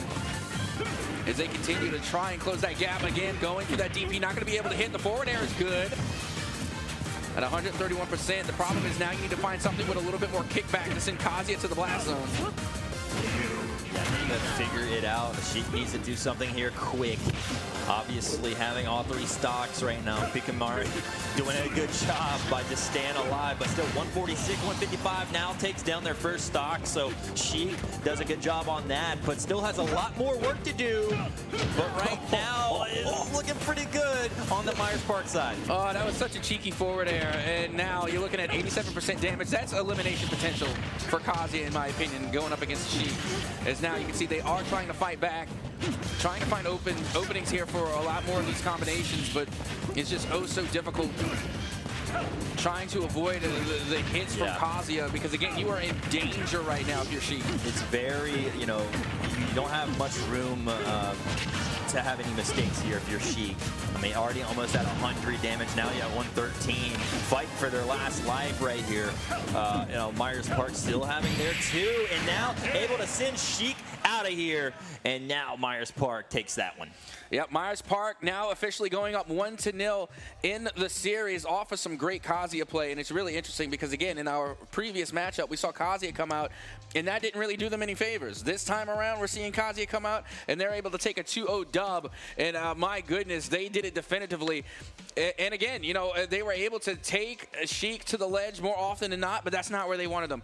Kazuya wanted that Sheik center stage, and that's where 2 of the stocks were taken, right at the center stage. Yep, Kazuya doing a lot of damage. I mean, like you said, their hits are worth a little bit more than what Sheik was. was. Yeah, if not double. Yeah, probably at least double, right? I mean, probably not. I'm exaggerating it feels a little that bit. Way, though. Yeah, it looks that way. I'm 100% exaggerating. I'm pretty sure I'm exaggerating. But still, the point, it's not just the damage that gets dealt by Kazuya, it's the amount of kickback they have. Yes. Again, you have some characters that are able to deal up a lot of damage, but they have little to no kickback. Bayonetta is one of those characters. Bayonetta, they have the kickback, but it's harder to land some of their heavier hitting abilities. So a lot of the time, Bayonetta relies on being able to carry their opponent so far away from the stage that they can't recover. I think we're going to see Bonk next here for Myers Park. Bonk. Bonk. Let's see if Bonk is going to be able to bonk their opponent. Just another horrible pun for you today, as we're going to have plenty of those, and have had plenty of those.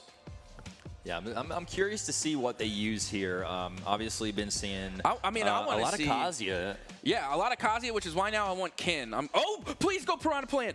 Please go Piranha Plant. Why are you playing with my emotions? Pick Piranha Plant.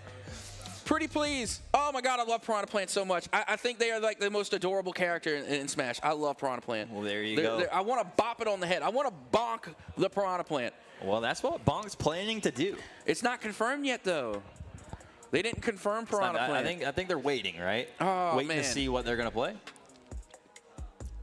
I want to pet Piranha Plant so bad. Yeah? Yeah. And I want to leave it at the front door. Do you think you can buy one? No, I wish. But I'm saying, if I had one, I would leave it at the front door. And then, like, any solicitors? Solicitors? Done for. Anybody trying to break into the crib? You know what I mean? Like, I'm telling you, the last thing you expect is to get bit in the behind by a Piranha Plant when you're trying to break into someone's crib. Yeah, absolutely. Like, Piranha plants, beware. Nothing says wrong house fool like a Piranha Plant. Cap will be on Amazon or eBay trying to be looking for this. I mean, they do have carnivorous plants out there. You know, got the Venus flytrap, but it's not the same. Not the same. They're not human eating. Yeah. Well, yeah, you're right on that. They might not have it, but either way, you can just imagine. Oh, yes. that. You can dream that, right? I also love Pokemon Trainer, for the record. Big fan of Pokemon Trainer. Again, they're just picking all my favorites right now. Ooh, okay, bet. I'm all for this matchup, by the way.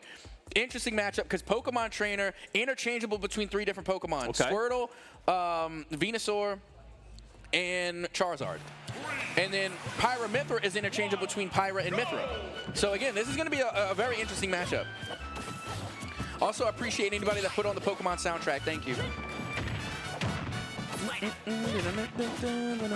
Anybody that's ever played Pokemon Fire or Pokemon Red or Blue has heard this, or Fire, Water. Again, anybody that's played first gen Pokemon, you'll recognize this soundtrack.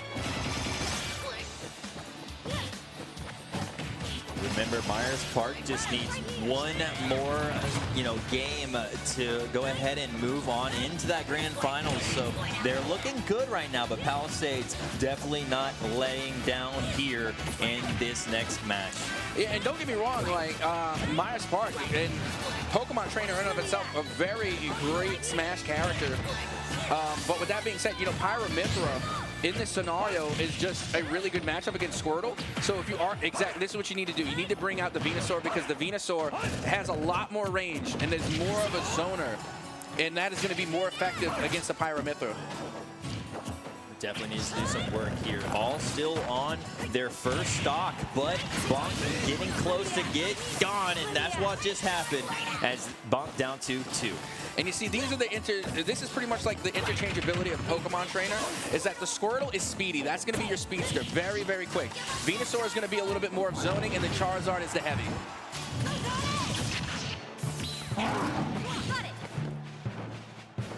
Stay alive, though. Still working on trying to get Palisades' first stock out of here, right?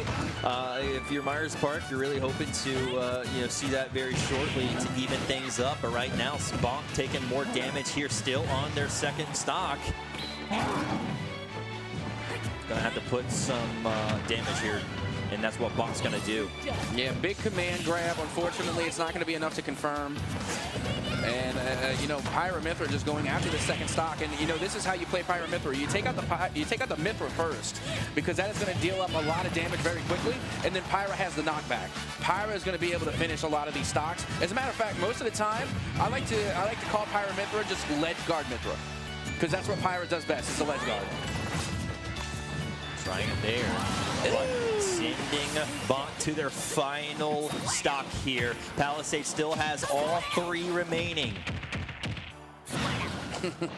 Sending a Pokemon trainer to the health center. You know, you're going to have to rest. You're going to have to get them Pokemon back up to full health because it's not looking good. Because again, look, again, you're going after a fresh stock, right? You're going after that first stock. Fresh stock, and now you can see the Mythra has come back out to chalk up that damage. Oh, so that's Ivysaur, not Venusaur. My apologies.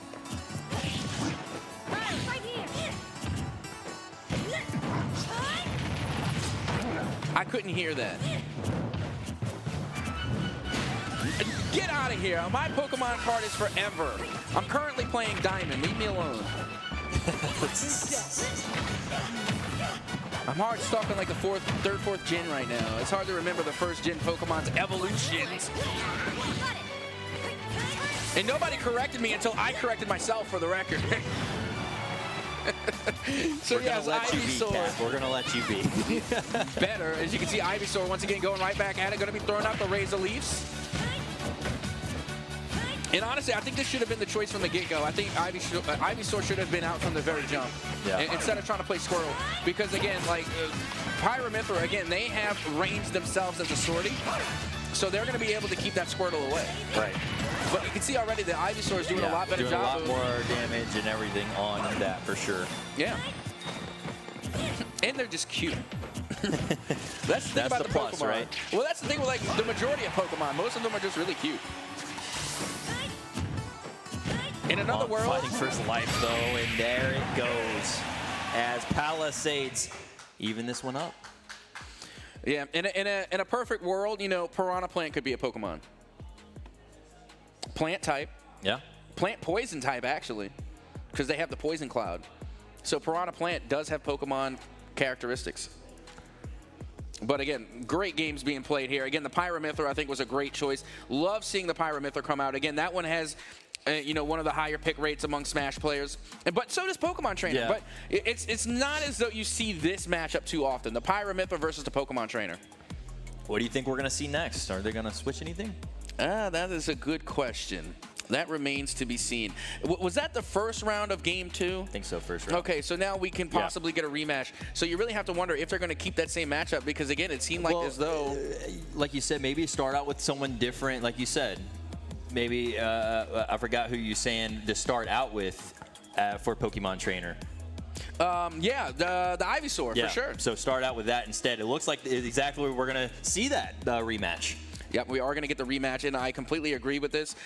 You can, by all means, if you feel like as though you need to switch the character, then by all means switch a character. But it seems as though, you know, and you know, the rule above anything else in Smash, and for any game for that matter, comfort pick over everything else. You got to go with what you're best at.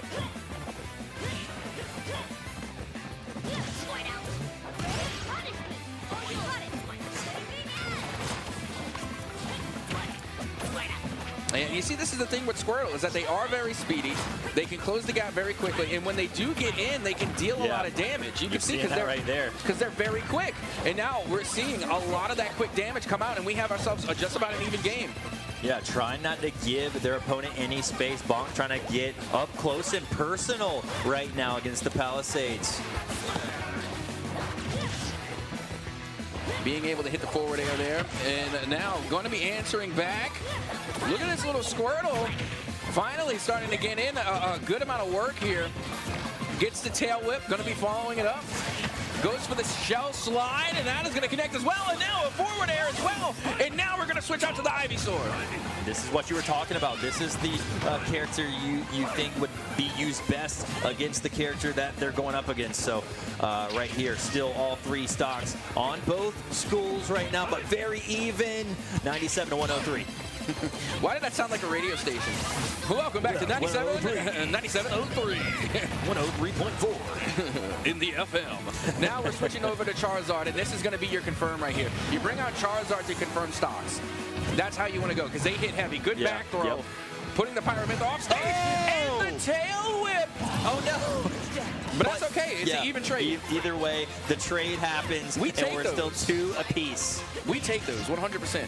Now, don't get me wrong. I'm still in the favor of switching to the Ivysaur, but as long as Bonk is comfortable, that's all that matters. And you can see they're starting to find their rhythm with the Squirtle. Yeah, just getting up close. Like you said, getting in their space, not able to have their opponent have any space. But it's looking like Palisades putting some damage onto Myers Park right here.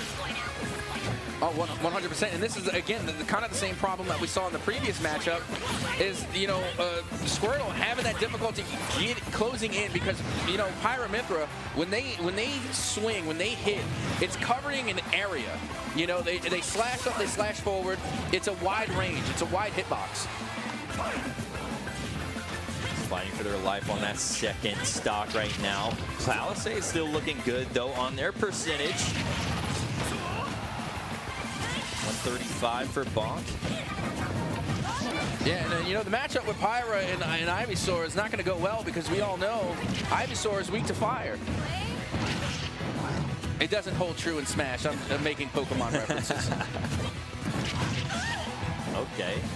A little bit more damage taken there onto Palisades. So Bonk trying to fight a little bit more, but gets taken down onto the final stock for Myers Park. Palisades still has 2.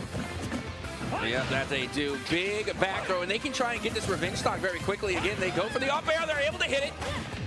Nearly being able to follow it up there. And again, went for the Vine Whip, wasn't able to confirm. They're going to take out the Charizard, looking to get a heavy hit in order to confirm. But again, this Mithra being able to keep this Charizard at bay with a little bit of extra reach that they have. If Charizard can break out the Tail Whip right now, you could probably make up for a little bit of that reach. Tried it. They went for it, but again, Mithra just really quick on the sticks. Yeah, I mean, Mithra doing a fantastic job just throughout this whole game right now, and now dealing damage to that final stock for Myers Park. Palisades doing a good job, but there goes Bonk taken down to Palisades, down to their last stock. And that's how you got to do it. They were able to use Charizard's command grab and then take it all the way to the top platform. And that's how it's done. That's how you got to use Charizard. That's how we see, you know, Bowser is used, Donkey Kong. Anyone that has a command grab, you're going to see them take them to the top platform to try and send them into the blast zone. But now, Charizard's looking a little worse for wear. Able to land the back throw, tried to follow it with the tail whip. Not going to be any good. Went for the grab again. Not going to be enough. As they get hit with that Pyra U-tilt and a big forward smash. Maybe even the forward tilt. Nearly able to confirm we got debated, but that time it's going to be good. There it is. That time it is good. Is now. We're all tied out now. Yeah, I mean, my goodness, what a round coming from the Pyramithra. Able to take 2 and tie up the series 1-1. And now, for the first time at least that we have seen in Smash, we're going to the game 3. Yeah, and this is for all the marbles right here, Cap. I mean, that's exactly what they've been waiting on, going down to the game 3. But we're going to see these replays on that game 2. I mean, Palisades coming alive here in game 2. Yeah, and honestly, I feel like this is just a tough matchup for the Pokemon trainer. Again, you know, because you have to switch through the 3 different Pokemon. Yeah. And, you know, the Pyramithra, you're still switching between 2.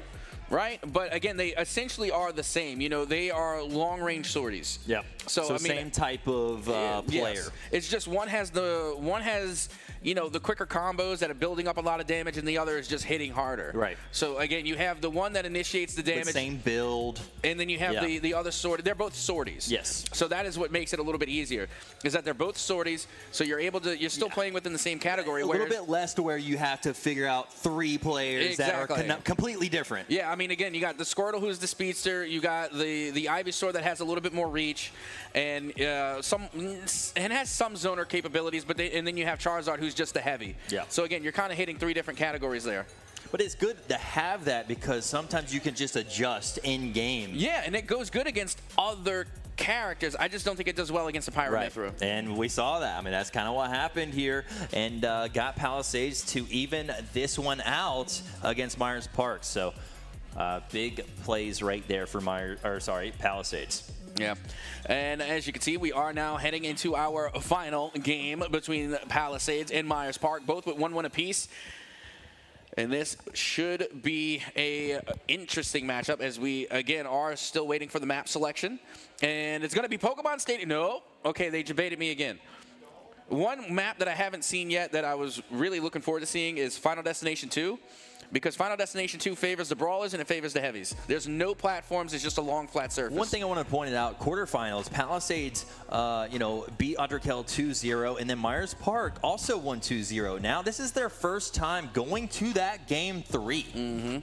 So this is going to be big here for that third player. We got somebody actually specking out a me sword fighter right now. And if they're going to be going me sword fighter, my goodness, that should be a very interesting matchup. Because again, when it comes to the me's, more often than not, you're going to see the me brawler. Me brawler, very popular, has the highest pick rate of all the me's. But a me sword fighter, that should be interesting. Most me sword fighters kind of play as like a young Link. Like that's the type of play style, like the type of loadout you're going to get from a me sword fighter. Pokemon Stadium 2. Yep, here we go, PS2. We going back to it. PS2, the tried and true. As you can see, we are going to get the controllers correct now. We got to disconnect, the previous players with the new.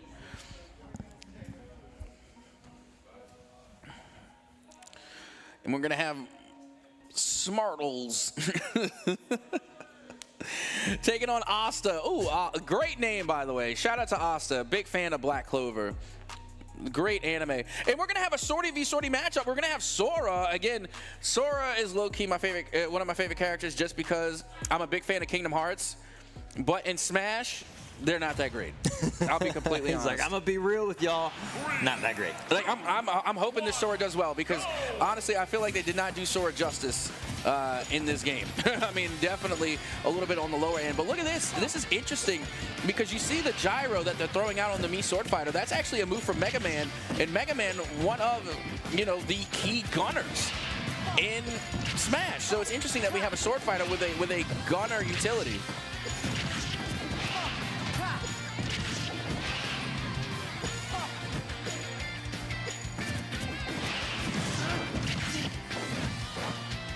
Smartle still hasn't taken any damage yet here, Cap. And that's why this is going to be difficult here for Sora because, again, it's going to be really difficult to close that gap. Finally, they do find a very small opening. Now going to be able to find it up with a couple. But once again, here we go, back at bay. Honestly, the way that Smartles is playing right now, it's actually more like, a gunner than a sword fighter. Yeah, trying to just keep your distance on that. Look at it, just kind of keeping their distance, keeping them away. I'm actually pretty sure that tornado was also a kit from Mega Man. Might be. Might be, but Smartle's now taking a little bit of damage from Asta. Yeah, you don't want to let Sora get you in the air because Sora, very floaty character.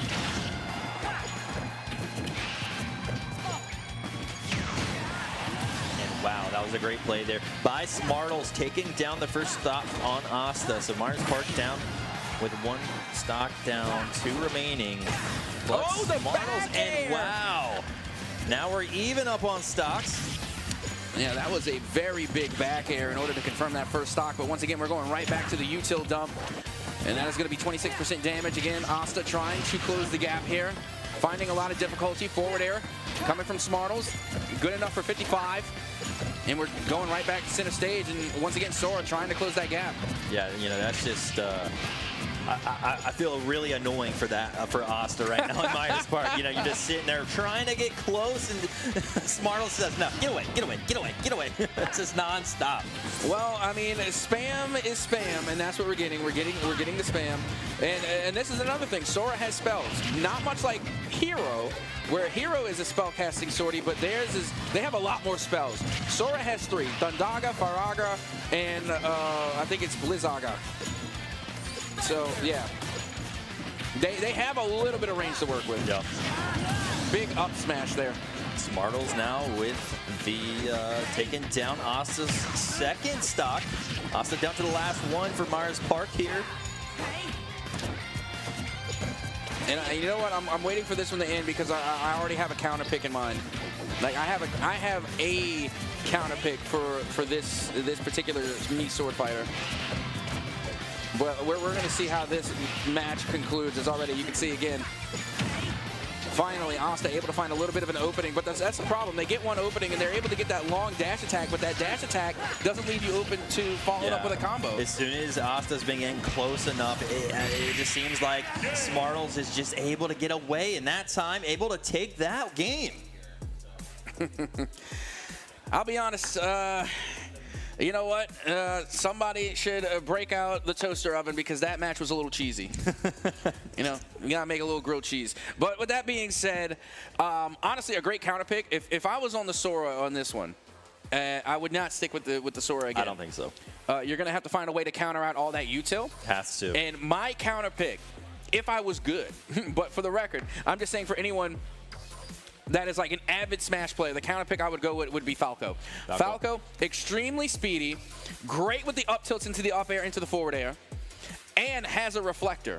So if you throw any of that util at Falco, they're going to send it right back. Okay, yeah. And they're one of the speedier brawlers in Smash. Whatever you dish out, we're going to dish it right back to you. Sends it right back to Walmart. Yeah, absolutely. Return to sender, keeps the receipt. Yep.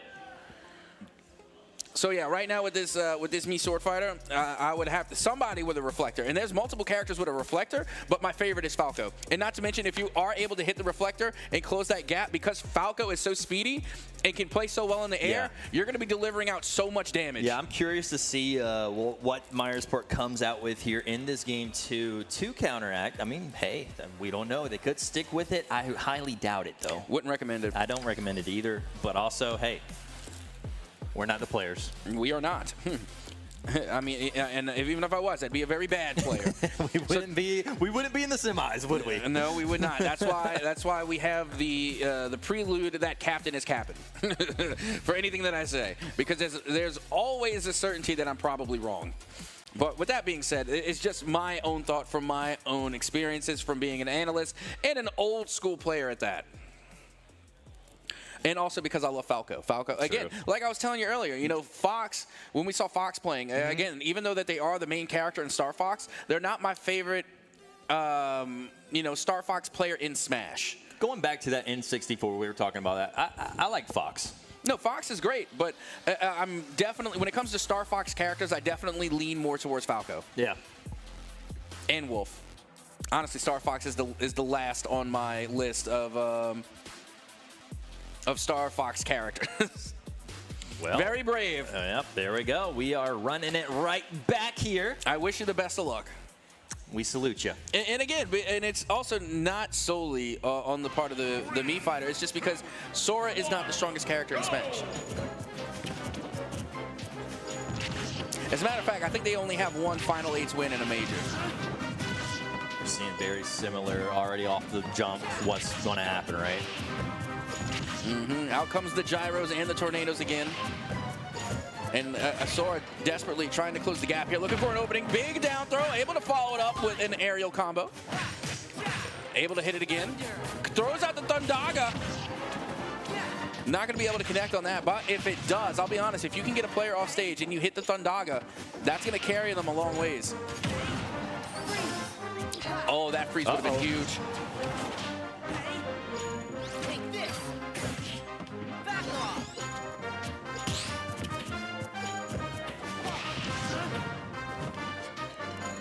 And you can see how, like, Sora is just a very floaty character, and I think they need to start implementing that somehow into their gameplay, and you're only going to be able to do that.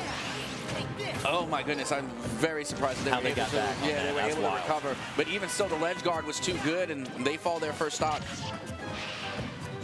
Yep, now has to put some damage on Smartles if they want a chance here. Asta just having a very tough time at just getting close. Like we talked about that in that last game, and this right now, it's just like you said, that spamming is being tough. Oh yeah, again, a lot of zoning here, just keeping them at bay, using all of this utility, and then that's why they went with the sword fighter instead of the gunner, because if you get on close on the gunner, you might have an advantage, but against the Mii sword fighter, you know, do both. Yeah, get you somebody that can't do both.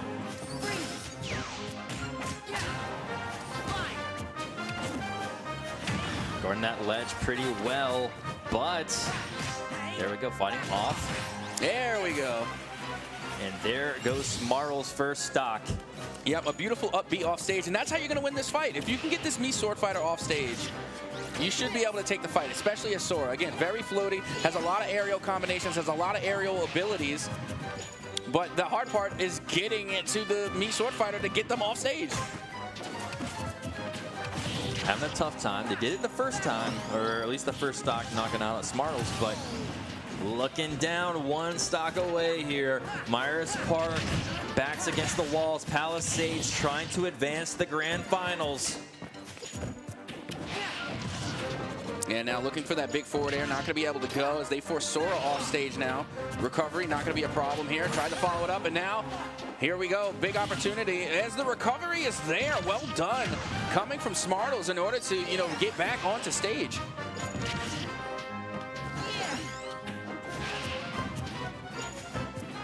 Very tricky here. Have to figure something out. And you know what? They're actually starting to time this util very well because they're blocking most of them. Yeah. So again, they're starting to get the timing down a lot better there for Asta. But again, Smartles is just not going to allow Sora to get in close. Yeah, completely different than that first game when it comes to dodging that, because there wasn't a lot of dodging going on in that game one. Exactly. Went for the freeze, not going to be able to get it to go. And that's unfortunate because the freeze, again, a very powerful move, but it's very close range. Able to hang on. Myers Park still alive. Yeah, I mean, they're trying to hold on, but you also got to keep in mind, they're down a stock. Yeah. So Smartle still has an insurance stock even after this one as they continue to try and just chip away at this health that Sora has. And then that's when they're going to close the gap. And then there you go. And there you have it. As we see Palisades move on. Yep, they're going to be able to head to the grand finals. And again, they are going to get that one-round advantage as well because, unfortunately for Butler, they are down a player. So they're going to have to come away with another perfect win if they're going to take grands. Absolutely. Palisades happy that they are in the grand finals going up against Butler in the Super Smash. There you go. That's our grand finals going to be happening a little bit later on today. Yeah, but for now, the Palisades get to celebrate as they do make it out of the semis in a game 3, need I mind you. That one went the distance, so no matter which way you cut it, that was a fantastic match. You think they're going to stick with some of these same players into the grand finals? Yes. Why not, right? I mean, it got you there. Yeah, you got the dub, so why not? Although, I will say that the Mii Sword Fighter, if you're going to be going up against the Palutena, good luck. Yeah, get those, and also the reflectors, right? You need to get that on the counter. Well, so far from what I've seen on the side of Butler, they had the Fox and they had the Palutena, so I don't think they had a reflector. True. Okay. Palutena, maybe. I think maybe they have a reflector. But Palutena doesn't need it. Palutena, they can just reach across the map and just smack you. So, again, it should make for an interesting matchup. But, yes, I do think we are going to see the same character picks. But it's going to be all about the matchup. Absolutely. It's going to be whether or not we get a mismatch. And that's going to make or break either of those teams. Because, again, you have the one-round advantage going to the Palisades. So, again, it's already favoring them in the grand finals. Exactly. So, again, you got quite the challenge if you are on the side of Butler. But regardless, again, some great games coming out. I'm glad we got to see this one go all the way to the game 3. That's exactly what I want from our Smash portion here of the Charlotte Regionals. Absolutely. Definitely, I would like to see a final in the grand finals, too. Final grand finals. Is it going to be best of 5 or 3? Best of 3. If it was best of 5, we'd be here. We would be here. Yeah, we'd be locked in. Like, relatively, you want to give, honestly, for a solid Valorant match like we saw earlier, I mean, that's like an hour. Yeah. Yeah, it's like a hard that's why I said final, because I didn't know say game 3 or 5. Right. I just want to see the last game. There you have it, though. And the VESL Regional Charlotte bracket for the Smash Brothers. You see the Palisades and Butler are going to be matching up here in the grand finals very shortly. Oh, absolutely. And not only that, but we are also going to take a very quick short break because we do have more Valorant to bring you. Keep in mind, we have done all of our quarterfinals for Valorant. Now it's time to get into the semis, time to get into the nitty-gritty, so don't go anywhere. When we come back, we will have more Valorant action for you right here at the VESL Charlotte Regionals Finals, day number 2, right after this.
Well, hello and welcome back once again to the VESL Charlotte Regionals Finals Day number 2. That's right. Let me hear you get loud. Let me hear you get proud, because we are in our first match of the semifinals.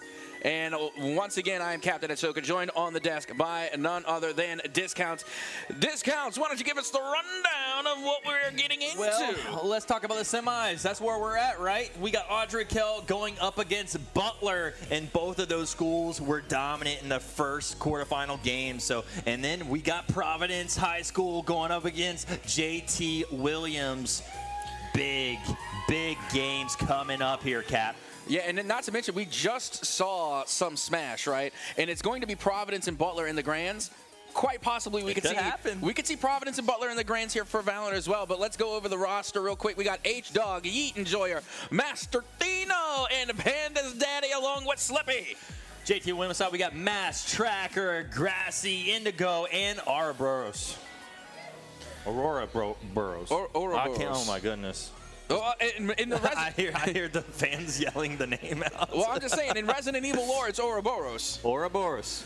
It is the way I think it's pronounced. If I'm thinking correctly, I have yet to be confirmed.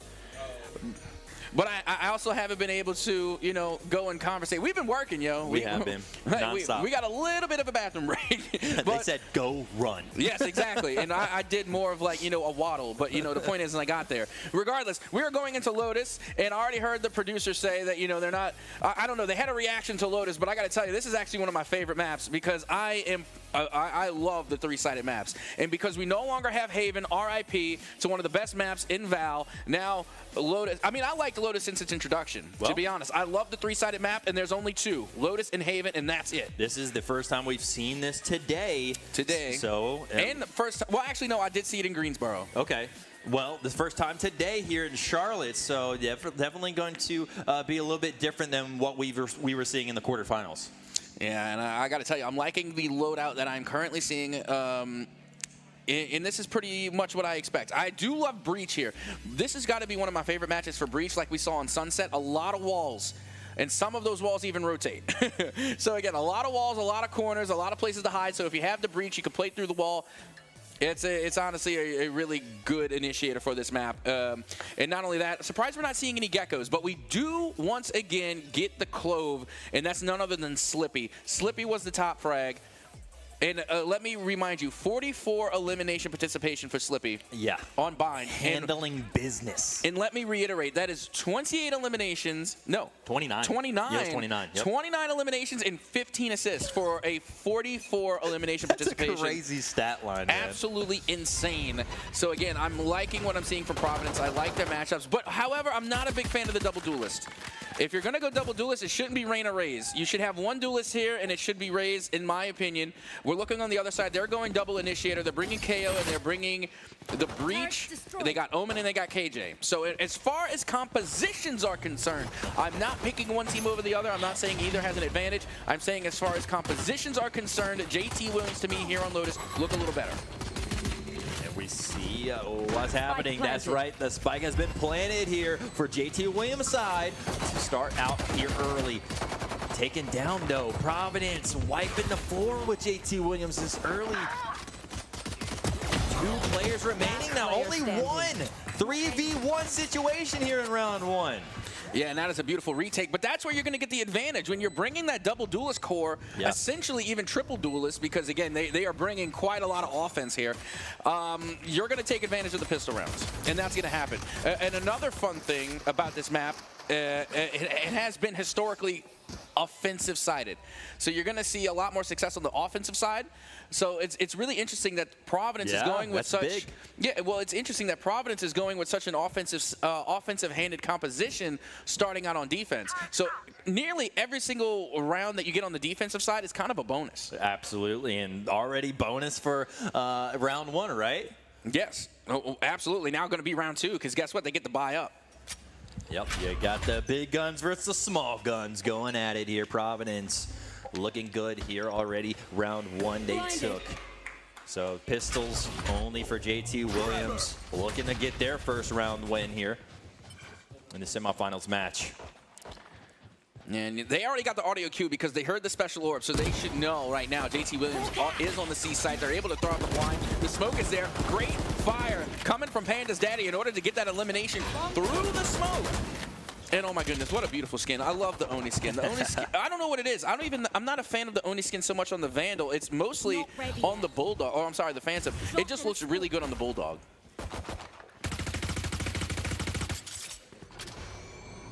Only one drop so far in this second round. That's JT Williams has one less player. But remember, you said the attacking side is a little easier. Right now, not looking so much here for JT Williams. Yeah, they're in the eco round. Again, they're coming with pistols. And you know, this is the buy-up for the side of Providence. Oh. And honestly, they were lucky to get away with that elimination. Indigo looking to get 2, but they get eliminated. Mass able to find 1. And I'm really surprised Mass didn't go with Chamber because, again, Chamber is also pretty decent on this map. Again, you have a lot of walls, a lot of corners, and you can rendezvous very quickly to those. JT had Mass absolute on that. So, yeah, just barely tapped right there. And Providence will take this round to go up 2-0. Yep, they are starting off very strong here. Again, you have Panda's daddy, who has been, you know, getting a lot of these early first bloods, those early initiating eliminations. But now here we go. This is going to be a time and a chance for JT Williams to answer back because they're going to be able to buy up. And you're looking at the other side of Providence. And again, you're seeing the Bulldogs, you're seeing the Spectres, but you also got the 2 pistols there as well. So the advantage going into this round is got to go the way of JT Williams. Yep. It's got to be big here round for JT Williams. On that offensive side.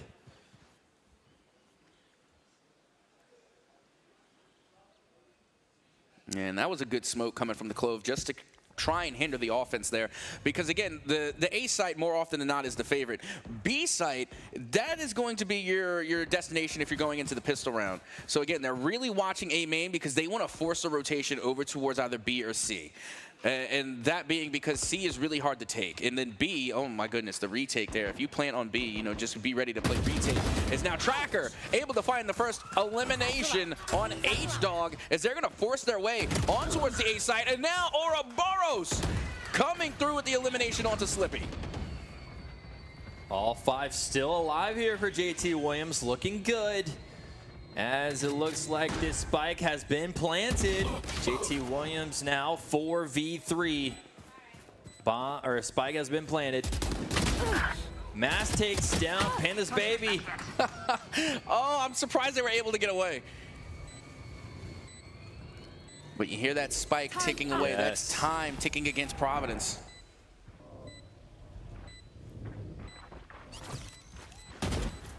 Patiently waiting, but big happen. This is going to be a huge one here. Tracker taken down. Mastertino. And another one. Grassy takes down Yid Enjoyer. And JT Williams is now on the board. And you see, this is why I love Breach as well. You saw the nade going through the wall nade, right? So that's going to be an explosive that hits for 3 on the other side of the wall. So you don't even have to be in their line of sight to throw it out. You hear the audio cue from the spike, and then boom, you just throw it through the wall, and it's going to deal damage, and it's going to deter them off of the spike. So again, great play being made by JT Williams. They get their first round win on the board, and now this is where the game truly starts. We're going into the first rifle round here on Lotus. Yeah, this is where it gets interesting. This is a big round here. 2, rounds. Or sorry, Providence has 2. JT Williams with 1, but now they're evenly matched here on when it comes to guns. Yeah, the buying power is evened out, and this is a big opportunity for both teams to really get ahead. Or it's just to tie it up, really. But at the same time, if JT Williams does get the win here, then they're set up well for the next. Tracker. Slowly but surely making their way. And good eyes, good smokes. Got to watch the push. You can see good trigger discipline coming from H-Dog, but Tracker is able to point them out. Slippy now able to get the revenge. Nice shot being made by Slippy. Blind goes out for Breach. They don't check their side, and again, more trades being made. And not only that, but now the Clove ult comes out as well, and they're going to have to clear sight.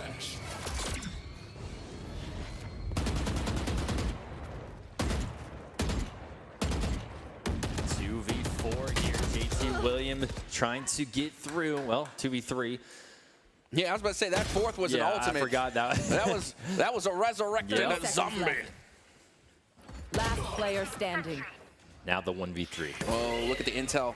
They know. Mass was able to turn and get the elimination. We're down to a 1v2, and the KJ on the side of Providence, low in health, it's only gonna take one shot to get rid of the KJ. But the only problem is they don't have Spike. Yep, it was tough. You saw the time running out. They needed to get the Spike. They needed to get it planted. Not able to do so. Providence goes up 2. Yeah, they go up 2, and now not only that, but I think they're going to force somewhat of a save. Not a save, but no, it looks like JT Williams, they do have enough to buy next.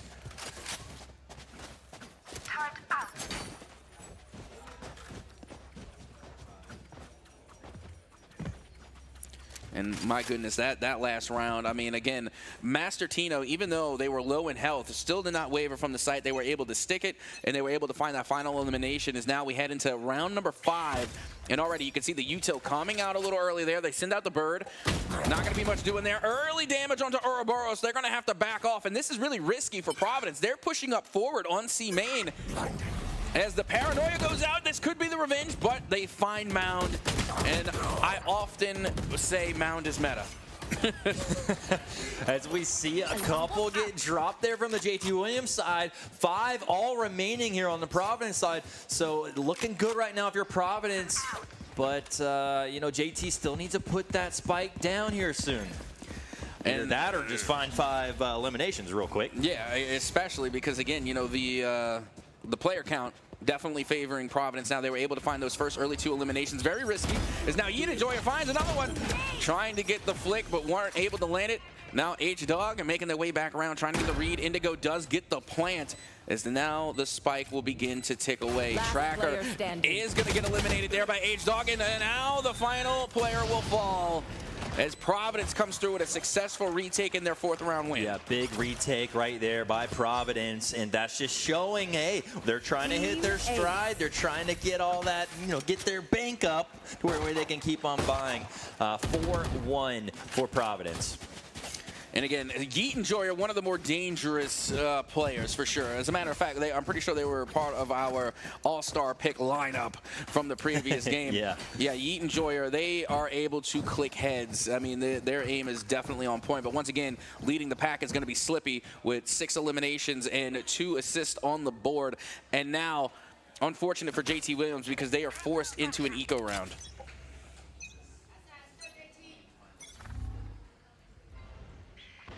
And this is what you do in a pistol round. I even said this earlier. If you're in the pistol round, this is where you got to go. You got to go up mid. You got to look for B because it's going to be a very quick plant, but at the same time, it leaves you for a very quick retake. But this is what you got to do when you're in the eco. As you can see, they are going to force their way onto the B site by using the boom packs. And now Tracker able to get a first early elim, able to avoid the damage from Master Tino. Mass finds another. As the plant does go down, we have a 5v3, 3 ultimates online for JT, and now Master Tino able to find 2. Yeah, that was big with Master Tino to kind of even things up here. Now another Yeet Enjoy and H-Dog takedown 2. Looking for the last. 1 shot 2.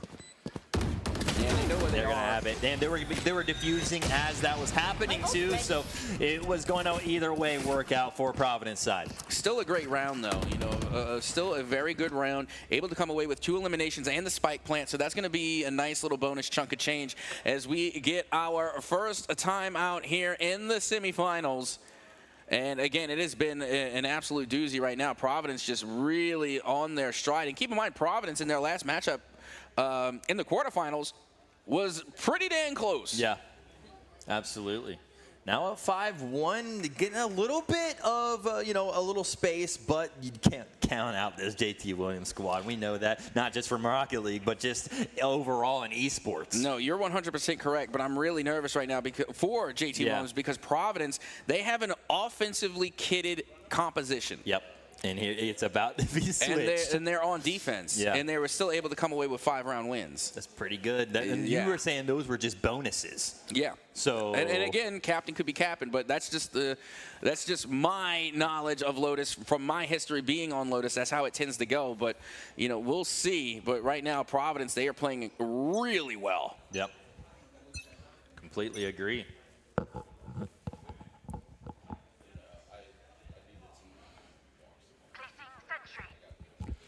Well, here we go, going into round number 7. And now JT Williams, they're able to buy up, so now they are going to go into another rifle round, and the ult economy completely in their favor. They have 5 ultimates at the ready. They're sitting on those too. Yeah, I'm really surprised they didn't call them out in that previous round in order to secure the Thrifty. I was expecting the showstopper at the very least to get called in. I don't think they really had the time to do it before they were eliminated. But you can see already the spike not quite moving just yet. They are going to be trying to look for a cheeky peek here. Joy already doing a little bit of the wiggle jump there just to bait out some shots. And now they have the intel. They know that JT Williams is going to be over towards that seaside. And now here comes the cavalry from Providence. Working their way over. Everyone's still alive here so far in this round number 7, but it shouldn't be much longer. And here you can see Mass going to go for the plant. And again, this is one of my another perfectly mid takes. The C site on Lotus is one of the hardest retakes in Valorant. Now that the spike is planted, the advantage is going to go to JT Williams, and they have 4 ults still at the ready. You hear the showstopper comes out, and it's good for 1. Good way to force their way back onto site. Now the Rolling Thunder comes out as well as another showstopper. 3v2, now 3v1. The retake from Providence is just too strong. And that will be good for another round. What a play. And keep in mind, it was 1 ultimate to 4. Yeah, you were even saying like it was favorite for JT Williams after that plant. You just said most of the time they don't retake that plant site C, and we're seeing Providence do that kind of with ease. Well, the thing about it is that it's not that it doesn't happen. It's just that it's the most difficult. Right. It is the most difficult to go for the retake. But again, they were just landing their shots. And not only that, but the JT Williams, they had the ult economy in their favor as well. It was 4 ultimates to just 1. And Providence, they called in that showstopper. They were able to clear sight with it. And again, they made the best use of it. Well done coming from Providence to come away with that round win. But luckily, JT Williams still had enough to buy. I just feel like Providence is being very efficient with what they have. Yes. You know, JT Williams might be having, the advantage on a lot of these ults and everything, but even though they're just finally figuring it out, efficiency's there for Providence. Yeah, and I'm also hearing, just a little update on our Audrey Kell and Butler match that is occurring off stage. Audrey Kell currently in the lead on that matchup as well, so we could very well see Audrey Kell going into the grand finals. This is now JT Williams. They're able to get the spike planted, looking to try and get a round win. Big elimination coming from Mass. Now Indigo, they are forced to go through a 3v1 scenario now. Ouroboros from the top shelf, able to find a big 2-piece as the spike continues to tick away. 1 enemy remaining. Ouroboros, great picks there. Now looking for this last player. Providence. Looking for the peaks. Looking for the pre-fire. Will this go through? And they're going to. The clutch defuse. Providence takes another round. Pros don't fake. They were able to secure half. They got half the spike down. Looked around and said, I'm going to go back for it. Yeah, they pre-fired a little bit, and then they stuck the defuse. You got to keep in mind, when you get it to half, that defuse goes quick. Yes. And at that point, you got to stick it, because even though you're going for the wall bang is still not going to deal you enough damage as it would from a plain fire. So you're still shooting through something. So you got to lay down that extra damage in order to get that. So, and Omen doesn't have any util. They're not going to be able to throw a nade or a molly onto site. So again, great plays there being made on the side of Providence in order to secure that 7th round win. Is now we're here. Defense too. Yeah, we're here in round 9 now. Yeah, it feels like Providence is handling defense pretty well on this map. And Slippy not missing a beat as he keeps continuing having this momentum go toward Providence here in round 9. All 5 up here for Providence. Looking to continue the display of great Valorant. But here we go. The spike has been planted. It was the pre-fire that gave him away. You're pre-firing into the smoke, and then now you can see the direction the bullets are coming from, and you get a read on where your opponent is. Great reads coming from Ouroboros in order to find that other elimination. And now only 2 players from Providence remain. Big stun coming out. H-Dog going to be throwing out the boom bot. Not much doing there. The read from Ouroboros is good, and now only Master Tina remains. as they find one, and they will be eliminated. That is going to be the second round win for JT Williams. Yep, and that's much needed there for that school for sure. They needed to get some wins, get that momentum kind of shifting toward them into this next round. And you know, like you said Audrey Kell was doing decent over there in the other side. That's what I heard. Audrey Kell was in the lead over Butler. Off stage, and they have the makings of being one of our first grand finalist teams. Meanwhile, here in this matchup on Lotus, we're seeing JT Williams starting to wake up a little bit here. And honestly, your best case scenario from here on out in this first half is to finish 7-5. Yeah. And that's still a pretty good half. Absolutely. I mean, if they can come back to get that fifth, will be pretty outstanding. And JT Williams definitely, I feel like they would love to play Audrey Kell in the finals, just like they did in Rocket League. Yeah, now I am receiving word that Audrey Kell has just finished, and it ended 13-2. Audrey Kell is confirmed to be our first grand finalist team as they manage to make their way through the semis. And now we have to determine who is going to meet them there as the KJ lockdown goes out, and they're going to have to clear sight. The null command comes out on the side of JT Williams, trying to avoid the push, but they're going to have to get off a site if they want to avoid being detained. All five up, still looking for their first blood. Way to throw out the blind. Comes. Big blind, great util coming from JT Williams as they're able to rally and retake this site and stick the confirm on the spikes. That is going to be the third round win here for JT Williams. Great use of the utility. We saw Ouroboros come through with the paranoia. That managed to hit. And not only that, but we had Grassdy coming through with the wall blind, and that was able to hit as well. And that's what secured the win there in that round. Well, Tracker was getting some right there. You see Tracker and Ouroboros just kind of double teaming it right there and just back and forth. Ouroboros gets a kill, Tracker gets a kill. They're going back and forth. And that gets them that third round win there for JT Williams. Yep, and now here we are with, I want to say, is our second timeout of the semifinals here between the Palisades and from JT Williams. And it has been it's been pretty sketchy, to say the least. I mean, this is going back and forth here, and right now the Palisades are playing, or Providence, I'm sorry, not the Palisades. They both have like a panther. Yeah, they do. As their mascot, so pardon me for the confusion. But yeah, Providence, again, playing extraordinarily well here in the first half. And again, I think they're going to do even better on the offensive side. Meanwhile, JT Williams, they are making a impressive comeback. And even if they're able to secure one more round and go into the half at 8-4, that is still a good half. Yep. I completely agree, and they're definitely scratching back in this first half for sure. I mean, the last two rounds you saw them just playing really well, and hopefully they can carry that on to the next half.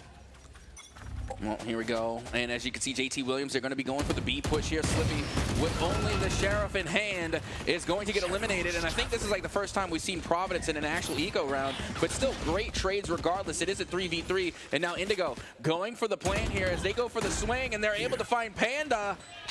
And now Master Tino trying to find their way onto site with the Stinger. Throws out the Nano Swarm. Spike now ticking away against Providence. Shots fired, not able to hit. Ouroboros able to get out of there, and now it looks like JT Williams taking once again another one. Like you said, that's pretty impressive, getting at least 4 there. Yeah, absolutely, especially when you're starting out, and I believe the original count at one point was like a 7-1. 7-1 split. They're slowly coming back. Yeah, they are. And again, that was the first time I think we saw an eco round coming from Providence as well. You know, they had some Sheriffs, they had some Stingers, and, JT Williams was able to capitalize. So again, now that we're at the 4 mark for JT Williams, that is still a solid half. Best case scenario, you win the next rifle round, you go into the second half at a 7-5. That is the best case scenario you can ask for right now if you're JT Williams, is now we get this next round, round number 12, the last round in the half underway.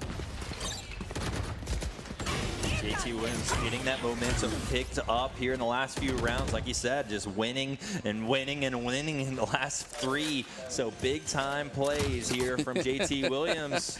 Oh my, that was really funny because again, Tracker was bringing out the showstopper. They were planning to use it against the wall, but H-Dog, very smart not to break that wall.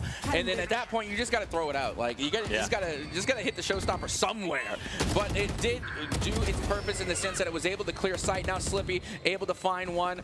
Ouroboros from down low is going to be eliminated. One enemy And the remaining. retake is coming in strong from Providence as they are able to clear sight and get the defuse. And they're going to go into the second half with an 8-4 split. Yeah, and that definitely helped them out a little bit. That's, like you said, on defense, getting that little bonus win. So 8-4 before they switch sides.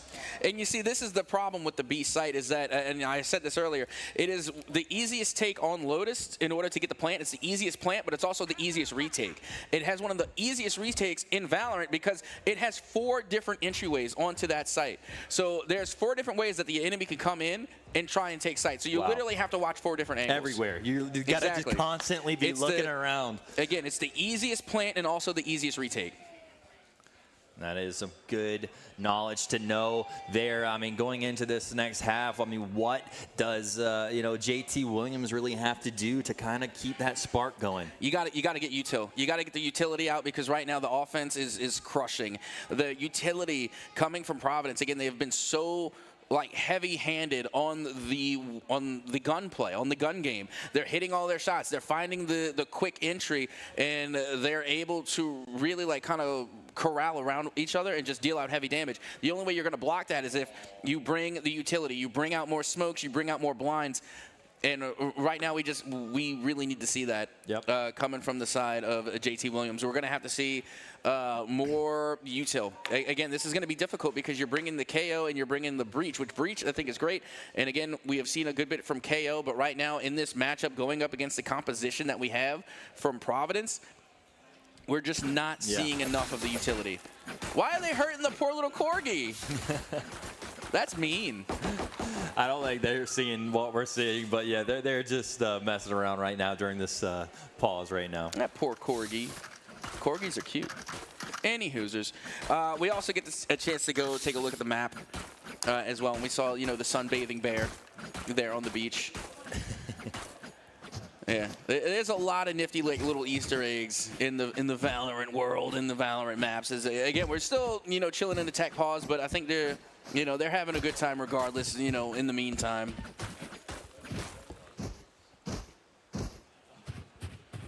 Okay, now they show it, and it's already over. They don't have the Corgi out anymore. Regardless, we are still waiting to get this tech pause on the way so we can go into the second half. But we have already gotten to see a great first half of play. I mean, kudos again going to Providence, being able to come away with the 8 rounds on the defensive side. And like I said, more often than not, this map is offensive sided. And not only that, but it seems like the Providence team is really stacked for offense. I mean, so I'm expecting them to come out strong. Yeah, absolutely. I mean, Providence came out strong early. What you said, the count was 7-1 at one point. Yeah, that's. And then now, it looks like JT Williams fighting back to just getting to 8-4 by half. I mean, you feel like they're kind of carrying that momentum, but you said that at the attack side, you feel like Providence is going to be even better here. Well, we'll see. We'll see if I'm wrong. That could have just been one of those things where, the weakness might be that. Yeah, and that often happens. We do have some teams that are better on the offense. You got some teams that are better on the defense. So for all we know, JT Williams could be really talented on the defensive side of the spike, and they could play some great defense. So we'll see. But like I said, the composition that I am seeing, and not to mention the past games that we have saw from Providence and how well they are good on offense, just makes me just a wee bit nervous. Yeah, absolutely. So 8-4, still within striking range. JT Williams trying to fight for their spot and to make the grand finals and go up against Audrey Kell, but Providence making it a little bit hard for them right now. Yeah, and a friendly reminder, Audrey Kell is the one that won the Rocket League yesterday. Yep. They won the Rocket League Grand Finals. They qualified for Grands. So they could very well find another title here in Valorant, but they're not going to get smashed. That's the one game title they might not get. Right. Or they will not get, I guess. No, they're completely out for out Smash. now. Yep. Yeah, they are out. But still, their dreams are alive to get Rocket League and Valorant, which I think they might care more about, maybe. But we shall see.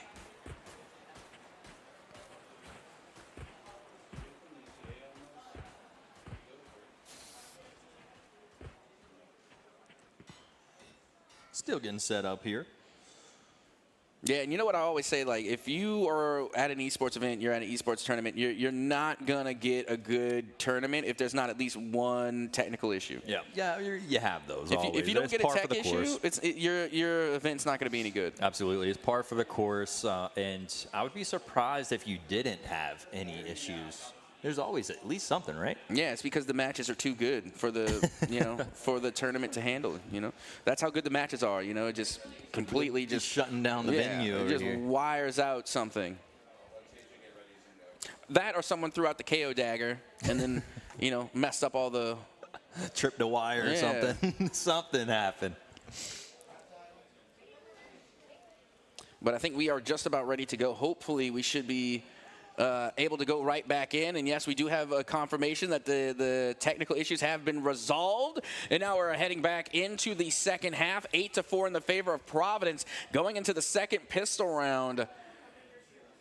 And let's get ready to get this one underway. Another chance for JT Williams to try and answer back. Yeah, big pistol round here for them, obviously. Obviously, too, same thing with Providence. You get an extra round, you're feeling even more confident going into the next. Yep, out goes the doggo, trying to avoid the danger, and they're able to make their way through. Big hit onto Ouroboros as they're able to shake it off, and now you can see the spike starting to head back away from the C site. They saw the danger, and they are going to take their business elsewhere. Like the movement as the team. Making sure, you got your brothers back, right? Got to. And now you can see the smokes are going down on towards that C-site Slippy. Trying to look for the read here, and out goes the flash towards the side, trying to avoid the danger, and Grasty is going to be able to find the elimination there. Big elim there for JT Williams, and now Tracker on the other side, and trying to keep an eye on Tree. Is going to have to avoid a lot of fire coming from Providence as they're able to make their way right on through. And the spike will go down. Spike down, only 2 remaining on that JT Williams side.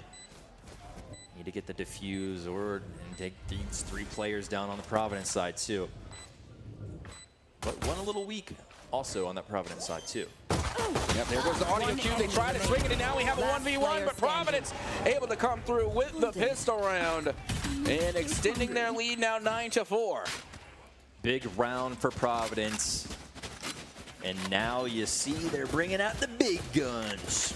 Yeah, they're able to buy up. And for the first time, I think, all week, between here and Greensboro, the Ares is making an appearance. Very interesting buy there. Should be a 1600 LMG, a little bit lighter, not even a little bit, much lighter than that of the Odin. But nope, they decided to switch off of the Ares and go for the Bulldog, and I completely understand.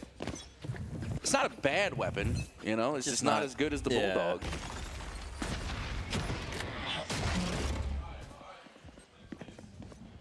Alrighty, the KO dagger able to hit a big suppression here. So again, not going to have any util going forward, but Slippy, all they need is the Spectre. They don't need it in that extra util. Blinds go out. Big eliminations going the way of Providence. But that's usually how it goes. You win the pistols, and you're really supposed to win next as well. Yeah, absolutely. H-Dog handling business with 3 themselves. Now Ouroboros getting yeet, but Slippy finding Ouroboros with that trade. And there you have it. That's going to be double digits now for Providence as they are that much closer to putting themselves into the grand finals to face off against Audrey Kell. And now it's going to be I will say at this point, it is a must-win for JT Williams going into this round, which they should. They have the advantage. They're able to buy up. They get the rifles. The only thing that they're lacking on are 2 shields, which is not bad at all.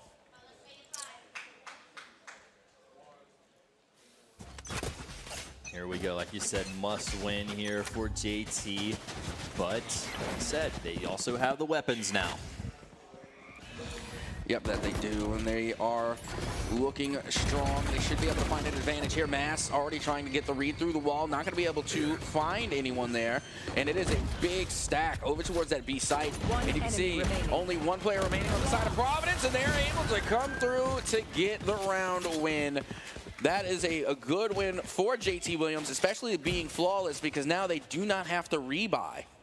Yeah, and adding another round there for it. Okay, now we're playing. 10-5 here in this best of 1. in the semis.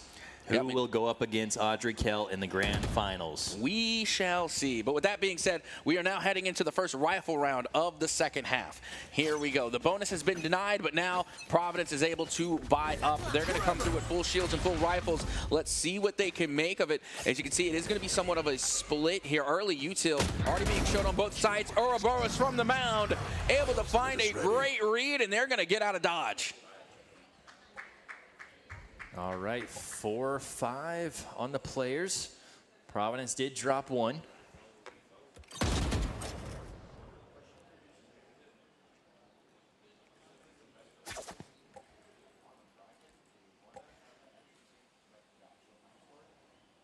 Still looking around, finding these peaks. Finding some intel as well.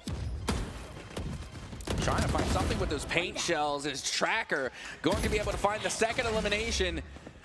Yeet and Joyer, they get suppressed, and they're not going to be able to use the Lear. They're going to have to rely on the gun skills as they get eliminated. And now you can see Indigo is going to trade out. JT Williams looking really strong, trying to confirm this round as H-Dog does get an elimination. And there goes the wall. Nade not going to connect. As the spike is continuing here. 30 seconds left. Pushing towards that A site. They're going to have to get the plant down soon. They only got 30 seconds remaining. Yeah, not much time at all to work with. 21 seconds. Got to make a move here. And they got to get onto site quickly, but there's Grasty. Yeah, just waiting. Just patiently waiting.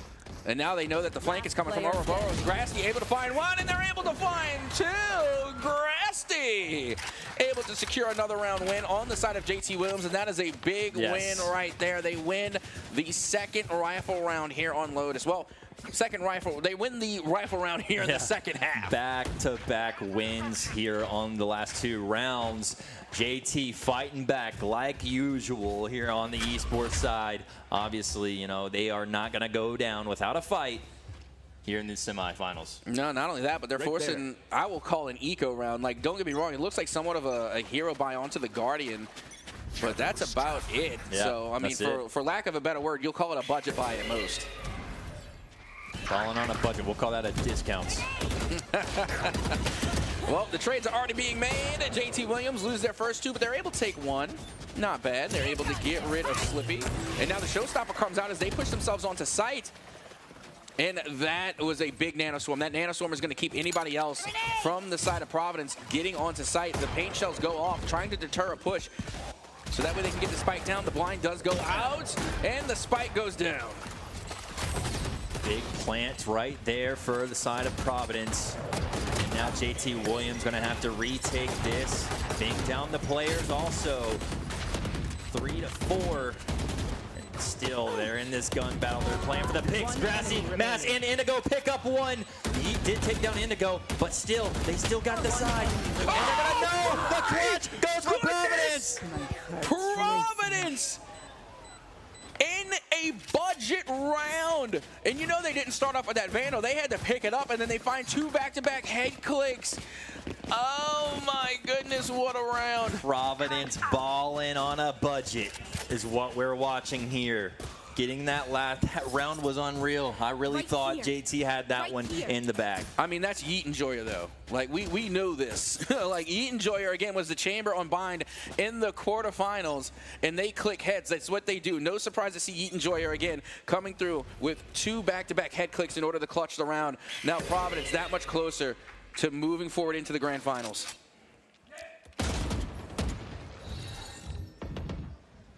Shadows traveling. JT Williams, however, do have 3 ultimates at the ready in comparison to Providence's 2.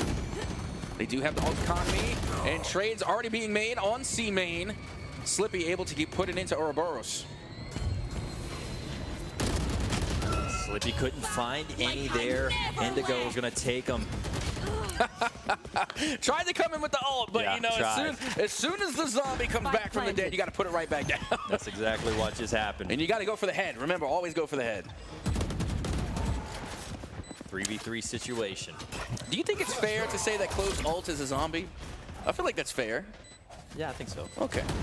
I'm not gonna doubt you. Well, I was just making sure I didn't come out of pocket on that. Like that tracks, doesn't it? That makes sense. I mean, Rose rising from the dead. Yeah, I guess so. You got to check your corners there. My goodness, Grasty. They were able to get an elimination, but they did not check the corner, and they will get eliminated. Now time continuing to tick away. JT Williams only has one player remaining, trying to be the hero, but it's not going to be any good as now Providence put themselves onto match point. Match point here for Providence, trying to punch their ticket into the grand finals, looking for one more round. And just these last two have been, you know, getting real close, but Providence able to just get it, you know, get that last little bit of that edge. Yeah, and now we get what possibly could be our last time out in the semifinals, and they're going to have to talk it over because they know this is going to be a difficult round. If they do have enough to buy, I mean, again, it's been really difficult. The closest we've gotten to a thrifty round came from Providence when all they had was a Guardian to really go into the match with, and then all of a sudden they managed to take C, and that's why they were able to stick the plan at C, because like I said, C is such a hard retake. Yeah, JT Williams is going to have to play this flawlessly throughout this match. And obviously, you know, they're going to have to take it round by round, but not just round by round. Like you've said in the past, play by play. Absolutely. You got to take it one step at a time. That's the only way to go. And right now, you really are just going to have to, again, I would like to say play for picks, but, I mean, you could see, you know, Providence, they're really stacked when it comes to being able to hit these shots. And we have already mentioned Clove is a pseudo controller. They are laying down the smokes, but very clearly they can hit shots as well. And Slippy, even though they're not the top frag, they still have 12 eliminations to their name and 6 assists. Yeah. Here we go. On to match point for Providence. I have one of these. Good news for JT Williams is that it does look like they were able to buy. 2 Lears going out. Big blinds being made, and the spray gives them away. Unfortunate. Slippy does get traded out. Indigo going to stand tall. And finally will be eliminated. Good null command. Unfortunately, they get knocked. And it is a 3v3 now. The util not available currently for Providence. So again, that null command was huge until finally they are eliminated. And now we have a true 3v3. They were lined up right there too. As you don't stag. Yeah, Heat Enjoy able to get that one. And now JT Williams has 2 remaining. Yeah, stacking is very dangerous. Oh no, now only 1 player remains on the side of JT Williams, trying to pull off some heroics here as the spike.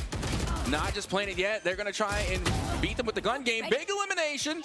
And not only that, but they still have the showstopper at the ready. There's an ult here. They can pull this out. And we also see that the Sky is low on health. Going to throw out the jump pack. And before they can bring out the showstopper, they heard the jump pack go out and they pushed. Great call coming from the Sky.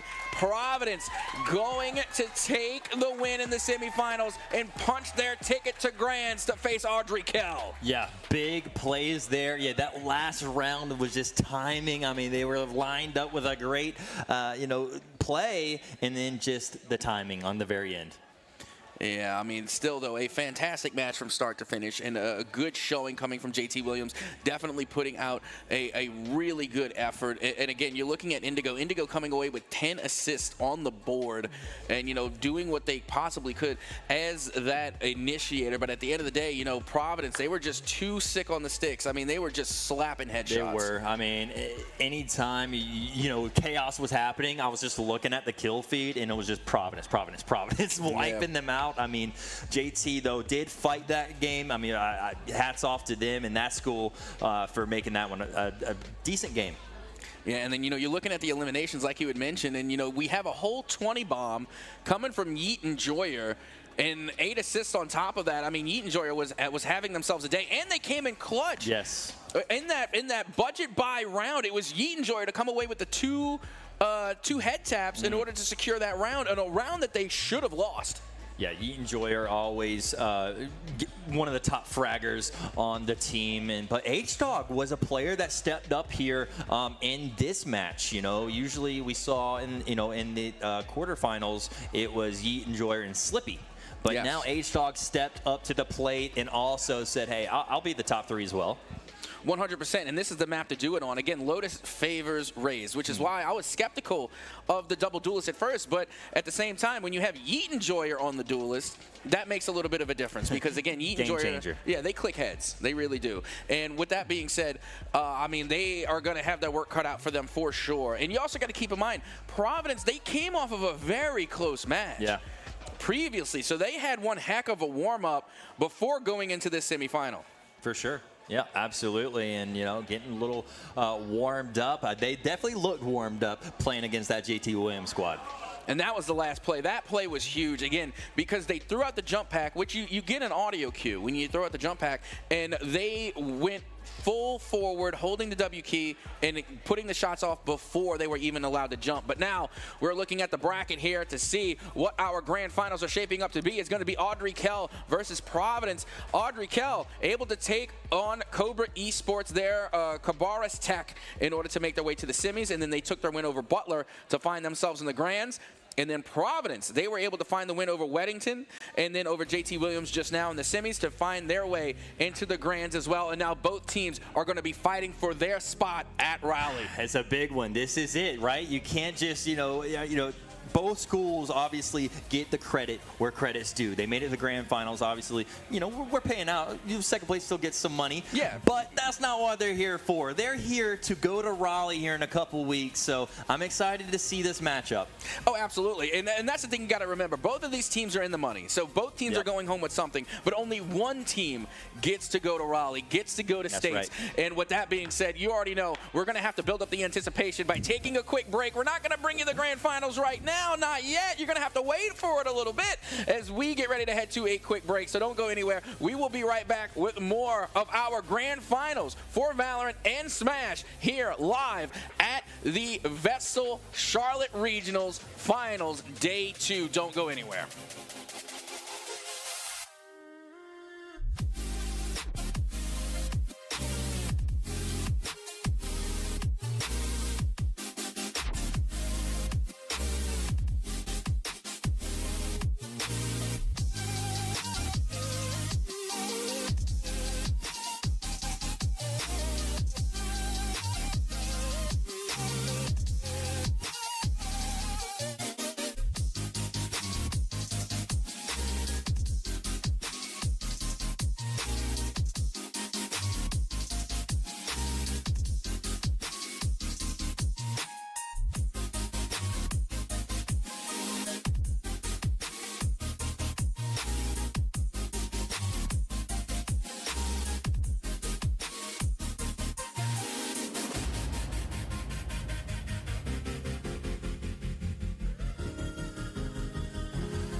Well, hello and welcome back once again to the VESL Charlotte Regionals Finals, day number 2. Here live from the University of North Carolina, Charlotte. I don't know what you call this, theater. You know, the amphitheater, whatever it may be. Regardless, it's huge. I mean, it's really big. But we are at a great venue with some great schools playing some great esports. Once again, I am Captain Ed Soka, joined alongside the best co-caster to ever exist in the world, Discounts. Discounts, once again, we are having such a great day today. We've had a great weekend, not just day. Obviously, we've seen some great matches throughout yesterday, but definitely a lot today. I just want to see some brackets going through. Let's check it out. Well, here we go. We're taking a look at our bracket for our Smash because, of course, that's what we're heading to next. We're going to our grand finals for our Smash tournament. And throughout the day, we got to see the Palisades. They came out 2-0 against Audrey Kell. Audrey Kell, who was in the grand finals for both Rocket League and Valorant, not going to make it here for Smash. And then the Palisades came through to take 2-1 over Myers Park as they find themselves in the grand finals. Butler, for a friendly reminder, is playing a player down. So automatically, each team they play against gets a 1-game victory bonus as they managed to come out 2-1 over North Henderson, and then they went 2-1 over Central Academy. And now going into the grand finals, the Palisades are going to get a 1-win bonus again. Exactly. So that's why they won 2-1, right? Because they were literally just giving the other team, you know, a game. So, but they've been playing flawless. So they find themselves into the finals. They're gonna have to do it again. Yeah, and it's going to be a best of 5 going into the grand finals. Okay, so best of 5 into the grand finals. So already 1 win going to the Palisades. So now the Palisades, they just have to win 2 more. They win 2 more, they get the dub, and for Butler, you got to win 3. Got to win 3. Yep, and let's take a look at our starting lineup again. The Palisades is going to be C-Round, Inc., 200 millimeters, and Outsmarts. On the Butler side, we got Mup Kippo and Saturn F. Yeah, and again, Mup Kippo is one of those players that we've seen on multiple titles. Yeah, on Valorant. And Valorant, yeah, so exactly. Today, just doubling up, kind of like Grassy on that JT Williams side. Yeah, and I just want to make a quick statement real quick from our previous matchup. You know, I was walking, you know, through the crowd, and, you know, I got to say, I saw a little bit of disappointment, you know, in some of the players from JT Williams. And don't get me wrong, I understand that hurt, I understand that pain, but I need to let you know that you have the loudest cheering section. Absolutely. You have, like, some of the best support that I have seen throughout the week, you know, both in Greensboro and here. So again, like, I know the hurt, I know the pain, but just know that you guys are a great team and you have a great support on your side there for JT Williams. So please don't hang your heads too low. There we go. As remember, Butler, you know, technically just got a free loss on that just because they are down a player. So, like you said, though, it is not a best of 3, it is a best of 5, correct? Yes, that it is. It is a best of 5. So first team to get 3 total wins will take the grand finals and will punch their ticket to go to Raleigh. As now you can see, we are gonna have a Pyramithra versus Sheik, and this is a very interesting matchup. And I got to tell you, I am very much favoring the Pyramithra here. But again, when you're playing against this level of a Sheik, I mean, they are doing work right now. I mean, we saw them do work their last matchup. Remember, they went and took on Myers Park and handled business. So obviously a great Sheik to be played with. But yeah, we're seeing that time, and it's in time again in 132 on Mup Kippo. There goes their first stock. Yeah, that it does. And again, you got to keep in mind, like, even though that this Sheik, Crowned AF, they actually lost their match in that previous matchup, but they were going up against Akasia. Yeah. And, like, the heavy hitting was just too heavy. Whereas Pyramithra, you know, again, they're playing more of a long-range game against a very speedy character. So Sheik can take a little bit more damage from Pyramithra than they could Akasia. Yeah, a little bit different on that matchup. And we're seeing it here. You see Crowned is doing a pretty good job staying alive so far. First stock still on it, but it's looking like it's about to be the end of it very soon. Yeah, well, this is when you need to bring out the Pyra. You know, you bring out the Pyra to finish, but I understand why they're sticking with the Mithra, because Sheik is really hard to nail down. You know, they're hard to pin down. Again, they're so quick, they're so speedy, and they're very jumpy. Yep, and we're seeing that shit right there. Yeah, so when you bring out that Pyra, it's really hard to land your hits. Okay, Crown is on the next level. Yeah. on a whole nother level. Like, to just be staying honest, alive that long with that stock and still putting that much damage on the second stop of Mupkipo, that's impressive. And to be completely honest, I feel like they took their L to Kazuya and then just went full tilt after that. Yeah. Like, they have stepped up their game in a major way. This is the lean forward moment, you know? Completely agree on that. Starting to see a little bit of a resurgence now from Mupkipo on the Pyramithra. Trying to find an avenue to work with, but Crown just won't allow it. Absolutely not. Crown just playing on a whole nother level. Only 47 damage dealt on this second stock, but putting a little bit more damage on Mupkipo, and this is Mupkipo's last stock. And you know, it's really interesting because we got to see Sheik hit the down throw into the up air, and you know, I'm used to seeing Sheik really just go straight forward and not really going for too many grapple moves. But, you know, right now, Crown AF, the way they're playing Sheik, they're just getting damage on every single angle. Just keeps on adding on to that damage, getting Mupkipo kind of close to where they're at on damage, but still, they still have an extra stock for the Palisades side. Yeah, being able to follow it up. Now looking to completely lap Mupkipo in damage. If they manage to land a couple of more hits, that was a great nair, or up air. As now they're looking for the back air to try and finish. It's not going to be able to land, though. Sheik, once again, back towards the center platform, center stage. Big down throw. Not going to be enough to confirm, but still, that's a nice chunk of damage for Mupkipo. Big time, and definitely needs to just finish off this last second stock. Are they going to be able to do it? I don't know, but Sheik having a tough time, just like you said, on a whole nother level. And there you have it. Sheik taking that one. Yeah, that was a big round one to start things off, but don't forget there is still each single round, need I mind you, is a best of 3. Yes. So no point being awarded just yet. Still got to win another one, and we're going to Battlefield. Now the question is that you've gone up against the Sheik.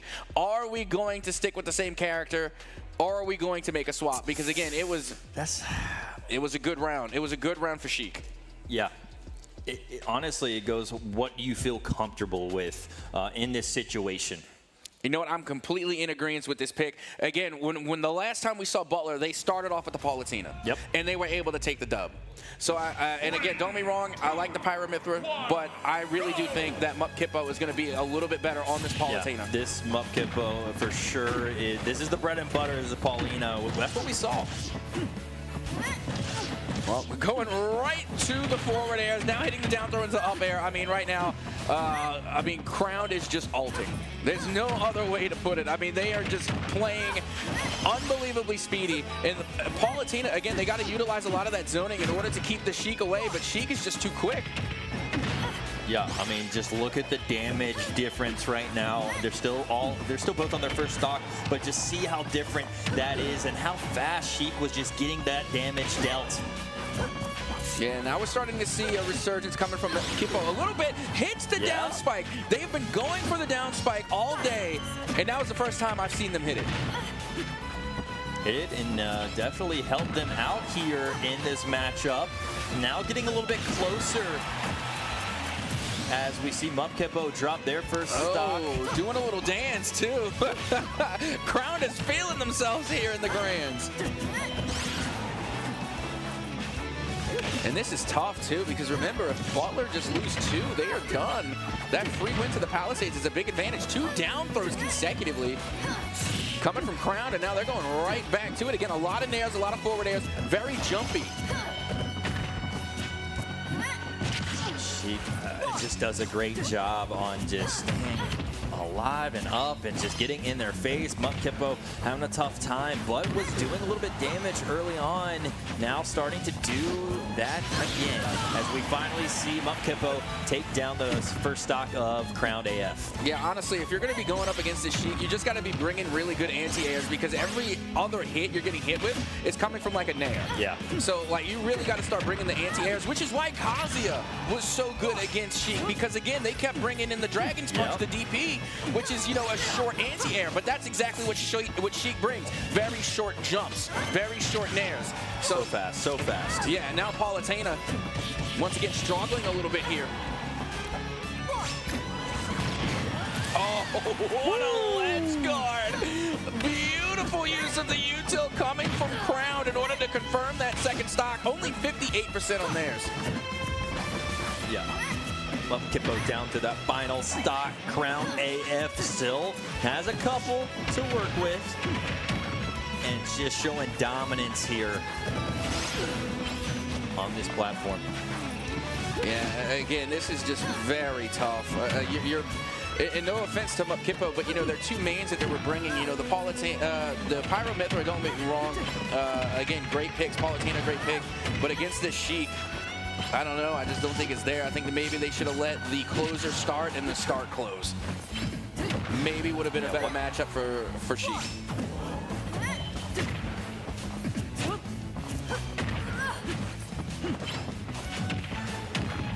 Here we go, adding on more damage. Crowned AF playing this ledge. We've seen them play that ledge guard pretty well, but Kippo able to regain a little bit. Needs to make something happen for this Butler squad very shortly. Doesn't have too much time. Yeah, a lot of danger here. I mean, both are in elimination potential. As you can see, they are waiting for the opening. Another little dance coming from Crown. And a taunt, too. Oh, my goodness. Crown is feeling themselves. They are ready to get the dub here. And already, there you go. There's going to be a forward throw for us. There it is. Off stage, followed by the forward air. And that is going to be another round in the favor of Palisades. They go up 2-0. They are on tournament point. Yep. Exactly. Big plays there by the Palisades. Man, what a performance there by Crowned AF. I mean, my goodness, that was such a great round. I mean, and you know what? I mean, I feel like I've been hustled a little bit. I mean, maybe not even that much, because again, Crowned, they went up against Kazuya, and it wasn't like you know, a stomp by any means. They still held their own, but Kazuya still had the advantage because how much damage they were able to put out. And at the end of the day, no matter which way you cut it, Sheik is still brawly. So they have to go close range. And if you're going close range against a Kazuya, you're not going to win. Oh, no. Here we go again. And I actually talked it over with Reed in the sideshow, and they said, technically, Steve's not banned here. Well, technically. There you go. He's a technically. Well, technicality. But with that being said, we are getting ready to head into what possibly could be the last Smash match of the regionals. Very could be. Yeah, and you know what? I'm trying to remember the other character that Butler had. Oh, I think it was a Game & Watch. I think you're right. Yeah, I'm pretty sure it was that Game & Watch. I think you're right. I think it was. And you know what? Watch. I really think that Game & Watch would have been a better match for Sheik, to be honest. So? Oh yeah, Game & Watch also hits like a truck, and they are also, you know, again, for lack of better words, pretty brawly. So they would have flipped. Yeah, on I think that might have been the better call. But it's too late now. We're here now. Exactly. Yeah. And I'm a big fan of Castlevania. I know they're not going to pick Simon. I mean, if they did, I would be completely shocked if they decided to pick Simon.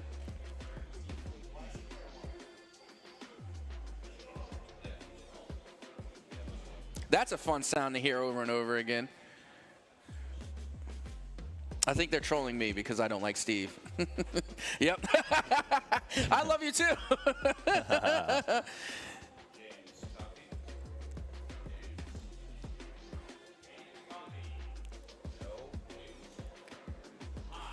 Oh my goodness, who's player 3? I was about to say that wasn't on purpose. Okay, they're trying to get the controller situated. All right, player 1 is just having a lot of fun. They're like blocking the selection, you know, trying to throw them off a little bit. I knew it. I figured, right? That's pretty funny. Yoshi?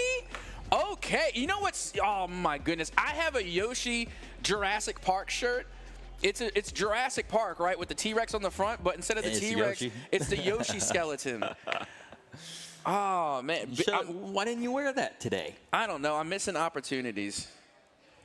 I'm definitely missing. I'm fumbling the bag. But again, I haven't seen a Yoshi in competitive play for a while, but I'll be honest with you, today was the first day I've seen Sheik in competitive play. And guess what? We saw some dominance performance by Sheik. 100%. And that was my first time seeing Sheik in competitive. Since Brawl, anyway. Yeah. Sheik, Zelda, they were definitely around a little bit more in Brawl than in Smash Ultimate. Still trying to get the controllers situated here. Okay. Gonna have to restart the app. We're settling the controllers here. Another technical difficulty. Like I said, your event's not gonna be any good if you don't have to fix some tech issues. Right, exactly. I think that's just gaming in general, Cap. I mean, there's always something going wrong. You always hear all these students complaining about lag. I'm about to say, let me see you pick that Richter. You ain't gonna go Richter. I want to see the Piranha Plant. You were talking about that. I would love to see Piranha Plant, but nobody loves me, so we don't get the Piranha Plant. They were teasing it earlier. We only get trolls over here. I love the Piranha Plant. And again, Piranha Plant is actually really good. They have had an increase in pick rate for Piranha Plant. And again, it's the Piranha Plant players that know how to utilize the Poison Cloud, because the Poison Cloud, you know, it's a deterrent from people going within it. And then Piranha Plant, like good Piranha Plant players I've seen, they fight within the Poison Cloud. So they throw out the Poison Cloud and then walk into it deliberately. Okay. Because then they can use it as a shield. Well, it does look like Yoshi. I think it's going to be a pick, maybe. They tried to debate it out. They went with the steam and it switched back over to the Game & Watch. So here we go into what could possibly be the final Grand Finals match. Mr. Game & Watch versus Yoshi. And now to keep in mind right now for Mr. Game & Watch on Butler, it is a must win from here on out. Absolutely. We saw this Mr. Game & Watch, how well they played in the semis. So looking forward to some good gameplay here on this possible match point. Yeah, they were playing against the Jigglypuff in the last semifinals. Not going to be as floaty. I mean, Yoshi is not going to be as floaty as Jigglypuff. So let's see if that's going to make a difference. Also, you got to keep in mind, Yoshi has the power of the Timberlands. You got to watch out for the Tims. Them Tims hit hard. Tim's definitely hit hard, and he's showing it. Literally showing these kicks what the Tims bring. Yoshi also has a really good tail whip and a headbutt as well. You can already see the turtle. Turtle coming out for Game & Watch. Big updraft. And that's going to be a little extra damage there, but great combos being made. The egg comes out as well. Going for that up air with the tail, and it does land. And you know what? I got to say, we're pretty evenly matched so far. So far, so good. Neck and neck here on this first stock. And it's just, back and forth action right now. It's really hard to tell who's got this advantage. I really think it's too even to even call. Who do you think has the better Keyblade, Game & Watch or Sora? Because, you know, Game & Watch has a Keyblade too. What do you think? Sora. But Game & Watch like close? Not a shot? No. No, I don't think it's close. I mean, Game & Watch, again, they only have the Keyblade for one move, whereas Sora has it for all the moves.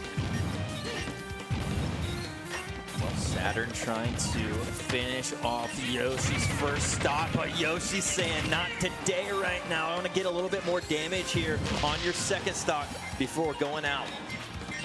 Yeah, and hitting that back air as well, and not to mention you really got to watch out for the Tims. There it is, trying to throw it out, not going to be able to confirm, but 143% damage, still standing pretty good for Yoshi.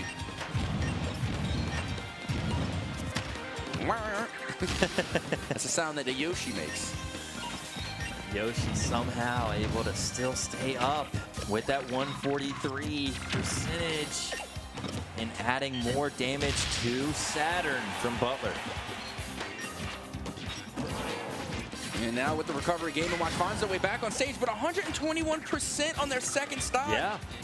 Yoshi has been putting in work and still somehow able to even put more damage onto that Mr. Game & Watch. Look at this Yoshi go.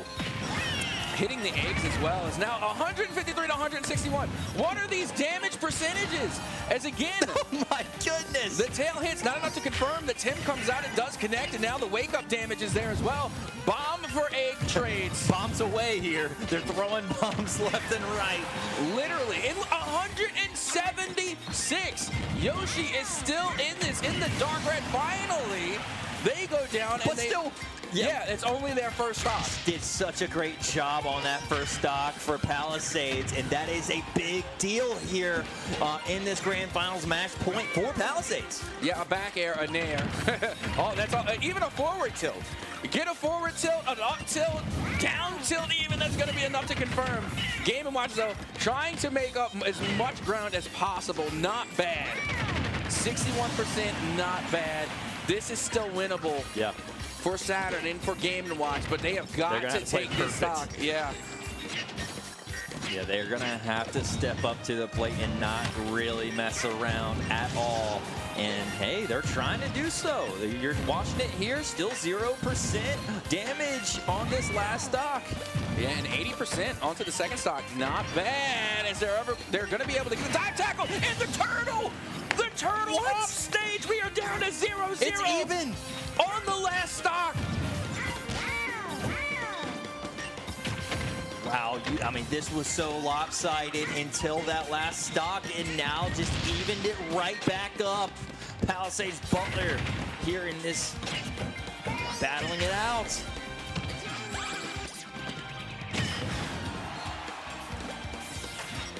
And right now, Yoshi doing a pretty good job trying to secure this win.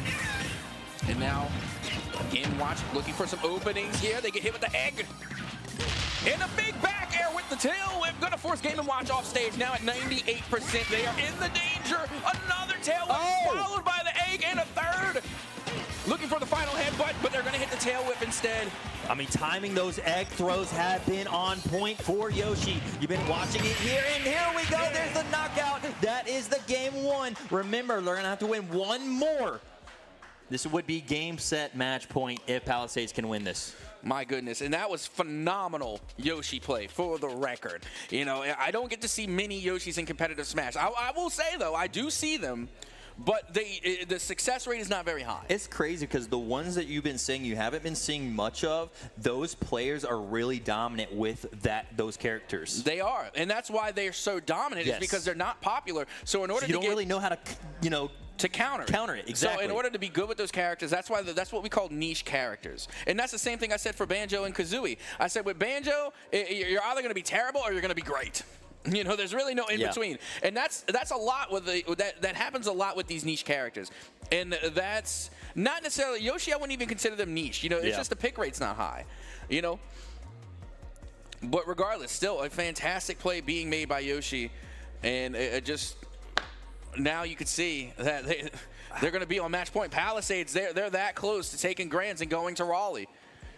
And here we go. A little bit of a switch up here on one of the teams, and we have Diddy Kong now. Yeah, I think this one's for fun. 2, 1, go! Again, I do love the Diddy Kong. Honestly, Donkey Kong is my favorite Nintendo franchise. So I love Donkey Kong, love Diddy Kong.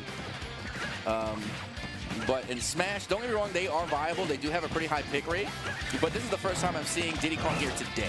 Yep. Yoshi played really well. And Mr. Game & Watch, though, I mean, how well they played to get to that final stock. I'm surprised they didn't go right back to it.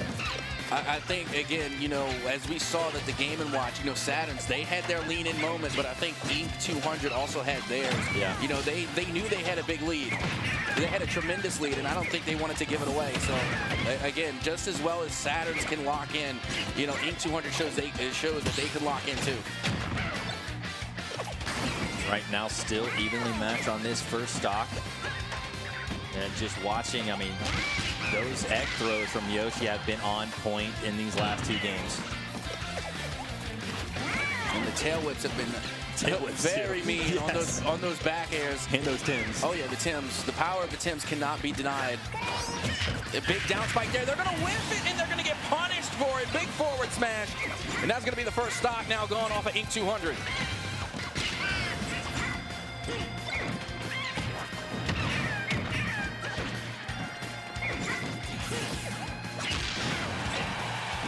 Still not out yet on that first stock. Diddy trying to still hang, or Diddy Kong's trying to still hang on. I mean, we've already seen in the previous match, they were holding on to their first stock all the way up to 170% damage. Somehow. I didn't know how high it got to. No, it was up in the 170s. It was insane. And, you know, I've seen it go up into the 200s, but that's what heavy characters like Bowser, Ganon, you know, maybe the King K. Rool. Now the A's are hitting. Goodness. Big recovery there. And there it is again. 173. 173 in the dark red. And it's not even a heavy character. No, it's Diddy Kong. It's literally the light version of Donkey Kong. Still hitting that 173 mark. Still alive here for Butler. By the way, loved Donkey Kong in the Super Smash Bros. Movie. Great character. Yeah, that was a great movie. And finally, the first stock is gone, but at what cost? 85% onto the Yoshi, onto their second stock. There it is. Big up throw, followed by the back air. Big plays being made by this Diddy Kong, and I gotta tell you, you know, they are really I was wrong. I thought they were doing this for the funnies, you know, doing it for the fun, but this is a really talented Diddy Kong player. This is what I'm saying, is those characters you're not really expecting. That is usually the best players that's been going. So right now, 149 for Yoshi, very close to getting out of there. 159 now. Trying to hold on to this second stock by a hair. And they still have the banana. Beware the banana. Is now 171. That's another 170. So finally that stock is gone. And now Saturn's with that one stock advantage, able to get the down throw into the up tilt. Not going to be able to follow. Nice down tilt just to get a little cheeky poke damage. Nothing wrong with that.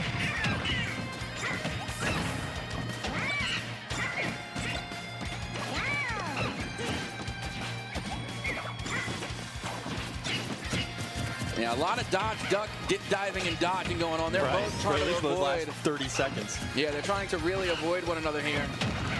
There's them Tims.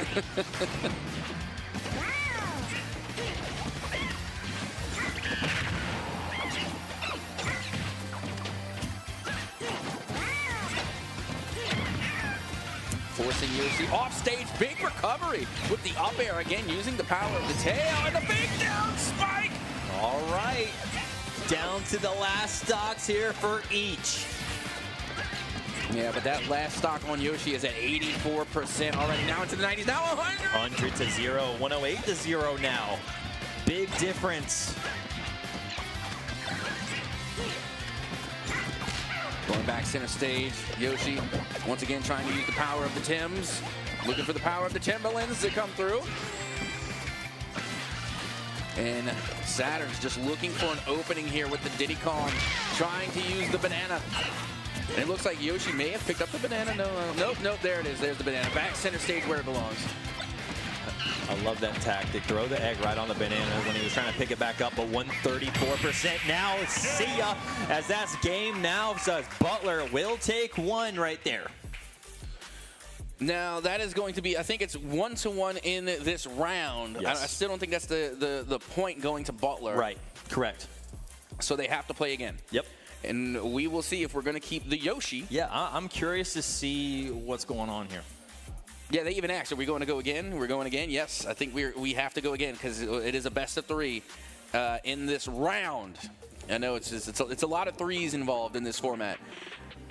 So that way Butler can get their first point on the board. Remember, they still don't have their first point. And if the Palisades manage to take the dub, then they win it. They win it all. Exactly. Big point right here for the Palisades. They're just needing this one game to finish it off and send themselves to the state's championship. Well, let's see if they can get the job done. Now, if you're going into this one, honestly, I think they should stick with the Yoshi on the side of the Palisades because it was not a one-handed match. You know, it was very close down there towards the end. And honestly, you just got to lock in. And we've already seen them be able to lock in against the Game & Watch. Yeah, I mean, they both locked in on, you know, that's the reason why they're 1-1 right now. You see, that's where they're talking it out. They got to get into a huddle. They got to see what they're going to do. Are they going to go with the comfort pick? Are they going to stick with the Yoshi? Are they going to try and change it up? You know, we got to talk it out. Both teams talking it out. Love it. Love strategize on this one. They're talking, I don't think we should use that one. Really? I don't know, man. That's kind of what's going through their heads right now.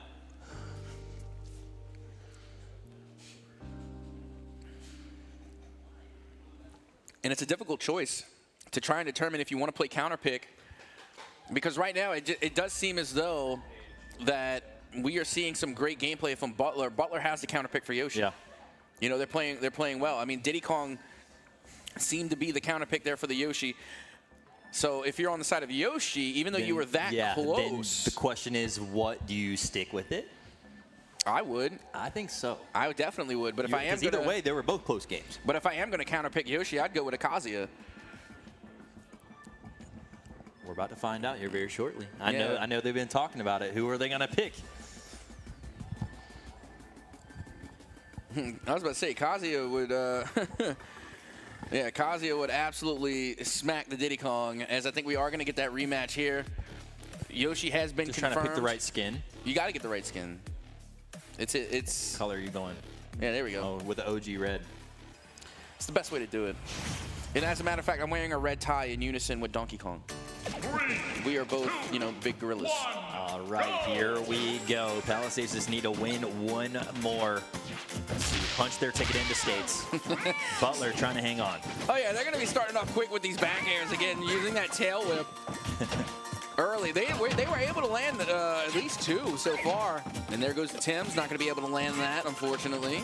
And now it just seems like Donkey Kong, or Diddy Kong rather, is playing a lot of keep away, but finally they do get some damage done. Big back air there.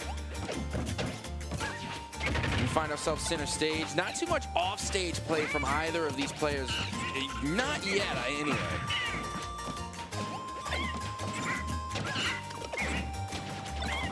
So even right now, Cap, I mean, 67 now. A little bit Diddy picking up on this, but Yoshi answers back, trying to get a little bit more damage on Diddy Kong, but Diddy Kong is just bouncing around right now. Yeah, Diddy Kong and Yoshi, you know, they're both very jumpy characters, and they can do a lot of damage in the air, but like we saw with Sheik earlier, it's a lot of short hops when they go for these back airs, or if they go for the nair. It's a lot of short hops. It's only when they're trying to avoid the damage do they decide to jump high.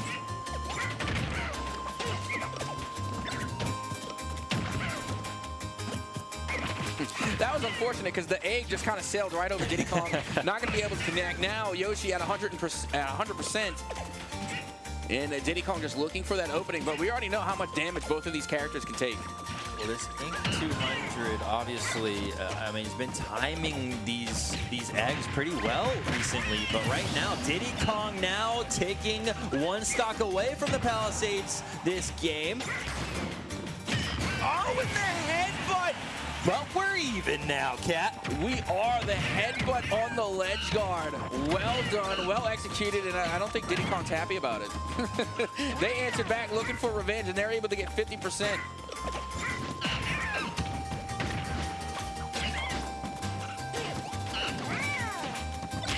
See, they're playing around the platforms a lot here. I'm telling you, those platforms make a huge difference, especially when you have jumpy characters like these. Those Tims to guard that ledge. Yoshi is still taking a little bit more damage on the second stock than Diddy Kong, but that can be changed very shortly. All in a quick tail whip, as we see.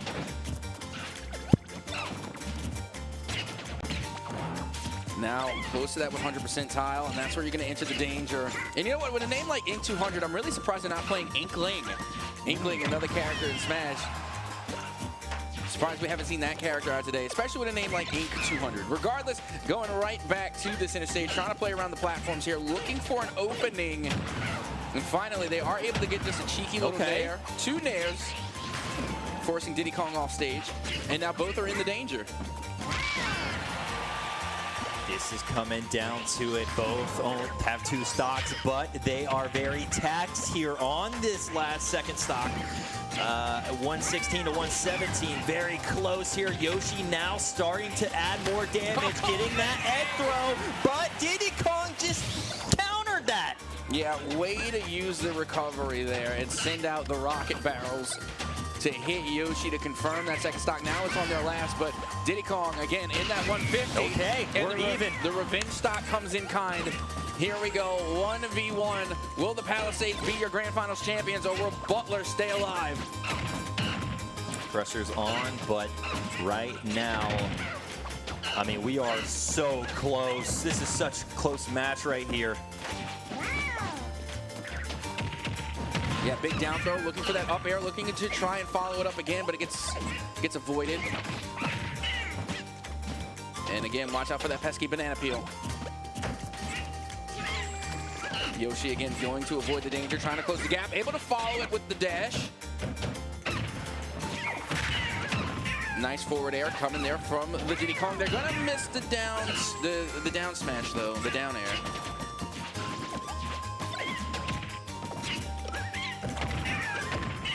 Again, and they're following it up with a nair of their own. And there's the back air again. A lot of aerial attacks, very jumpy. And that's really the way that you have to play to kind of counter this Yoshi. And now Yoshi, very, dangerous right now, being eliminated. And Butler staying alive.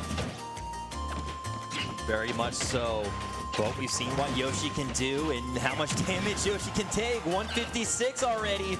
But yeah, oh, here we go. 170, staying alive, barely throwing that egg, able to get a little bit. 177 though. Diddy Kong really just needs to go in for that final hit. Yeah, you saw that it looked like they were going for that up tilt there when they found their way back, and that would have been enough to confirm, but Yoshi trying to keep the distance. There's the banana.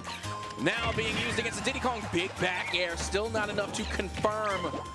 Looking for that up smash, looking to finish. And all it's gonna look, 192, and there's the back air. There you have it. Butler will stay alive in the grand finals. Yeah, great job there by Diddy Kong to stay alive and keeping Butler alive here in the grand finals.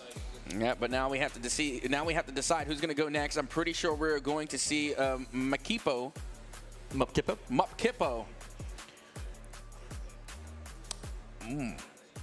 Okay, so now they're going to choose who is going to go next, and then I assume whoever is not chosen goes after. Okay. Okay, so now they get to choose who is going to go in, and it looks like Mupkipo is telling Saturns to stay in. You're hot, you're hitting. I mean, why not? Yeah, you are on a roll. Keep it going.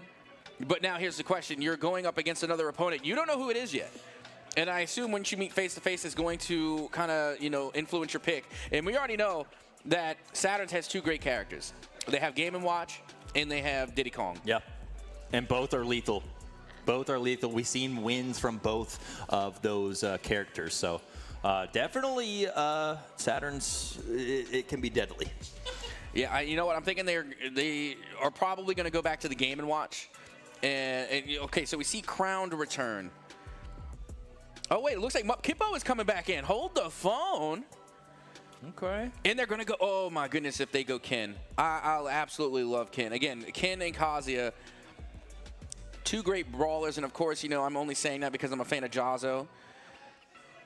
Jazzo is a pro Smash player, and they like to stick with the 2D fighters. They like to stick with Kazuya. They like to stick with... Oh, okay. And they like to stick with Ken, but look at this. We're going to see Mario for the first time, and now it's not about the power of the Timberlands. Now we're looking for the power of the Doc Martens. Yeah, absolutely. And we got a purple Mario. This is actually a great answer to Sheik, believe it or not. This is going to be a better matchup than the Palutena that we saw earlier. Because, again, Mario, again, one of those meta brawlers. And Mario definitely having a higher pick rate than Sheik. But, again, I'm sorry, but Crown is just locked in. Yeah, I mean, how can you not, though? Crown AF, we've seen what they can do with Sheik. And not really missing a beat here starting this game. No, it does not seem that way. Again, Sheik is very, very quick, very speedy. And to be honest, if I was going to counterpick this, I would have went with a sortie. I would have went somebody that hits like a truck. I would think your boy Roy. Your boy Roy against the Sheik, I think would be a great pickup. But you got to go with your comfort pick over anything else. And we got Purple Mario, and so far not so bad. As again, they're landing these up tilts here, being able to combo it, looking for the up B, not being able to finish. But now the match is looking a little bit more even as they're able to up B back onto stage. Yeah, Mario was hitting those wombo combos. I mean, now getting close, and now, Mario down, possibly taking away their first stock, and that's what happened. Crown AF. And the taunts are coming back out again, doing a little handstand. As they're able to get a down throw, looking for the up air as well. Not going to be able to get it, but there it is, the second time. Oh my goodness. And that's why Sheik is so effective here. I mean, they're so speedy. Even when they miss their first attempt, they're able to try again and land it. Absolutely, Sheik just adding more damage to Mario's second stock. We keep seeing the combos coming through. Sheik is just attacking Mario on this, and you know, we've seen the counter. We've seen Mario do the same thing to Sheik, but Sheik able still to keep that first stock going. But how long? How long can Sheik keep this first stock? I mean, it really doesn't matter. You got 82% on Mario's second stock. You've already done the work. I mean, they don't have to hold on to the stock if they don't want to, but again, this Sheik player, Crown, is just 100% locked in. They finally get taken out with the up smash, and now we're back to that second stock. But again, this is what, you know, full tilt looks like. You know, this is what peak performance looks like. I do believe we're seeing peak Crown right now. Yeah, Crown has really been putting the pressure on Butler this whole match. Honestly, just handling business. Now Mup Kippo down to the final stock of this game.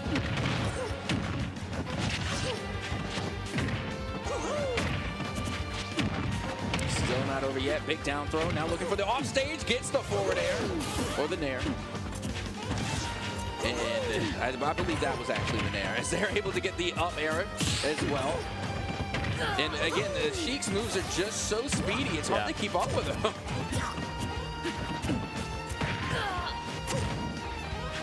Look how far off stage they go. That's what I was about to say. Like, uh-oh, that was might have been a mistake, but no, they're baiting. Yeah, that's what they want Mario to go off stage. They're trying to lure them out, but Mario's not falling for it. Able to hit the up tilt using the power of the Doc Martens. But now the rebuttal coming from Sheik. This is going to be a big back throw, and they go all the way off stage, but it's not enough to confirm. Not enough. That was so close, though. Now we're real close here on damage. Now we're down to the final stock for Crown AF in the Palisades, but 105 damage dealt to Mario in the Butler. And again, we've talked about this. You know, as long as you're going after that next stock, you can GG play next. Went for the up throw, not going to be able to follow it. Cheeky little forward air, and now big throw, sitting them off stage 130%. But Kippo has to recover. They find their way back on stage. Gets the down throw, hits the up tilt, hits two, now three, going for four. But the counter, Crown AF now trying to keep them even as off this stage. 150 for Mario, fighting for their last life here.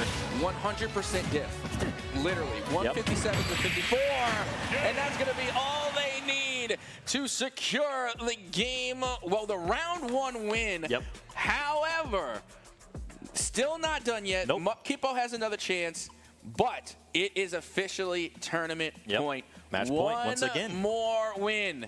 But we've said this already. We've said this already, and Butler fought back and was able to force another round. So, yeah, you know, we've said this once, possibly saying it again. And for the first time today that we have seen, we are going to Smashville. What makes Smashville interesting, again, like a lot of our maps, we have seen they have platforms.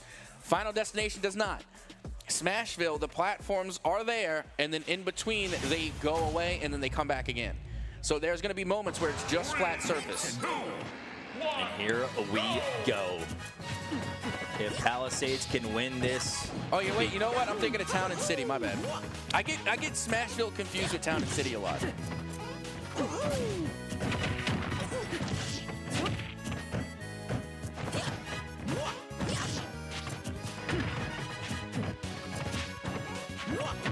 And now you can see, again, a lot of jumpy aerials going on here. Again, being able to land a couple of nairs and a big follow-up. My goodness, sitting Mario off stage. And already the damage diff is noticeable. Yeah, big time. Crown AF started this match pretty strong and continues to do so, adding damage to Mario. That down tilt into the up smash was so clean coming from Crown. Nasty. able to dodge that fireball right there. Sheik is so fast and able to just get to you in a split second and do some damage. 126 damage at that on this first stock.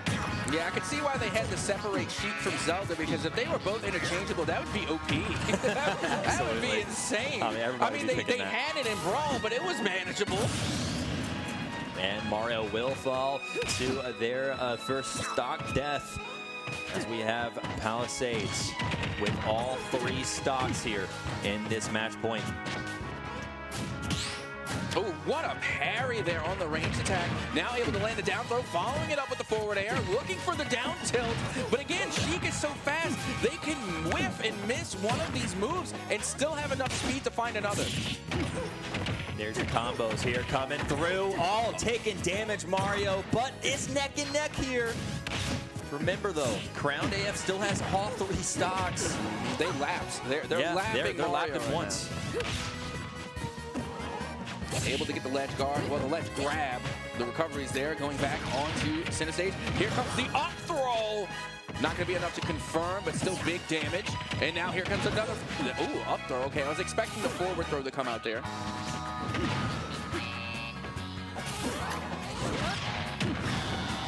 Still looking to confirm on this second stock. 144% damage. Now going completely off stage. This is where Sheik wants to be. They do recover. Able to find the neutral spam to get even more big damage. That's going to be a stock right there. That back throw is huge. Yeah, absolutely. But still 153 damage here on this second stock for Butler. So Crown AF really just needs to get a few combos hitting now. I mean, they'll be off the stage on down to their last stock. 165 now for Mario. Yeah, trying to get that up tilt, but it's not going to be any good. Good counter. Yep. Big counter coming from Crown. As now they are one stock away from being the Charlotte Regional Champions. One more stock.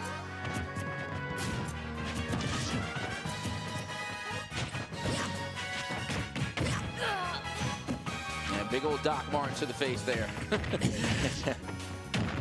And now, once again, finding those cheeky back airs.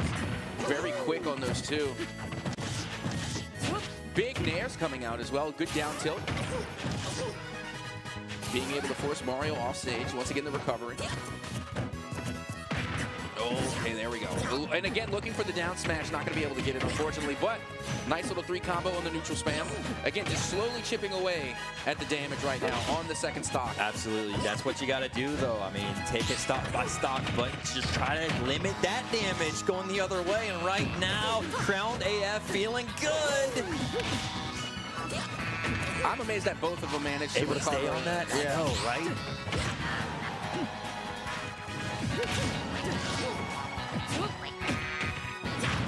Yep, and there goes the down throw. We already know how much damage Mario's throws can do. Looking for the back air, they're able to land it. Not good as Luigi's, though. Luigi's has one heck of a back air. Mario able to hit the up smash and confirm the second stock. Kippo staying alive here. I mean, it's still lopsided, 105-0 on this last stock, but we've seen Kippo do it before. And you can see right now, every single time, it looks as though that Crown is going for one of those smash attacks, trying to confirm this last stock, and Mario is just not allowing it. They're timing every big, heavy attack. Yeah, you gotta be playing perfect right now. If you're Mario, you are gassed. You are about to be sent to the side, so can't afford any mistakes here. Again, the forward air is good. And that will do it to confirm the final stock. And there you have it. The Palisades are your Charlotte Regional Champions, and they will be going on to Raleigh to play in the state championships. Great match there, and Sheik was just playing phenomenal there. And that was Crowned AF with that phenomenal performance. I mean, that was both. Again, you got to give it up to Spartans, and you got to give it up to, or I'm sorry, yeah, not Spartans, but regardless, you got to give it up to the others. Kippo and their teammate as well.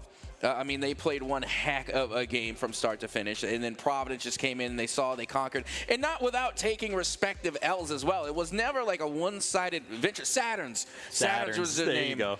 Saturns was their name. Again, and they came out huge as well. They were the ones that kept their team alive by switching over to that Diddy Kong. So again, Saturns, even while playing a player down, still came through and had one heck of a performance. But the Palisades could not be denied, and got to give it up to Crown because, again, they had a really tough going in their semifinal match against the Kazuya, and then they came back into the grand finals, and they just went completely locked in. Handled business in that final match. I mean, just hats off to the Palisades for punching their ticket into states. And also at the same time, you got to remember that it is, the side of Saturns in Mupkipko that did manage to make it all the way to Grand, so they still are going to get a nice chunk of change. Absolutely, absolutely. So hats off to Butler for, getting to the Grand Finals, but Palisades with the dub. And again, the Palisades are your Charlotte Regional Grand Champions, as they're going to punch their ticket to states. They're going to go to Raleigh, and now they're able to win some money, but now they're going to go to states and try and win some more money. Yeah, exactly. I mean, you got a little bit. Hey, that's not enough. Keep it coming. Absolutely. And speaking of keeping things coming, we're also going to come back right after this short break for the Valorant Grand Finals, which is going to be a best of 3, so you're not going to want to miss it. Again, stick around because we have some more great esports action for you right here at the VESL Charlotte Regionals Finals, day number 2. Valorant coming to you right after this break.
Well, welcome back for the last time here for the Charlotte Regionals. Once again, I am Captain Etsoka, joined by Discounts on the Desk, and we have our Valorant Charlotte Regionals Grand Finals coming up now. Like, this is it. This is it. This is absolutely it. We've been excited to see. Let's check out this bracket. I mean, what we have for Valorant has been kind of crazy, but here we go. This is what we've been seeing. Yeah, we saw Audrey Kell again take Cabarrus Tech in game number 1, and then in game 2 they were able to get the win over Butler and punch their ticket into the grand finals.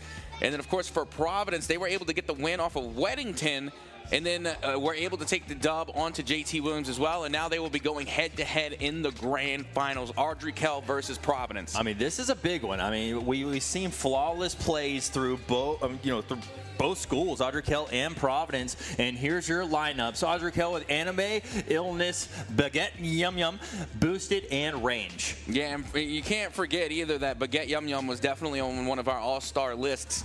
Meanwhile, on for Providence, we got H-Dog, Yeaton Joyer, Master Tino, Panda's Dabby. I was saying Daddy for the longest. Panda's Dabby. And did you catch the last one? Slippy. Slippy! How could I forget Slippy, our Clove player? Yeah, for sure. And just to go over the map picks and bans, clearly we have our first pick that is going to be Sunset, and this is the pick of Audrey Kell. This is going to be Audrey Kell's map pick, so I'm expecting them to perform here. And then, of course, on our next map will be on Bind, which is Providence's pick, and if it's not decided then, our third map will be decided on Lotus. Yep, and we've seen all 3 of those correct throughout today. Yes, we have. A lot more. Yeah, I was about to say a lot more Bind though. Yeah, a lot more Bind. But now we're looking at Sunset and we're getting a look at the compositions. And remember, this is Audrey Kell's map pick. So, and I think this was the map that they actually qualified on to make it into the Grands, if I'm not mistaken. I think you're right. But yeah, we're taking a look here. Actually, this might have been their very first map. Well, yeah, I mean, best of ones, right? Throughout, all the way till then. So, and they handled business in that quarterfinals 13-1 against Cabarrus Early College. Yeah, and you know what? I'm taking a look at these compositions here, and it's looking pretty good. Both sides decided to go with the Clove, and good pickups there. They're both going to go Clove and Gecko, and that is going to be the only similarities between the two. Yeah. As you can see, it's going to be double duelist coming from Providence, and meanwhile, on the other side for Audrey Kell, it's going to be that double initiator. They're going to be bringing Breach and Gecko for the double initiator, and on the side of Providence, they're going to go Reyna and Raze for their no, I'm sorry, they're going to go double initiator. Well, they're bringing Sky and Gecko, so both are going double initiator, but the difference is you got Audrey Kell with Breach and you got Providence with Sky. Yeah, I mean, remember, first round, obviously, the pistol round, but this is what helps you get that momentum going into the game. Remember, this is going to be a best of 3 here in the grand finals. Usually, all the way up through here, it was just best of 1s, but now best of 3. Yeah, and we've got to see Yeaton Joyer earlier, and literally in the previous matchup, and they are really good on the Reyna, and then not to mention you got Slippy on the Clove. Slippy on the Clove is absolutely unreal, but we already know that Anime can play Clove as well. As we get round number 1 here in the pistol round to start things off for your Valorant Grand Finals now underway. Here we go. Who will draw first blood here in the first pistol round between Providence and AK? Again, it's so quiet you can hear a pin drop here as, again, Master Tino trying to bait out a little bit of pre-fire. Not going to happen, though. We're not going to fall on that. And out goes the stun from Breach and a blind off of the Dizzy. And Little Wingman is going to get annihilated. We hate to see it, but we can't allow them to plant. Now, can we? Anime able to find a 2-piece. Yeah, Anime finding those 2, and now looks like they're going to be able to get this plant off for Audrey Kell. And now, only 2 remaining on this Providence side. You see Illness now going to be pre-firing to the smoke. Not going to be able to get it to go. Anime, though, behind the box is able to find the eliminations, and they get a flawless victory on the pistol round for Audrey Kell. Big momentum right there. You know, you're feeling good, especially getting a flawless in the very first round. Obviously, Audrey Kell feeling pretty good here after that first round. Oh, yeah, you got to be feeling pretty good. Again, it was a flawless. Like, it's the pistol round. So being able to pull up a flawless victory on the pistols, it's a really good start. Not to mention, it's going to be a big boost to the economy as well, because you don't have to rebuy and you don't have to really invest into another player. So again, they're going to be able to save a little bit of credits, but those little bit of credits can stack up. Yeah, absolutely. And we see Yushi get 2 before get taken down by Slippy. Now 3v4 here. Providence down a couple. And they're just going to rush the plant there on the B site. Dizzy goes out. Not going to be able to get the blind. They got rid of Dizzy first, but look at Illness now making their way over. Theory able to find one, and now Illness finds the other. And in round 2, Illness bought up for the Vandal. In round 2, my goodness, they had to forego a shield, and they did in the last round. Now they have enough to buy up. But you normally don't see a round 2 rifle. Yeah. We did just there. I mean, that was round 2.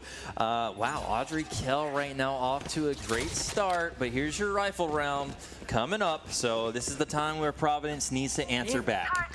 Yeah, and I'm wondering what's going on with Yushi right now. They're on the Sheriff. They have a half shield, and they have enough to buy either or.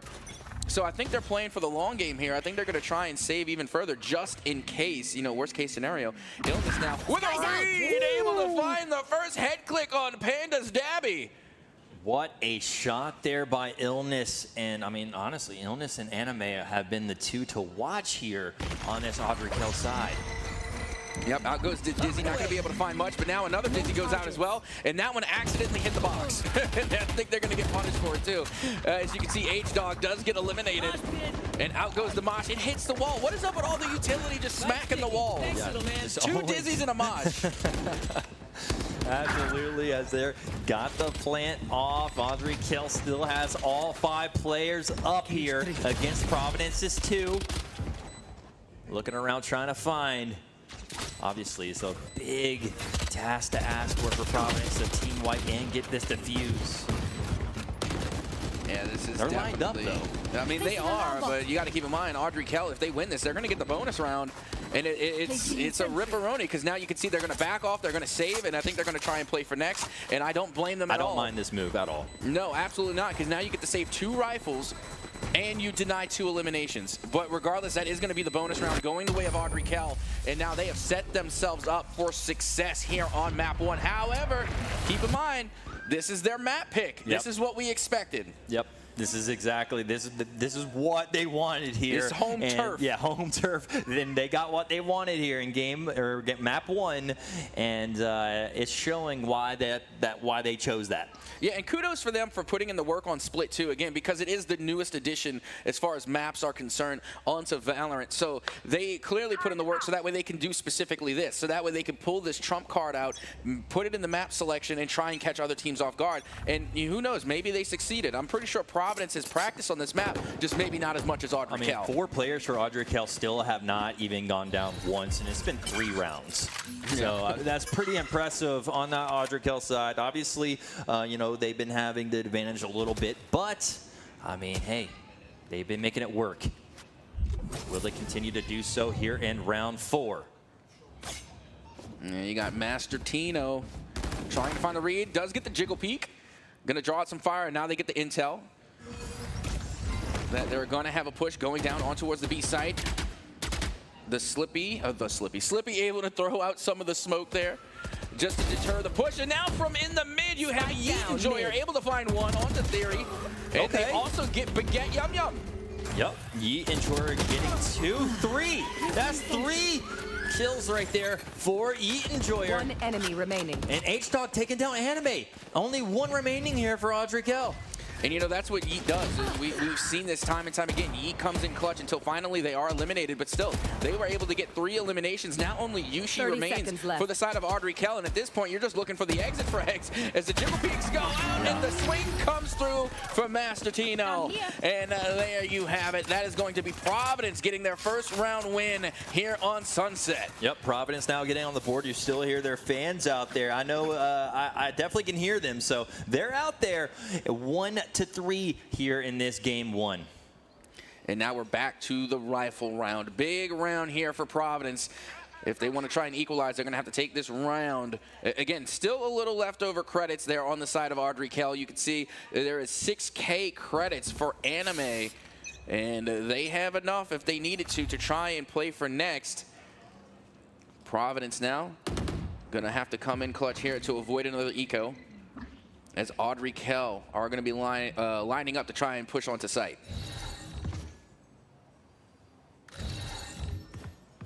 Oh yeah, monster on the loose. Playing for the picks. Can't find any yet. Waiting for the first blood. Getting intel.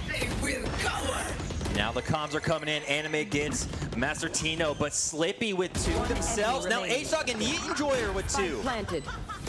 Yeah, we were just waiting for them to come alive. We already know they can frag out, they can get these head clicks, and now they're raining down as Yeet Enjoyer finds the final elimination onto Theory, and that will be the defuse and the second round win for Providence. And I think Audrey Kell still has enough to buy, but now they are really striking back against Audrey Kell. Providence now answering back for the last 2 rounds. This is kind of how, you know, I mean, they've been playing close games. They've been there and done that. So right now, still starting early. 2-3 Providence chasing 1.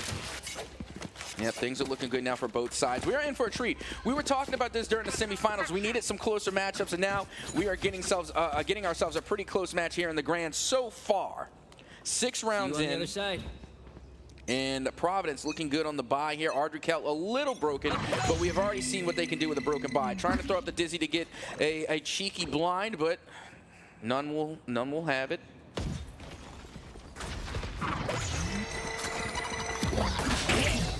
Yeah, was able to avoid the Dizzy. Slippy picking up 1, 2, looking for the third, getting it, finding illness for that third, and there's 2 more right in front of him. Let them ace. H-Dog got that one though. Slippy with it. Oh, Slippy nearly getting the ace there. They were able to come away with the 4K.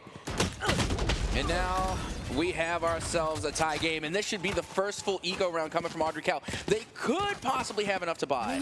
It depends. It's going to be close. Yes, they're going to be able to buy. You see, because last round they decided not to full buy. They went for the broken buy. Yep.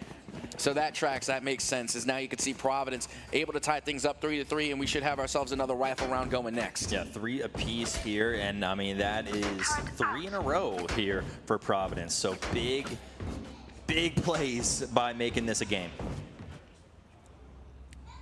Well, here we go, getting ready to head into round number 7. Again, full buy coming from both sides, but again, this is a must-win for Audrey Kell, because if they go down here, then it is going to be a full eco round going into next. Illness now going to be firing through the boxes, throws out the nade and paint shells, gets hit by the Dizzy. And Slippy now trying to pre-fire through the smoke, looking for a read. Boombot goes out, and now another Clove smoke as well. Behind the box, so looking to get the limb, and finally H-Dog does go down. We are in a 3v3. The neural theft is out as well. Yeah, a lot of trades happening here in this round. Providence with 3. Audrey Kell with 2. Now 1-2. Providence only has 1 remaining. Spike has been planted. Audrey Kell has Spike down. Yeah, you have no reason to rush this right now if you're Audrey Kell. No, wait too much time. You got time. Wait for the audio cue. Wait for the audio cue, then try and make a play, especially if you're this Cypher. The Cypher is hit right now. They are low HP. Oh yeah! Monster As the threat comes out, not mad at this at all. They're going to be calling in the ult. Reyna able to use their ability to shift away, but they are still detained. And now this is about eating the clock. This is about eating time off the Spike. 1v1 situation as the game is tied 3-3. Don't rush me.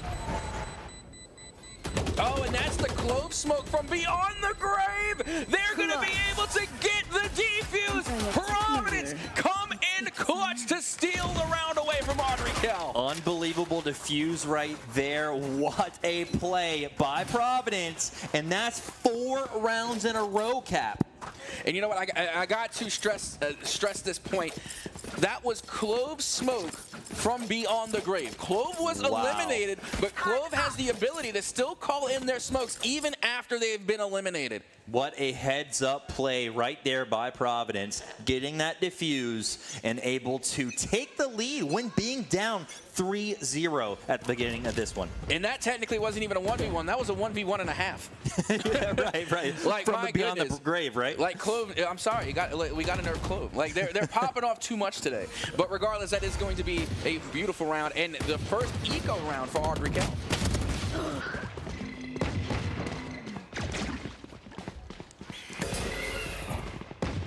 Providence did get first blood, but now we're even. Providence 3, Audrey-Kel 4. Audrey-Kel starting to get some, but we're getting some trades back and forth. 2v3. Yeah, great stunt onto the Thresh there, and Illness trying to find their way back around, looking to get the spike plant. Again, they got 50 seconds to try and plant spike, and you can see Illness now going to be sticking the plant here on the B side, and spike will go down. Great situation. If you're Audrey-Kel right now, this is the time to set up, fill your lanes, and start clicking heads. Time to hunt. Oh, they tried to throw the dog out. They know where. They know where. And that's Baguette Yum Yum getting that two-piece to tie this one up here. Way to secure the round there. Again, a broken buy at best coming from Audrey-Kel in that previous round. I thought it was going to be a full-blown eco, but I got to tell you, the money management on the side of Audrey-Kel has been pretty darn good. Yeah, it's very smart when it comes to that. Maybe getting some discount guns. I mean, Anime right now with 5K credits to their name. Yeah. Playing phenomenally. And remember, they were the ones that, you know, have been doing a lot of work on the side of Audrey-Kel, but the same could be said for Slippy. Yeah. I mean, the two Cloves, they're just having a field day. Right down.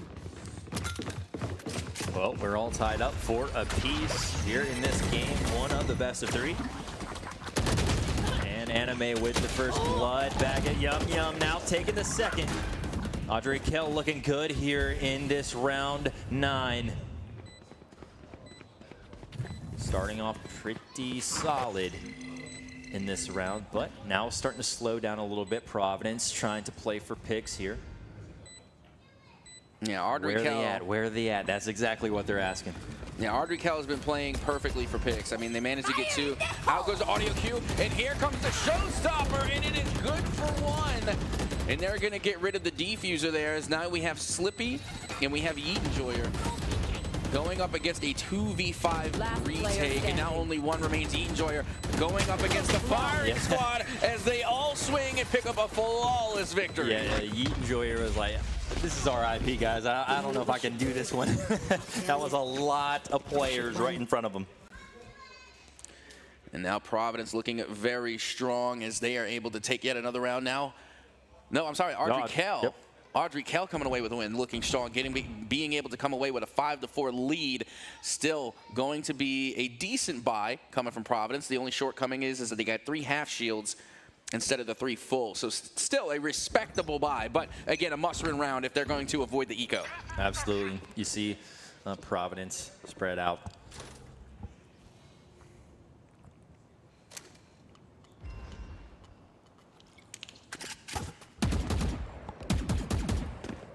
Trying to get those pre-shots. You always want to shoot through the smoke and possibly get one, right?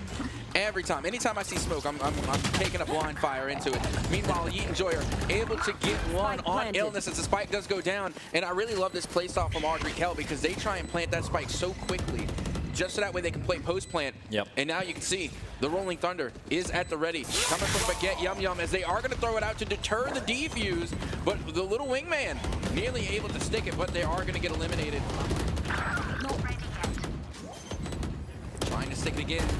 And the Dabby, the blind fire through the smoke is good for 2. Yushi not going to be able to hold off the defuse. What a retake coming from Providence. Back and forth we go in this game 1. We're all tied up 5-5. I mean, this game is even. And that's the way it's going to be. I mean, it's been back and forth nonstop. And again, that was a must-win round for Providence, so that way they didn't have to go into an eco round, a save round. And now they get to keep their rifles, they get to keep the shields, and they get to play for next.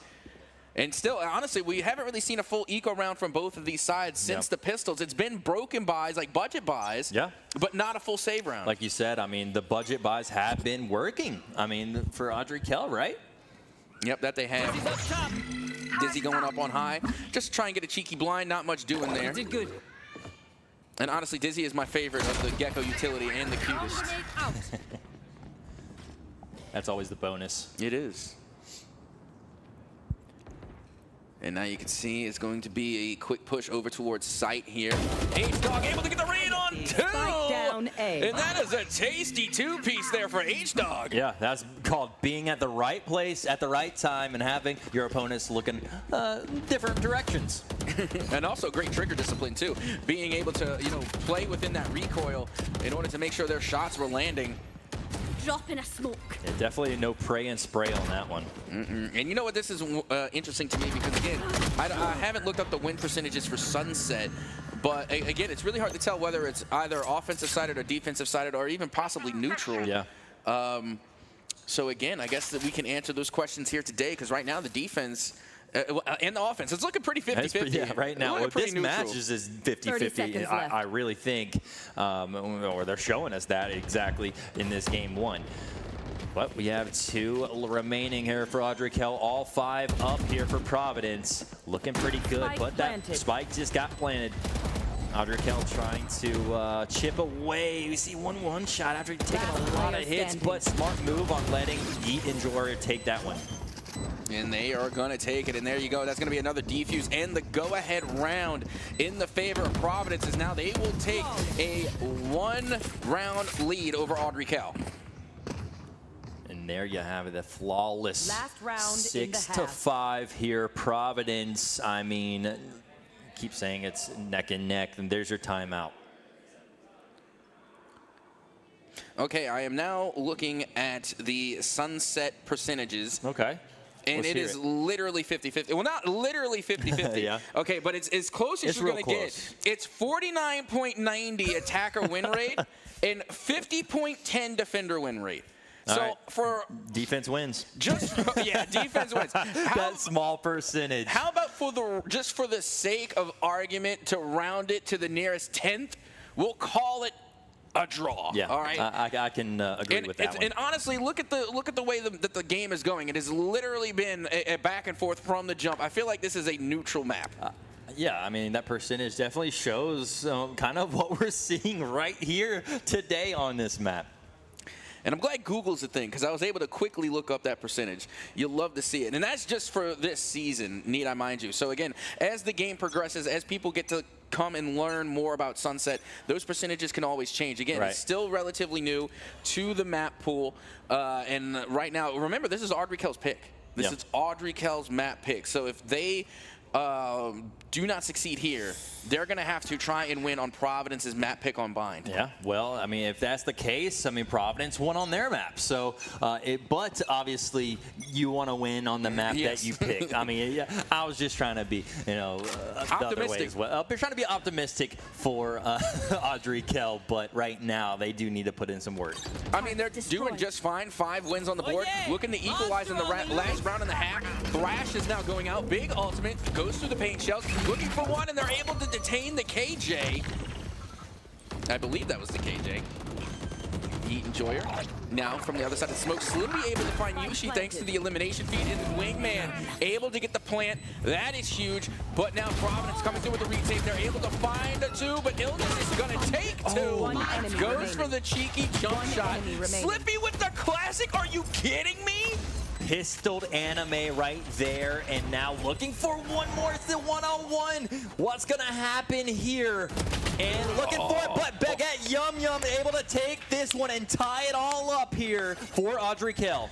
And that's how you got to come in clutch. I mean, that was close. That one was looking like it was going to go Providence there on the retake. They came in, they were able to get a 2-piece, and they were able to somehow, even through the smokes, even through the utility, still find a lot of these shots. And then Providence was coming in with such a strong retake.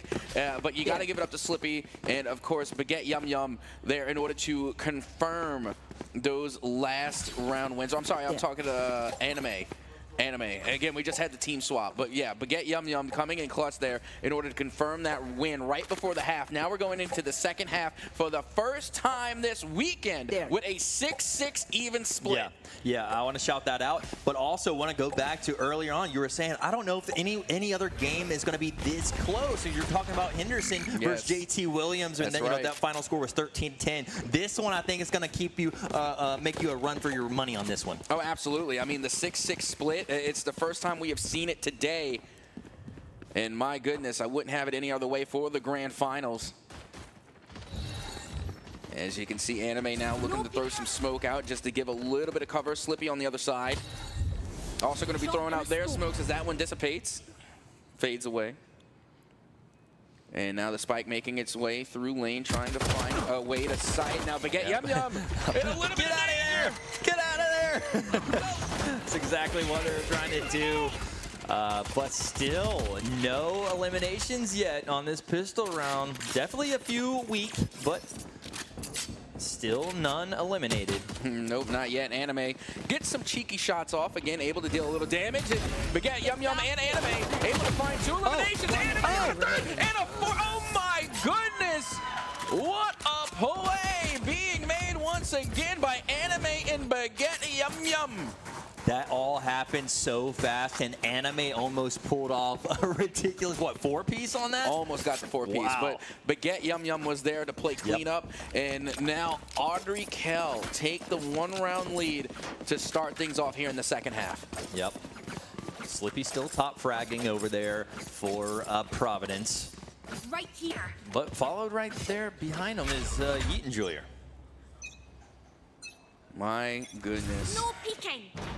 Like, my blood pressure can't handle all this, you know, like, this is a lot. Listen, this is only game 1. I know, and this is a best of 3. My goodness, this is going to go the distance here. Baguette Yum Yum now trying to operate here, trying to find the angles. H-Dog, again, looking for a point of entry. And Yushi also trying to provide what little intel they can. Again, Audrey Kell. They get the advantage here. They're able to buy up a little bit.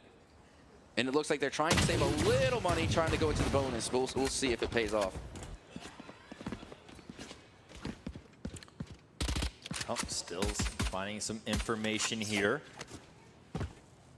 Still no eliminations in this round yet.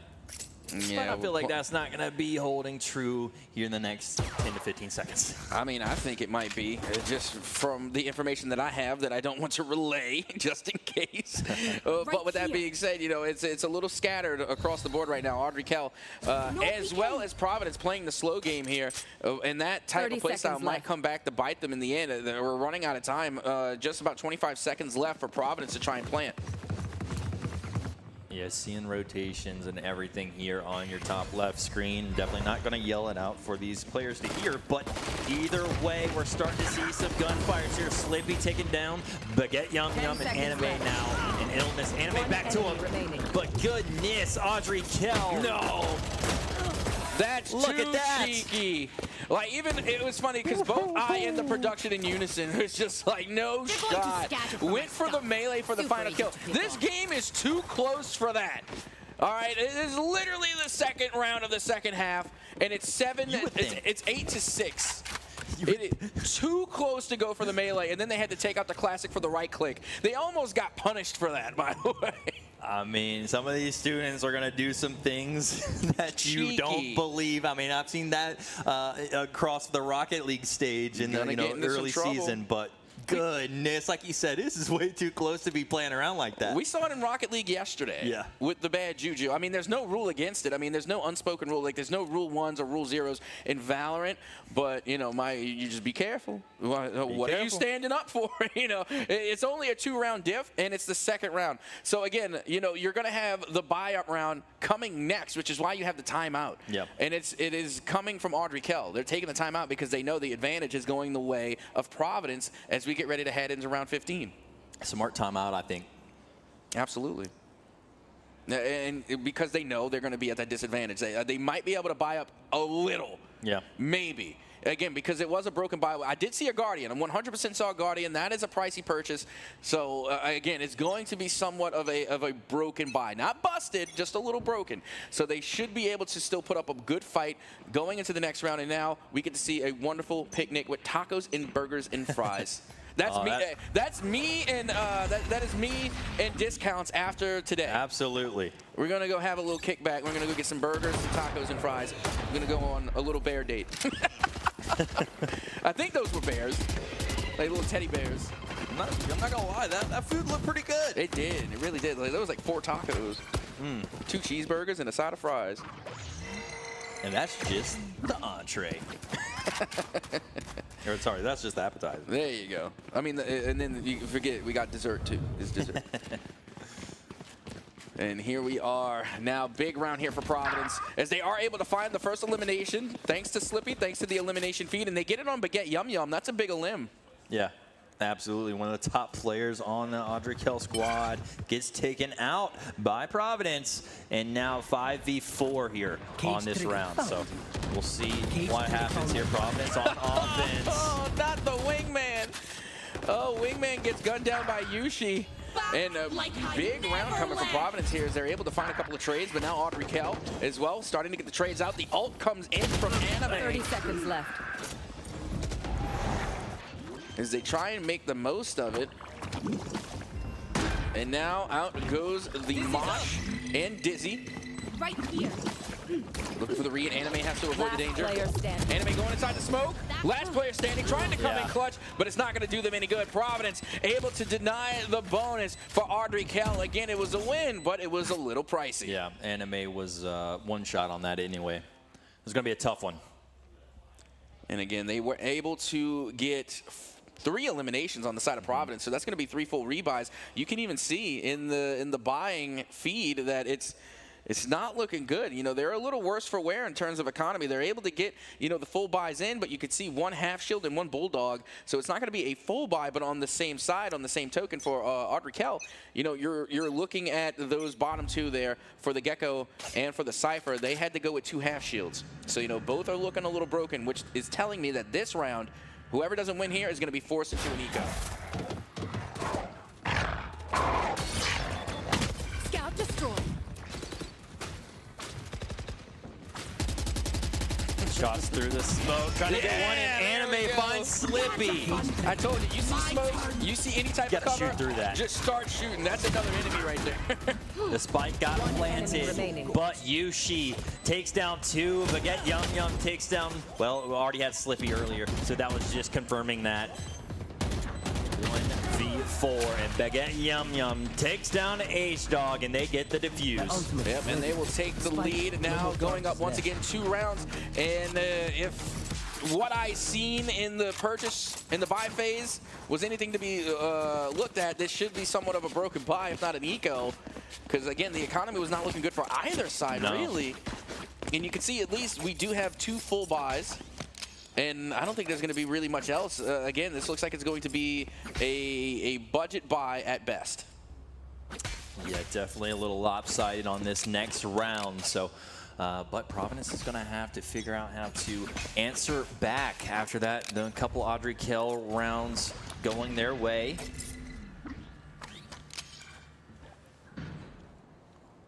Once again, Yushi going to be setting up for the intel, trying to get a read. Going to be able to get the ping on the camera, and now they have the intel. They know where Providence is lurking. Good reads and going to be good call-outs, so that way Audrey Kell can play a little defense.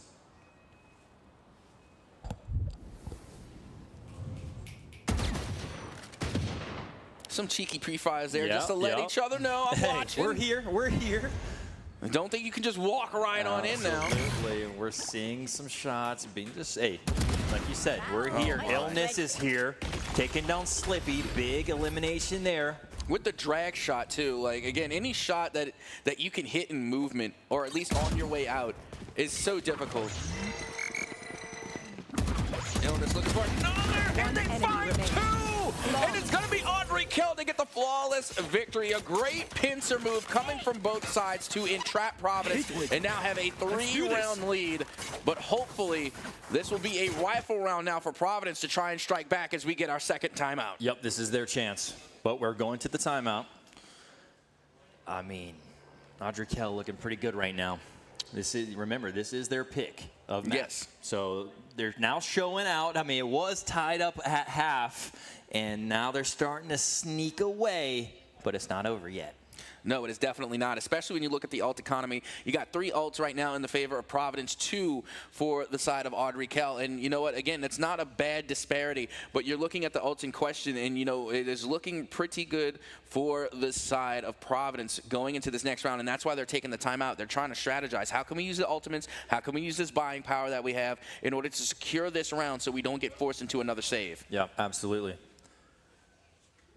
What are you thinking they're talking about, though? I don't want to give it away. Well, I'm not saying to give it away. How am I supposed to tell you what they're talking about or what I think? That's what you think. You don't know. I don't know, but if I say what I think, then, you know, I don't know. I might give something away. Who knows? I could be right. It's a possibility. You could be making their strategies right now. I could be, but, I mean, at the same time, I don't want to roll those dice. You know, I don't want to hear from parents after the show like why you had to say that. We're going to have people peeking behind this curtain. You ruined my kid's chance to go to state. I don't want to be that guy. That's like getting shouted out by, like, Little Leaguers if you're the umpire. Right, You know, it's like being the umpire at a Little League game and you called the ball when it was a strike or vice versa. I'm not gonna be that guy. I don't want to walk out of my car doing that at all. I do not want the smoke. Well, there's some smokes being popped here. That there are. Clove smoke, as that is going to block at least one avenue of entry. We're going to be looking again as a Baguette Yum Yum. Going to be watching corridor here. Trying not to give away anything too early. Again, you can see the amount of respect both teams are showing for each other by the pace of play. We've seen earlier today, both of these teams were going holding W key, full send, and now they're playing a little bit slower pace. That's a lot of respect. Completely different on that because, yeah, they were just rushing straight in, getting that plan off, and just going ham. But, yeah, a lot more patience here in this grand finals match as we see Master Tino get that first blood on Anime. That's a big elimination. Anime has been doing well for Audrey Kell. Now Providence have an opportunity here. Gotcha. Oh, and a big read by Theory to even the odds. 4-4 now. Or 4v4. 30 seconds left. And they're still trying to find their way on the side. Great trigger discipline by Baguette Yum Yum to find a 2-piece. Oh, my word. The 2-piece, and now 2v2 situation here. 14 seconds remaining. Last player standing. Yeah, again, that's that reveal. That's that extra intel. Baguette Yum Yum now in a 2v1. Both have their ultimates, by the way. So you have the Showstopper and you have the Rolling Thunder, but you don't have time to plant Spike. You don't have Spike. And what do you do? And that's it. You got to take your L, but at the same time, at least you're going to deny one elimination, and you're going to save the Phantom to play next. Yeah, in that situation, you're one shot for Providence. You don't really want to go push that because you're just going to get crossfired. So definitely not a bad idea, but also, you know, hurts to lose that round. It does, but again, I'd rather you save it. Yeah. Save the Phantom, save the extra credits, and just play for next. Because again, there's no reason to risk that. The reward is not worth the risk. And now Audrey Kell, my goodness, they're looking really, really strong. 11 rounds to their name. Starting to break away a little bit here. As again, it's another broken bye coming from Providence. But you got to play up now. Yep. Absolutely. Let's see if they're going to be kind of doing the same, similar style of play right now. Shoot through the smoke. That's Anime. Usually, Anime was getting that first death, but now getting the first kill. And there we go. They're cleaning shop now. That Showstopper was great entry. As you can see, Baguette Yum Yum throws up the flash. They go for the jump. And Anime there is there to clean up. Audrey Kell now on match point here on Sunset. Match point. Match point here. 12-7. Audrey Kell looking good, hitting their stride here later in this game. Remember at halftime, we were neck and neck, 6 apiece. We were. Yeah. That is crazy to think that's how it started here in the second half. And you know what? Now we're seeing maybe, and it's so funny because I know what you're about to say. The win percentage. Yeah. The win percentage was like 50-50. Where did it lie, the advantage? I'm pretty sure it was attacker sided. No, it was defensive side. 50.10 defender. But barely. Yeah, that's what I'm saying. 50.10. I think Audrey Kell for sure is like, yeah, I think defense is better because that's what they're showing us. I mean, I don't know. I think it's just Audrey Kell being Audrey Kell. They locked in because again, what 50. Cage trigger. 50.10 to 49.9. Like, come on. Like, again, Audrey Kell, they locked in. They ulted, you know, as a team. And already able to find the first elimination onto Slippy. Thanks to Baguette Yum Yum. So far, my MVP for the day, to be completely honest. Has been, finding the right place at the right time. And now A-Stock taking out Theory. We're all a piece tied, but now there goes Yum Yum off. Yeah, big swing there. And way to make the most of the broken buy as well. Because, again, this is what you have to do in eco rounds. This is what you have to do in pistol rounds. Yep. You got to group up. You know, you can't really go for these split pushes and take the 1v1s like you normally could with the rifles, right? So, again, great plays being made by Providence. The plant goes down. The lockdown is out as well. And now it is up to Audrey Kell to play for retake. 3v4 needs to get this retake, though, for the match point. That's the short side of the Bulldog. And to be honest, when you're at that range, you really don't need the ADS with the Bulldog. If you aim down sight, the Bulldog becomes a 3-round burst. And, you know, you use that at a longer distance. That was just a little bit too short. So now Anime going into the 2v1 scenario, but keep in mind Providence has 2 ultimates at the ready. Oh, what a cheeky spot! Tried it. Oh, Yeet Enjoyer, the lurky turkey behind the box. How many times have we, well, not how many times, but in the first time we were here on Sunset, we saw the same thing. Yep. You know, you check the corner, you look in the corner, but there's a box. I can see there being an update where they remove that box, to be honest. It could be. I've seen it too many times. I've seen it on Fracture. I've seen it on Breeze. You know, I've seen it on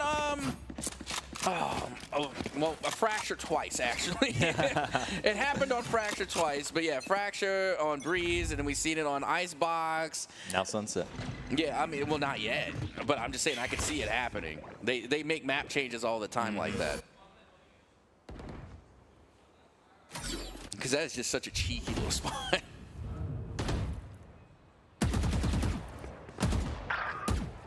Through that smoke, just like we were talking about. Master Tino now picking up first blood. Careful here. Providence up 1 on players here. And another interesting thing, that's another nerf that actually recently happened. Well, maybe not recently, but definitely not long ago, is where they nerfed the amount of ammo you have in the rifles. So your Phantoms and Vandals, you know, the amount of ammo is nerfed, so you can't just keep blind firing in the smoke. Monster on the loose. No peeking. And again, the nerfs are needed when you don't notice, because we've been seeing a lot of blind fire smoke eliminations. Intel picked up. Here he's going to be able to take down Slippy. Shots fired. Slippy able to pick up Illness. And that's the advantage of the close ball. And it gets activated again, this time in the favor of Anime. Thrash now going out. And they're going to aim down sight long, and they're able to find Anime. Now we got ourselves a true 2v2. I got the spike.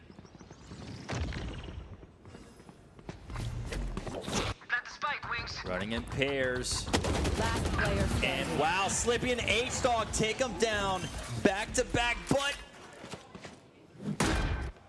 it's so hard not to eliminate the wingman there. You see the wingman coming in, and it's so hard to have the trigger discipline to not allow them to plant the spike, because you would allow them to plant that spike and then time ticks against you. It was just a very hard read, but again, Slippy coming through. Great plays being made by using that Clove ult to come back from the dead in order to wreak havoc. I'm convinced that it's a zombie. What else you call it? Maybe a specter, but at the, or a spirit, but they become solidified. Yeah. You know, they're a spirit for a moment, and then they, you know, they become zombified. Exactly, zombie clove zombie. Either way, Providence is scratching their way back into this one. Obviously, you know, their backs against the wall. They have to. I'm going to start a petition to have Clove described as a zombie.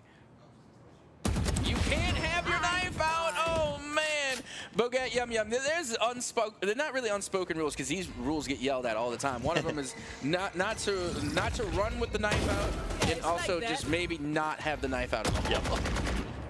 Absolutely, and now we're at a 4v4 situation here. Still game point for Audrey Kell. And you know, again, when you have your melee weapon out, it makes you move faster. Faster, right. That's why you have the way it out. they do. Yep, as we see Illness doing it. But if you get caught, you're essentially getting caught with your pants down. Exactly. You got to know when to switch back, knowing when you're passing up on a lane or something, you know, any time of lanes.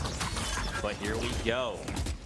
This is why we love Wingman. You have somebody planting the spike for you, So now you can keep your gun up. Again, it gives you an opportunity. It's like, you know, not having to take your knife out. Exactly. Because you got the wingman doing the job for you, so now you have an extra gun. There's a trade there. 3v2, Providence up on numbers. And has that spike planted. Checking corners, a little pre-fire there. Oh, yeah. Very smart. Last player standing. Oh, and then H-Dog able to come through, find the pick. 3v1 in favor of Providence here. Satchel out. It's going to be tough as, again, they're checking corners, and at this point, they're pretty much looking for exit frags. Yeah. Time is 2 gone off the spike, and that is going to be the 10th round win for Providence, and it's starting to look like a little bit of a comeback here. A little bit closer. They got to play it round by round, and that's what they're doing. That slow comeback's coming out here, Cap. It is slowly but surely. And they are, but you got to keep in mind, it's still the danger because Audrey Kell is still on match point. Still match point. And they have enough to buy again. But this has got to be the last buy round. Maybe not. I don't know. I'm seeing, like, you know, you got 2,000 there for Theory, you got 19 for Illness, and then you got 17 for Anime. So maybe they can get themselves like a little budget buy going next. But you know they just want to end it right here, right? Absolutely. You know they're ready just to get on to the next one, but Providence says not so fast. Gonna get rid of the door. Yeah, no one liked that door. Same thing on Ascent. Ascent. Like that door there. There's a door on Ascent. They do the same thing. And gonna be throwing out the Cypher Cage. And again, trying to play around sight here. Anime. Now Yushi gonna get blinded a little bit. Still keeping their eyes on that Cypher Cage, keeping their eyes on the prize, making sure no one's going to be pushing, no one's going to get too greedy. Because again, you're just pre-firing right now. Again, just trying to draw out a little attention. Yep. You need to see those peaks, and that's what we're going to see right here. As we see Theory take down Slippy. The trade didn't happen, so looks like Audrey Kell has all 5. Almost. I mean, it was close. And then, again, that's why you got to be careful when you switch to the melee. But at the same time, they switched to the melee so that way they could quickly get out of there, run behind the corner. Again, just very dangerous. It's so crazy to see how close these trades come. As now Baguette Yum Yum able to find one on Eat Enjoyer and turning the corner there on Master Tino. Able to get out of dodge before the elimination, but they're running out of time. Audrey Kell looking good. Big reveal there by Yushi to get the elimination. Now Panda's Dabby able to find a 2-piece. Yeah, that was a big kill right there by Panda's Dabby. With that spike planted now, too. It's getting a little bit closer, and here we go.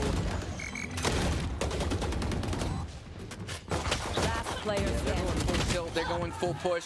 They knew they had the numbers advantage, and they're able to take the round win, and that will be game number 1 going to Audrey Kell, and they will put themselves on championship point. Yeah, 13-10 on game 1. What a game right there, Cap. I mean, just back and forth the whole time. We said in the past, halftime, they were tied up. They were. And remember, this was Audrey Kell's map, so really good for them to finish on that. Not to mention, there was a point in time where the spread was like 12-7.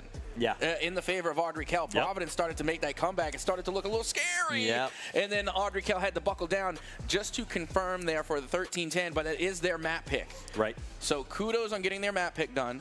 They managed to get the win. That's, I mean, for the most part, you are able to secure that first game. So again, not necessarily the hard part being over, but at least the pressure is off of you a little bit. Yeah, and definitely like a lot of mental going through that, mental tax, because you go that many rounds back and forth, and it's real depleting when you can't get that, you know, that game win going into game 2. But Providence now gets to go on their own turf on their map pick here in game number 2. Yeah, and you know, you got to give it up for the MVP, Slippy. I mean, they're coming in the number 1 spot with 22 and 10 for the assists, but at the same time, you know, it's a team effort, and the team synergy coming from the side of Audrey Kell just can't be denied. You got Anime and you got Baguette Yum Yum, both dropping 20 bombs. And not only that, but you have, like 19 assists on the side there for Anime, and then 11 coming from Baguette Yum Yum. Absolutely insane. All both while dropping 20 bombs, and they're just like getting involved. Not to mention you got Illness as well, getting in the double digits. Yushi there and Theory all reaching double digits in eliminations. And again, the team effort there is just so synergized. I really see this next game going pretty kind of similar, as in close game here for game 2. Just the way these players have been playing. I can agree, because Sunset is still a relatively new map. That's the difficult map. Bind has been around for a very long time in Valorant. Pretty sure it was a day one, maybe not day one map, but it's been Early around since like season 1. Okay, season 1. Regardless, both of these teams are going to know Bind. Audrey Kell knows Bind. It's not really a huge advantage. Yeah, and that's kind of scary if you're Providence, right? You kind of want that advantage going into game 2 when you are down 1. But either way, we saw that they did have a surge of energy toward the end of that game 1. So if they can carry that momentum into game 2, I think Providence is going to be all right. Yeah, I think they're going to be okay. They're just going to have to try and, you know, put that game behind them. Right, absolutely. And especially because it wasn't your map pick. So, again, that's not a bad rap at all. And not to mention, it was a really good match as well. They had so many moments where they just buckled in and really went for the comeback and nearly were able to pull it off. Again, they went, what, 3 unanswered rounds there in the second half and were nearly able to pull off the comeback. But at that point, it was just too far gone. I mean, you put Audrey Kell on match point. It's really hard to kind of like knock them off of their pedestal. Yeah, and that's another storyline. I mean, Audrey Kell feeling good after that first win. So now they are ready to go into game 2. They don't want to go to a game 3 at all, right? You know, you want to end it right here, right now, get the 2-0 and secure your spot in the States. Okay, here we go. We're now heading to Bind, and these compositions, very interesting. Okay, they were for a moment. now not so much. I saw the Sova. They were hovering the Sova, and I was thinking to myself, hold on, we're not on Ascent. What are we doing with the Sova? The Sova, I'm sorry, Sova does not belong here on Bind. This is not the Sova map. I'll be completely honest with you. As again, we're looking at the compositions coming from both sides. The Chamber once again coming out, and we already know Yeet and Joy on the Chamber. Yeah. Oh my goodness, be afraid, be very, very afraid. We've seen them do some work. Well, Yeet and Joy definitely did with the Chamber. No, 100%. And then not to mention, you also got Slippy as well. Last time they were here on Bind, quite the pair. And, you know, we're looking at the composition coming from the other side as well, on the side of Audrey Kell. This is more inclined with what we have seen from them earlier. Again, they're going with double Initiator instead of the double Sentinel. They're not bringing Chamber, and they're not bringing Jet. And this is what I'm used to seeing on Bind. You can bring the Jet, you can have a little bit of fun, but normally you only go with the one duelist. I am very adamant about having only one duelist, unless you're going for a pseudo-duelist, something like along the lines of a Yoru or maybe even a Phoenix. Because Phoenix, again, they have some Initiator capabilities as well. So Audrey Kell, I'm liking their lineup, especially by bringing Gecko. I don't mind Gecko at all. I like seeing them here on Bind. So both of these compositions, you know, they look pretty balanced to me. Yep. And going, but, you know, 15 seconds before we get into game number 2. Remember, pistol round, big start here. Obviously, you want to get that first round, get that under your belt. But right now, we're getting into it. Game number 2 underway. And if Audrey Kell plays right here, this could be the last, and they could punch their ticket to Raleigh. Providence trying to stay alive. Big trades already being made. And the paint shell goes out from Illness, and they're able to confirm onto Panda Dabby. And shame for everyone here that allowed me to say Panda Daddy for so long.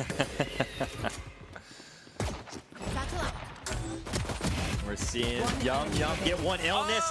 Yum Yum getting 2. And that is going to be the win. Round 1, Audrey Kell takes it. I mean, my goodness, Audrey Kell in the pistol round is going to make the boys say, what the Sigma? I mean, my goodness, they're able to come through and get just consecutive wins in the pistol rounds.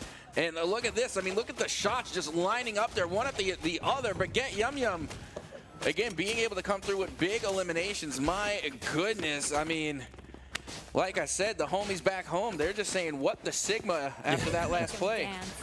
All right, now the only person with the kill on Providence side was Slippy. Now, you know, being down on weapons here, so need to come up clutch if you're Providence. Yeah, Baguette Yum now with a read, and Hookah able to find one. And they're able to get out of dodge. Throws out the bird, gets the blind.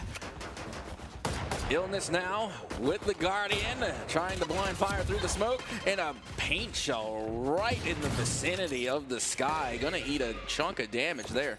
And just back and forth, you see him throwing that on Hookah. Illness with the paint shells, able to find in a limb there. You'll love to see it. Baguette Yum with one.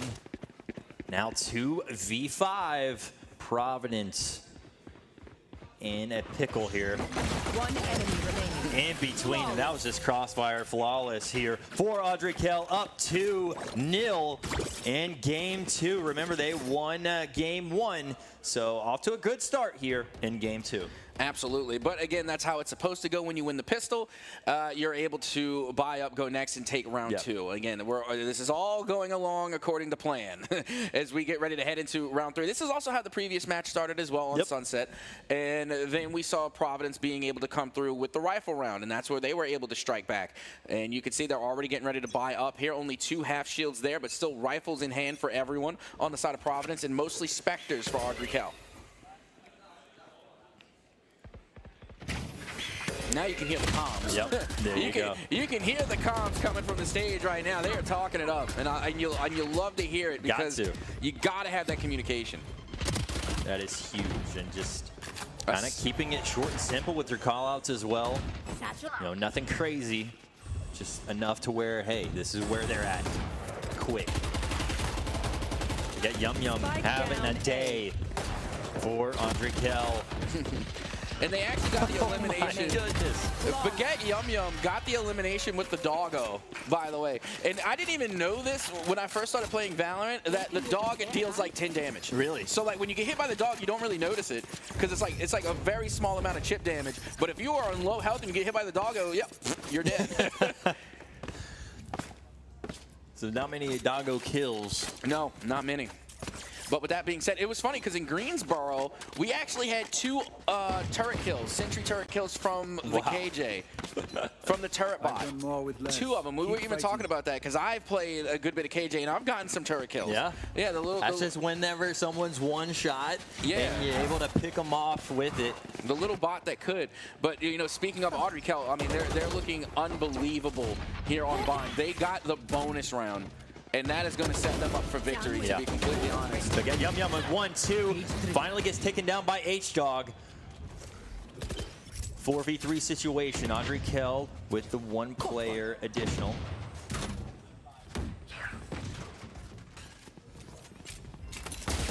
Oh, way to get rid of the swarm that was there. Such a good shot on that. Very quick on the draw. Anime now with the swing, able to find H-Dog.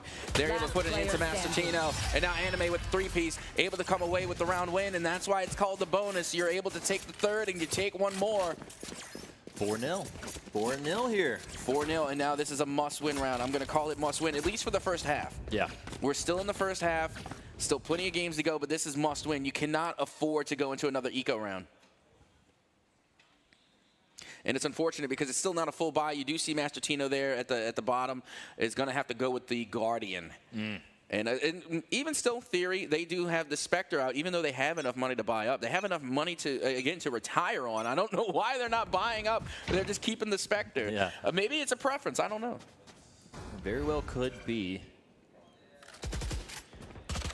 I mean, you can go with the Phantom. It has not exactly the same fire rate, but for the rifle, you know, the Phantom does have a higher fire rate than the Vandal, so you could essentially play close range with it as well. Yeet Enjoyer picking up that first blood against Baguette Yum. That's a big elimination there. Yum has been popping off here in game 2. Oh, they most certainly have. Baguette Yum has been popping off all day, to be completely honest. And now Panda's Dabby does throw out the blind, but that's only so that way they can avoid the danger, get out of dodge. Here comes Steering with the Spectre. Bet they are wishing they would have switched to the Phantom now. Yeah. They're good for 1, and it's a fair trade, but I feel like if they had the Phantom, so close. Those eliminations would have been a lot faster. Spike planted. Oh, had it. Was looking around and looked right away on that one. You didn't fully check the corner there, mate. Gotta check your corners. Like you said, that's the #1 rule. As Eat Enjoyer takes down Illness, now Panda's Dabby taking down Anime. Yushi taking down Slippy. Yeah, big elimination there. Providence looking really good to get their first round win on the board. H-Dog now looking for the read. And Yushi now is going to turn, and there goes the elimination. And that will be Providence getting their first round win on the board here on Bind. Yeah, that's got to feel good for Providence there. Definitely did not want to go down 5-0 in this game #2 whenever right now that this is the game they have to win. And that was really a must-win round because, again, they would have went to a second eco, but they managed to hold on. And now their economy is looking a lot better. Now they can, play around a little bit, but still you don't want to get too far behind in round count. But at least their economy is looking a lot better as we get ready to head into the next round, going into round #6. And it's going to be another rifle round for both sides, but I did see a judge on the board, by the way.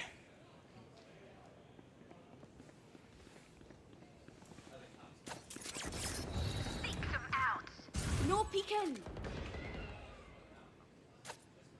And now going for that jiggle peek there. Yep. Broken. Looking for something. Here we go. We're seeing some shots through the smoke, and that's going to be Yum Yum picking up the first blood on H-Dog. Scout destroyed. And that's why we love the Judge. Again, Judge is great. Honestly, Judge and Hookah kind of OP. Like, the Hookah is like such a contested area, and it's such close quarters. And the Judge just does some amazing work. And Baguette Yum Yum in the elimination feed, able to take out the Sheriff and get one. Flawless. And now Audrey Kell with a flawless victory, the answer back yet again. Where to? Once again, another flawless for Audrey Kell, and that's not the first time we've said that Audrey Kell's way. No, absolutely not. They are just having a great game. And that, I wish we would have been able to see. Maybe we did, and maybe I just missed it. It happened so fast. But again, Baguette Yum Yum in Hookah with the Judge, and they managed to come out, just pull out the Sheriff and then get an elimination. It sounded like a game of Clue for a minute. That's what I was thinking to myself. Like, Baguette Yum Yum in the Hookah with the Judge. With the candlestick? Yeah, in the library. I mean, they are, and Baguette Yum Yum is feeling it right here with another first blood here on this one. This one's round 7. And, I mean, you can look at that KD on the scoreboard on Yum Yum, and it's looking pretty good. And, again, they're just clicking heads here. Good trigger discipline coming from Illness. Good trades being made. Slippy has to pop the ult in order to stay alive here. Last player standing. It's now only one player remains, Slippy. And honestly, it's just a matter of time here. This is unfortunate in Providence. Going down their last player. There you have it. It is going to be another round win for Audrey Kell as they manage to come through strong. And my goodness, so many trades there in mid. Yeah, this is completely different what we've seen there in that first game. This is completely different. Yeah, the Sunset was just a constant back and forth, and now it just seems like Audrey Kell, they're really popping off, and now a timeout being taken by the side of Providence, and you really need to take this timeout again. You're very close in the danger for having to go into an eco round if they don't have to already. Yeah. Yep. Yeah, being down 6-1, Providence, remember, this is their map. So this is a very unfortunate start here in this game, too. But timeout's activated. This is a time to game plan and figure out what they need to do. I wish I could say. I really do. I don't have any advice at the moment or any spicy takes, as it were, because now you're just going up against Audrey Kell. You are suffering the wrath of Audrey Kell at the moment. So you're really going to have to try and re-strategize here. Good news is that they do have 2 great ultimates. You have the Showstopper and you have the Tour de Force. But unfortunately, the Tour de Force, is a little bit stronger on the defense than it is on the offense. And that's another important thing. They kind of have somewhat of a defensive comp. Well, actually, no, not really. But if you're going with the Chamber, though, again, that's tough. I mean, they are starting off on the offensive side. So it's just tough. I don't know. It's some hard decision making that had to be made. Definitely need to take it round by round, though. Providence only has 1 right now in this game 1. You see the pre-fires. They know where Anime is. And going to be able to pick up Anime at that. And there's the first blood. I liked the idea, though. Yeah. Anime trying to play within their own smoke, trying to be a little cheeky. Definitely would have been a great play. Providence now really stepping up their game after that timeout. Yeah, I don't mind that play at all. Being up 5 rounds, like, why not? Oh, 100%. Audrey Kell now down 3v4 here in round number 8. They still got 2 ultimates at the ready, and keep in mind that the Total Force has been activated, so there is, there is a big weapon on the field. That works. That is a big weapon. Absolutely. Yeet and Jor has it.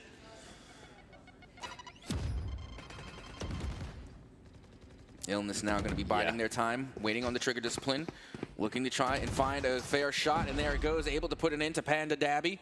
Yeet and Joy now looking for the read there. They're going to have to back off and avoid the danger. Now 4v3, still in the favor of Providence here. 30 seconds left. 30 seconds remaining, and it looks like Providence is going to get this spike planted. So even a little bit more, advantage toward Providence on this. Now, Audrey Kell's going to have to retake. Yeah, and they're going to have to play this one very carefully. Again, the Providence in the retake is definitely going to favor them here as the spike continues to tick away. And now you can see Slippy waiting for the read, able to get the read on one, looking for 2, nearly got the second, but that's going to leave them with low health, trying to avoid the danger here in Lamps. You can see KJ had to back off, and now only 1 remains. Big shots and big plays being made by Providence. They answer back again. Yep, Eaton George just took his head off on that one. And we see Providence now get a little bit more on the board. 6-2 here in game number 2 of this best-of-3 series. Still in the first half. Again, great timeout to be called so that way they can reevaluate. And then they came back and they came correct. Now we're looking at a much better matchup here. The economy's looking a little bit better, even though we do see Panda's Dabby only with the half shield there. And I'm wondering why their team doesn't buy. I mean, you could possibly buy the rifle and allow them to buy that full shield. But again, I guess it's not worth the purchase. So they're going to continue and play on. Looking to try and get another round here. And again, Audrey Kell, they can afford to lose another one and still buy. Eaton Jory finding that first blood. And now Illness dropping 2. But wow, look at this. Goodness. 2v2 situation here. And it looks like they're getting the spike planted. There it goes. That looked like a John Wick play, I'll be completely honest. 2 back-to-back head clicks and then followed it up with the showstopper to go out with a bang, an actual bang. Last player standing. Oh, and the 2 players swing, Slippy, able to get the clutch win, and all of a sudden, Providence has cut the lead of Audrey Kell in half. Yeah, absolutely. The back-to-back round wins right there were huge for Providence to get back in this one. And that timeout was definitely clutch now looking back. Yeah, I mean, these plays have been so good. I mean, we are really getting treated to a show here in the grand finals. I mean, my goodness, that one play alone coming from Baguette Yum Yum, or rather, I'm sorry, the Sky. No, it was Baguette Yum Yum. Yep. Yeah, that was Baguette Yum Yum that got the 2-piece and then followed it up with the showstopper. That had to be definitely one of my highlights of the weekend for sure. As now we are heading into round number 10, and Providence, again, you feel it in the air. It feels like comeback season. They are feeling it for sure. Last 2 rounds at least. Will they continue this momentum going their way? Audrey Kell, though, still up 3 in this game 2. Remember, they just need to win this game to punch their ticket into states. Yeah, Doggo already going out for Providence, trying to get a little bit of intel here. And out goes the bird, gets the blind on one, but not the other. The swing is good, coming from Providence. They're able to find 2. And that is a big swing, and now they should be able to take B site as they continue to play site here. And now they're going to go full swing. They hit the TP, they hit teleport, and they're going all the way back to A. And there it goes. The spike has been planted. All 5 members alive for this Providence Panther squad. And they are feeling good here in round 10. Slippy taking down Yushi. Slippy taking down Anime. Last player standing. I mean, Providence is feeling it right now. Only 1 remaining for this Audrey Kell side. But Anime taking down Master Tino. Taking down Slippy. It doesn't matter. But doesn't matter. It doesn't matter for a multitude of reasons because that ultimate was going to run out. And they would have had to get instant. Would have had to been all lined up. Exactly. You could still defuse the spike, but you're gonna again. It did not matter. People are, for the most part, whenever that ultimate gets called in for Clove, you avoid the danger. You run away. That's what we see a lot. I mean, for the most part, those were ego chows. Yeah. Those are ego challenges as far as I'm concerned, just so that way they can get the last limb. There you go. But again, you know, trying to come in with that retake and getting the defuse, again, that life that Clove is activating in the ultimate is literally borrowed time. Yep. And now Providence coming back slowly, but I mean, they're doing it. Oh, what? They're within 2. It's a game now. Yep. We are back in it. As far as I'm concerned, the comeback has happened. I mean, they are back within the game because right now you're having a good half. We even said it before, even on more difficult maps that were attacker-sided like Lotus. If you're back within the 8-4 range, that is a game. If you can finish on 7-5, that is a great game. And they already have 4. And if you finish on a 6-6 split, that's just like unlikely. Right. You know, that is an unlikelihood in the world of Valorant. So even with an 8-4 half, that's still a good half. Yep. And we did see that 6-6 split in game 1.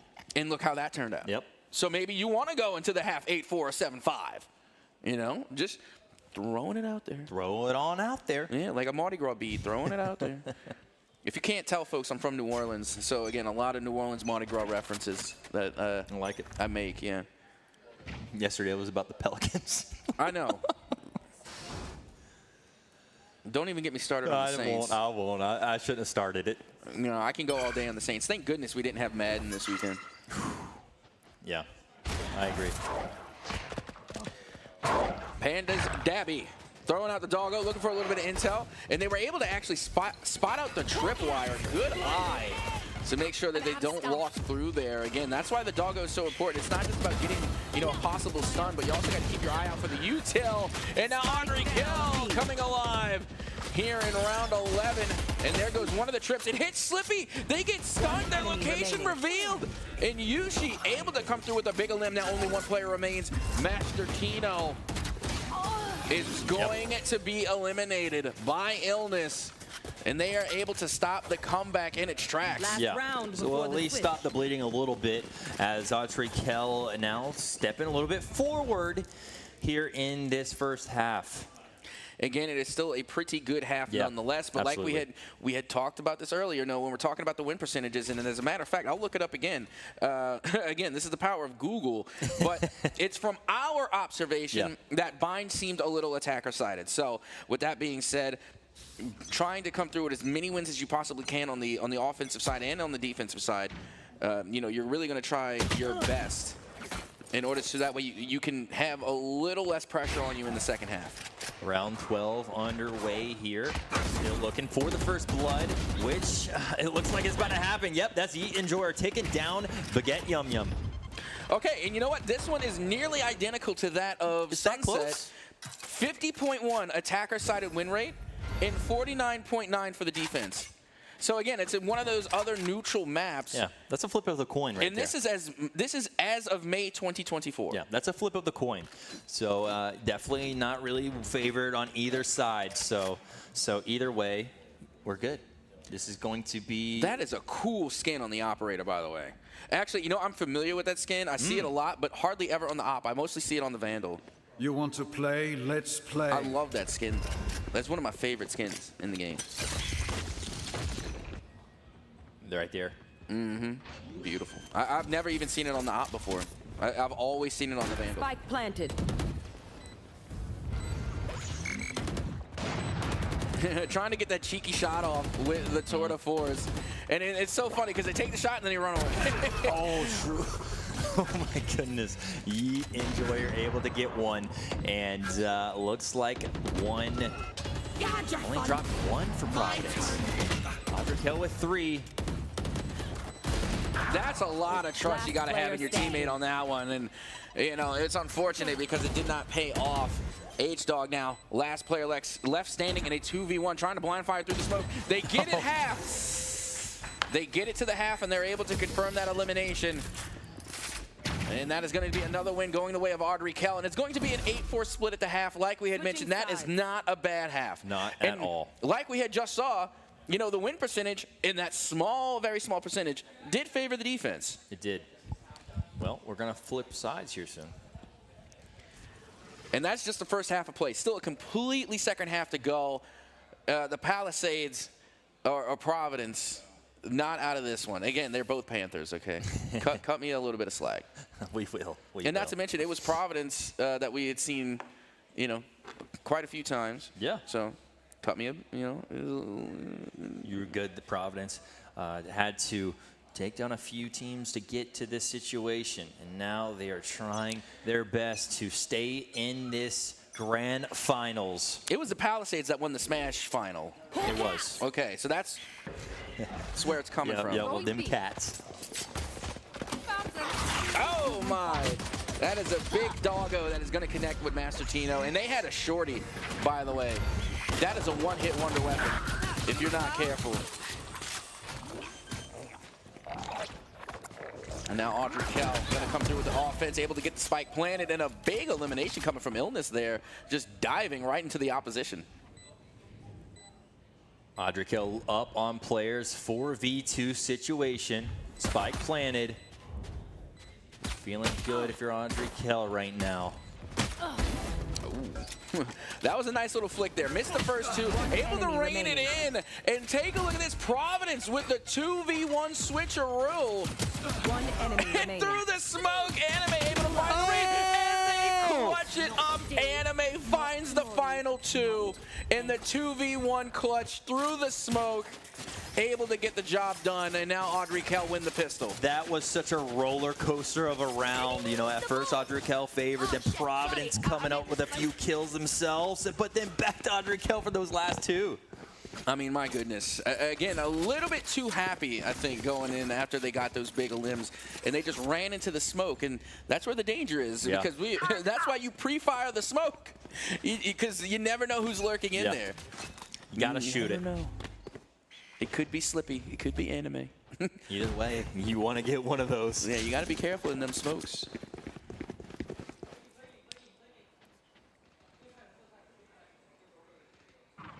Here we are now into the second round of the second half. Round 14, Anime able to find one. Patiently waiting. Now there goes the plant. Plant is off now. And Anime trying to pick up two, only able to get one. Slippy able for the trade. Oh, and the missed shots here. I mean, I get it, but at the same time, probably should have aimed it. One enemy remaining. A few shots missed on that one. Another 1v1, only with a pistol in hand. Illness, though, with the Spectre. They tried. Oh, give them credit. They tried. That would have been an amazing thrifty round, but even still, even though they didn't take the round, it is now 10-4 in the favor of Audrey Kell, but it was an expensive win again. That's going to be 4 full rebuys they have to make going into the next. Yep. We're about to get into round 15, and Audrey Kell with 10, Providence with 4. Audrey Kell getting those last couple rounds in the clutch. Yeah, very clutch indeed.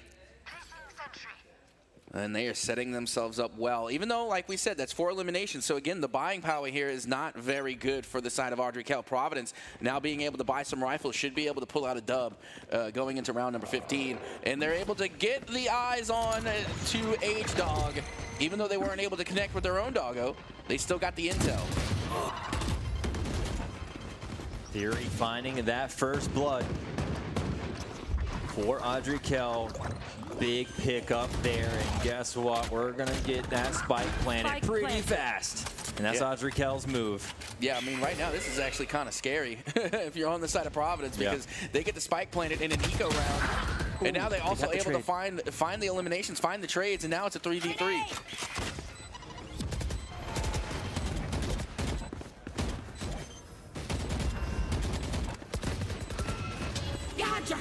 Big, and they're not going to be able to get that off. One enemy remaining. Last player standing. 1v1 situation. This is so dangerous.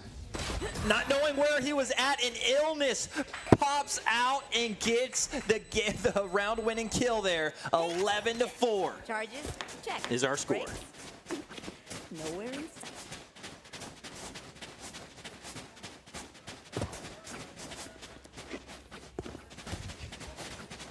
trying not to say it. Don't do it. I'm trying not to say it. Go ahead. GG. I'm sorry. My good, that was the round. I'm sorry, that was the round. And you know, I'm trying to be as even as possible, right down the line. But I am experienced in Valorant. I've seen Valorant. I've played Valorant. Okay. That was the round. Yeah. I mean, don't get me wrong. That 1v1 situation too, so tough to lose on that. It's still winnable. Yeah. But after that performance, Audrey Kell is clearly locked in. It makes it so much harder after that. It really does. And now, not only that, but you're also working with like a budget buy. You got to reach into the bargain bin, and you got to make do, which is hard going up against this team. Good early util though. Good use of the paint shells because now they're dealing good damage. But that's why you bring the Sky. The Sky is the only other character in the game besides Sage that can heal. That can heal others. Let me be clear. That can heal other people. And now going into the hookah, big trades being made, and the trade was in the favor of Audrey Kell. 40 seconds remaining here. It looks like Anime's going to get this plant off for Audrey Kell now. Spike planted. And Illness picking up Slippy. Baguette Yum Yum taking up Yeet Enjoyer. Now Anime taking an H-Dog. And there you go as Audrey Kell gets another round here. 12-4. Oh my goodness here. What's going on? What's going on? Grand finals point is what's going on, which is why we're going to get the timeout. And again, a much needed timeout. We have got to talk it out. We've got to figure out a strategy here. It's something, anything, as again, the momentum definitely on the side of Audrey Kell, and we've already discussed all weekend long how this is a momentum-based, I mean, it's esports. Esports is a momentum-based competition. Yeah. Well, you saw Audrey Kell was starting to take off early. Providence was starting to make that comeback. As soon as Audrey Kell picked up another round win, they haven't looked back since. Yeah, it's tough. And not only that, but you're looking at the ult economy. You got two ults on the favor of Audrey Kell, and they're two big ultimates. You got Thresh, which is going to detain, and then you have the Showstopper. That's literally the one-hit wonder. Both are able to clear sight, by the way. Yeah. Both, whenever they're called in, you immediately run the opposite direction. They're able to clear sight. You're able to take control of sight. And honestly, having both of those ultimates on the offensive side of the spike is even better. Yep. Completely agree as this timeout is about to be over here, and match point is in play for Audrey Kell. And unfortunately, the economy is broken for Providence. It's literally a bargain bin buy. Yeah. You're reaching into the bargain bin. You're pulling out whatever you can. Whatever comes out of it. It is tough. This is tough right here. And again, the ultimates are there. the ultimates are there. And here we go. What could possibly be the last round of the grand finals. H-Dog able to put it in to the doggo. Yeet Enjoyer.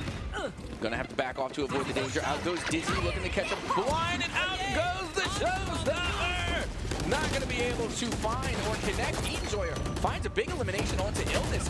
Yeet Enjoyer does get eliminated. Anime able to find two. H-Dog finds one. Yushi now keeping their eyes open. Baguette Yum Yum. In theory, they find the head! They're able to click it. Only one player remains. One player remains. have it. And there it is. There you have it. Audrey Kell win their second title here in Charlotte. They will be going on to the state championships in Raleigh. Yep, exactly. May 31st and June 1st, they will be competing in Raleigh. What a way to handle business here in Charlotte. They are your Charlotte Regional Grand Champions. Oh my word. What a game, what a day, what a tournament, and what a finish for Audrey Kell. Your Charlotte Regional Grand Champions here for VESL. Well deserved. Wow. And that's the second title they have taken. I was going to say it. I knew you were going to say it too. But Audrey Kell takes it in 2 titles here this weekend. 1 being Rocket League. 2 now being Valorant. And they weren't even supposed to take it in Rocket League either. You know, that they were not favorited. And it's difficult to say, but they were not favored going into that one. They managed to take it out, and now they are going to states for 2 different titles. And I can't imagine there are too many schools that can say that they're going to states with 2 teams. Absolutely. I mean, a phenomenal play there. Could have taken 3, maybe. Maybe could have had 3. But again, the smash went to the Palisades. But my goodness, what a day and what a series. Again, I am completely content with how these performances have been. We've seen so much young talent coming out today for Valorant. And again, definitely are going to be making a name for themselves for potential college scouts and making a name for the Audrey Kell esports program. Such a talented program to come through and take these wins today, taking 2 titles back home to their respective school for being able to come through and get this win. And now it is the Valorant team from Audrey Kell that came through to not only get their win on Sunset on their map pick, but also coming through to get it on Bind, which wasn't even their map pick, and then came out even stronger. Such a phenomenal display of talent. And now we're in for a treat because we get to have a sit down and talk to one of the players from Audrey Kell that are going to be going to states. And, you know, I cannot wait to get a word in edgewise as we have seen just so many great highlight plays and such an amount of talent coming from these players. As you know, we got to see the last play, we got to see the win, and there it was. Audrey Kell going to states. And now we get an opportunity to have ourselves a sit down with one of the players from Audrey Kell, you know, to start things off in this little chit chat I get to have with you. First of all, you know, just introduce yourself, let us know who you are, and, you know, let us know a little something about your school. My name's Illness. I played Rays, and our Rocket League team and Valorant team are both winning states. Oh, big words coming out already. I hope they hear that in Wilmington. I really do. Again, our event is better. Yeah, Charlotte for the dub. But regardless, again, great gameplay. Again, you had quite a few highlights there as the Rays. And you know what? We really got to give it up to, again, your support core. You had a great support group there. The Sky, I mean, of course, we got to give it up to Baguette Yum Yum. Again, really coming through on the Sky to get those heals with the Sky, and, of course, playing on the Breach as well. How do you coordinate with Baguette Yum Yum in the comms, so to speak? Because they are the entry, right? And then you come through with the elims. I mean, it's just, I guess, constant practice and practice. We actually had 2 people drop out last minute, so we had 2 subs today. Oh, my goodness. So last night started at 10 p.m. We practiced 2 matches, and we came here with our 2 subs. That is unbelievable. Even with 2 substitutes, they managed to come through and qualify. Can you give us a shout out to who those 2 substitutes are? Shout out to Yushi and Theory. Yushi and Theory. The substitutes coming in clutch, and they had some really great plays. Yushi on the Cypher. I got to be honest, some of the best Cypher play I think I've seen here this weekend. Yeah, Yushi was on our team last season. This season he's a sub, but he has a lot of chemistry with us, and we love playing with him. Yeah, it definitely shows. And one thing I wanted to talk about, your map on Sunset. You guys picked that map. And Sunset is the most recent map that had been added to the pool play here. So I want to ask you, how much time have y'all spent practicing on Sunset? Spent quite a while, actually. That was one of the maps we played yesterday with our 2 subs. One of the last, like, procrastination maps, I guess. Practiced a lot of it, and I guess that's how we won today. Yeah, and then the second map pick, it wasn't your map pick. That one went the other way for Providence, and they picked Bind. And y'all seem to be completely comfortable with that. I mean, is Bind another map pick of yours if you had to choose? I mean, we're good on every map, but it doesn't matter. But that was also one of the 2 maps we played yesterday, last practice. So I guess we just got lucky with that. Very true. And again, you know, it definitely does show that you guys are good on every single map. It doesn't look like it matters, but with that being said, you know, going towards state, are there any teams there that you're looking forward to going up against? Green Hope, we're coming for you. You heard it. You heard the call out. They called out Green Hope. So Green Hope, if you're watching, know Audrey Kell has a target on you. And, you know, speaking of states, how does it feel just to qualify? I mean, y'all made it here today. Y'all played perfect. You made it through the entire day, and now you get to go to Raleigh. I mean, it feels amazing. I mean, I wasn't that confident coming in today with 2 subs, but we played through it. We played well, and we won. Yeah, and now I think those 2 subs have definitely proven themselves. And you know what? They are part of the reason why you are getting ready to go to Raleigh for states. And, you know, before I let you go, I do have one last thing for you. You know, I'm going to let you get in the last word. Any shout-outs you would like to make? Any final statements, final remarks? The floor is yours. Shout out to Ben, good-looking guy, and shout out to all the rest of my teammates. Shout out to the people who couldn't make it here today. Chu and Range. I guess shout out to our 2 subs. I guess they played well. They came out today. Shut up. Well, there you have it. Again, thank you for joining me. Illness, clearly sick on the sticks, able to come through with big wins and big plays today. And like we had said, Audrey Kell going to be going to Raleigh, going to compete for the big prizes. That's right. Coming through will be your Charlotte Regional Champions for Valorant here at VESL. Just giving a recap of what they went through today. They had to come through and get the dub over there for Cobra Esports in the first round. They came through, got the win on Butler there in the semifinals, and then was able to take it 2-0 against Providence there in the grand finals, and have punched their ticket to go to Raleigh to compete in the state championships. Audrey Kell qualifying for 2 different esports titles. Truly an amazing esports program at Audrey Kell High School. And again, big shout outs to their esports program, to the coaches, to the parents, to everybody involved there at Audrey Kell. That, you know, I want to say I'm surprised, but Audrey Kell's been there and done that. They know how to do it. They know how to punch their ticket into states. So we'll see them there in 2 weeks. Yep, that we will. And we will see you there in 2 weeks as well. But before I sign off for today, I want to give a big shout out to UNCC, the University of North Carolina Charlotte College, for letting us come here today, use their facility, and put on this great LAN. I want to give a shout out to all of the production, the TOs, the observers that put in all the real work while we pretend to do work. And they put on quite a show. It can't be made possible without them. Shout out to the coaches, the teachers, everybody that can make this event possible. It has been an absolute pleasure being able to share the desk alongside you. Discounts. Any final remarks before we sign off? I just love the improvement each and every, not just game, but every year. I get to see the improvement on these students and just the camaraderie, not just between you know, their schools, but also just being a good sport about everything as well. So I saw, even though, you know, getting eliminated from states or being able to go to states, you know, I still saw a lot of respect.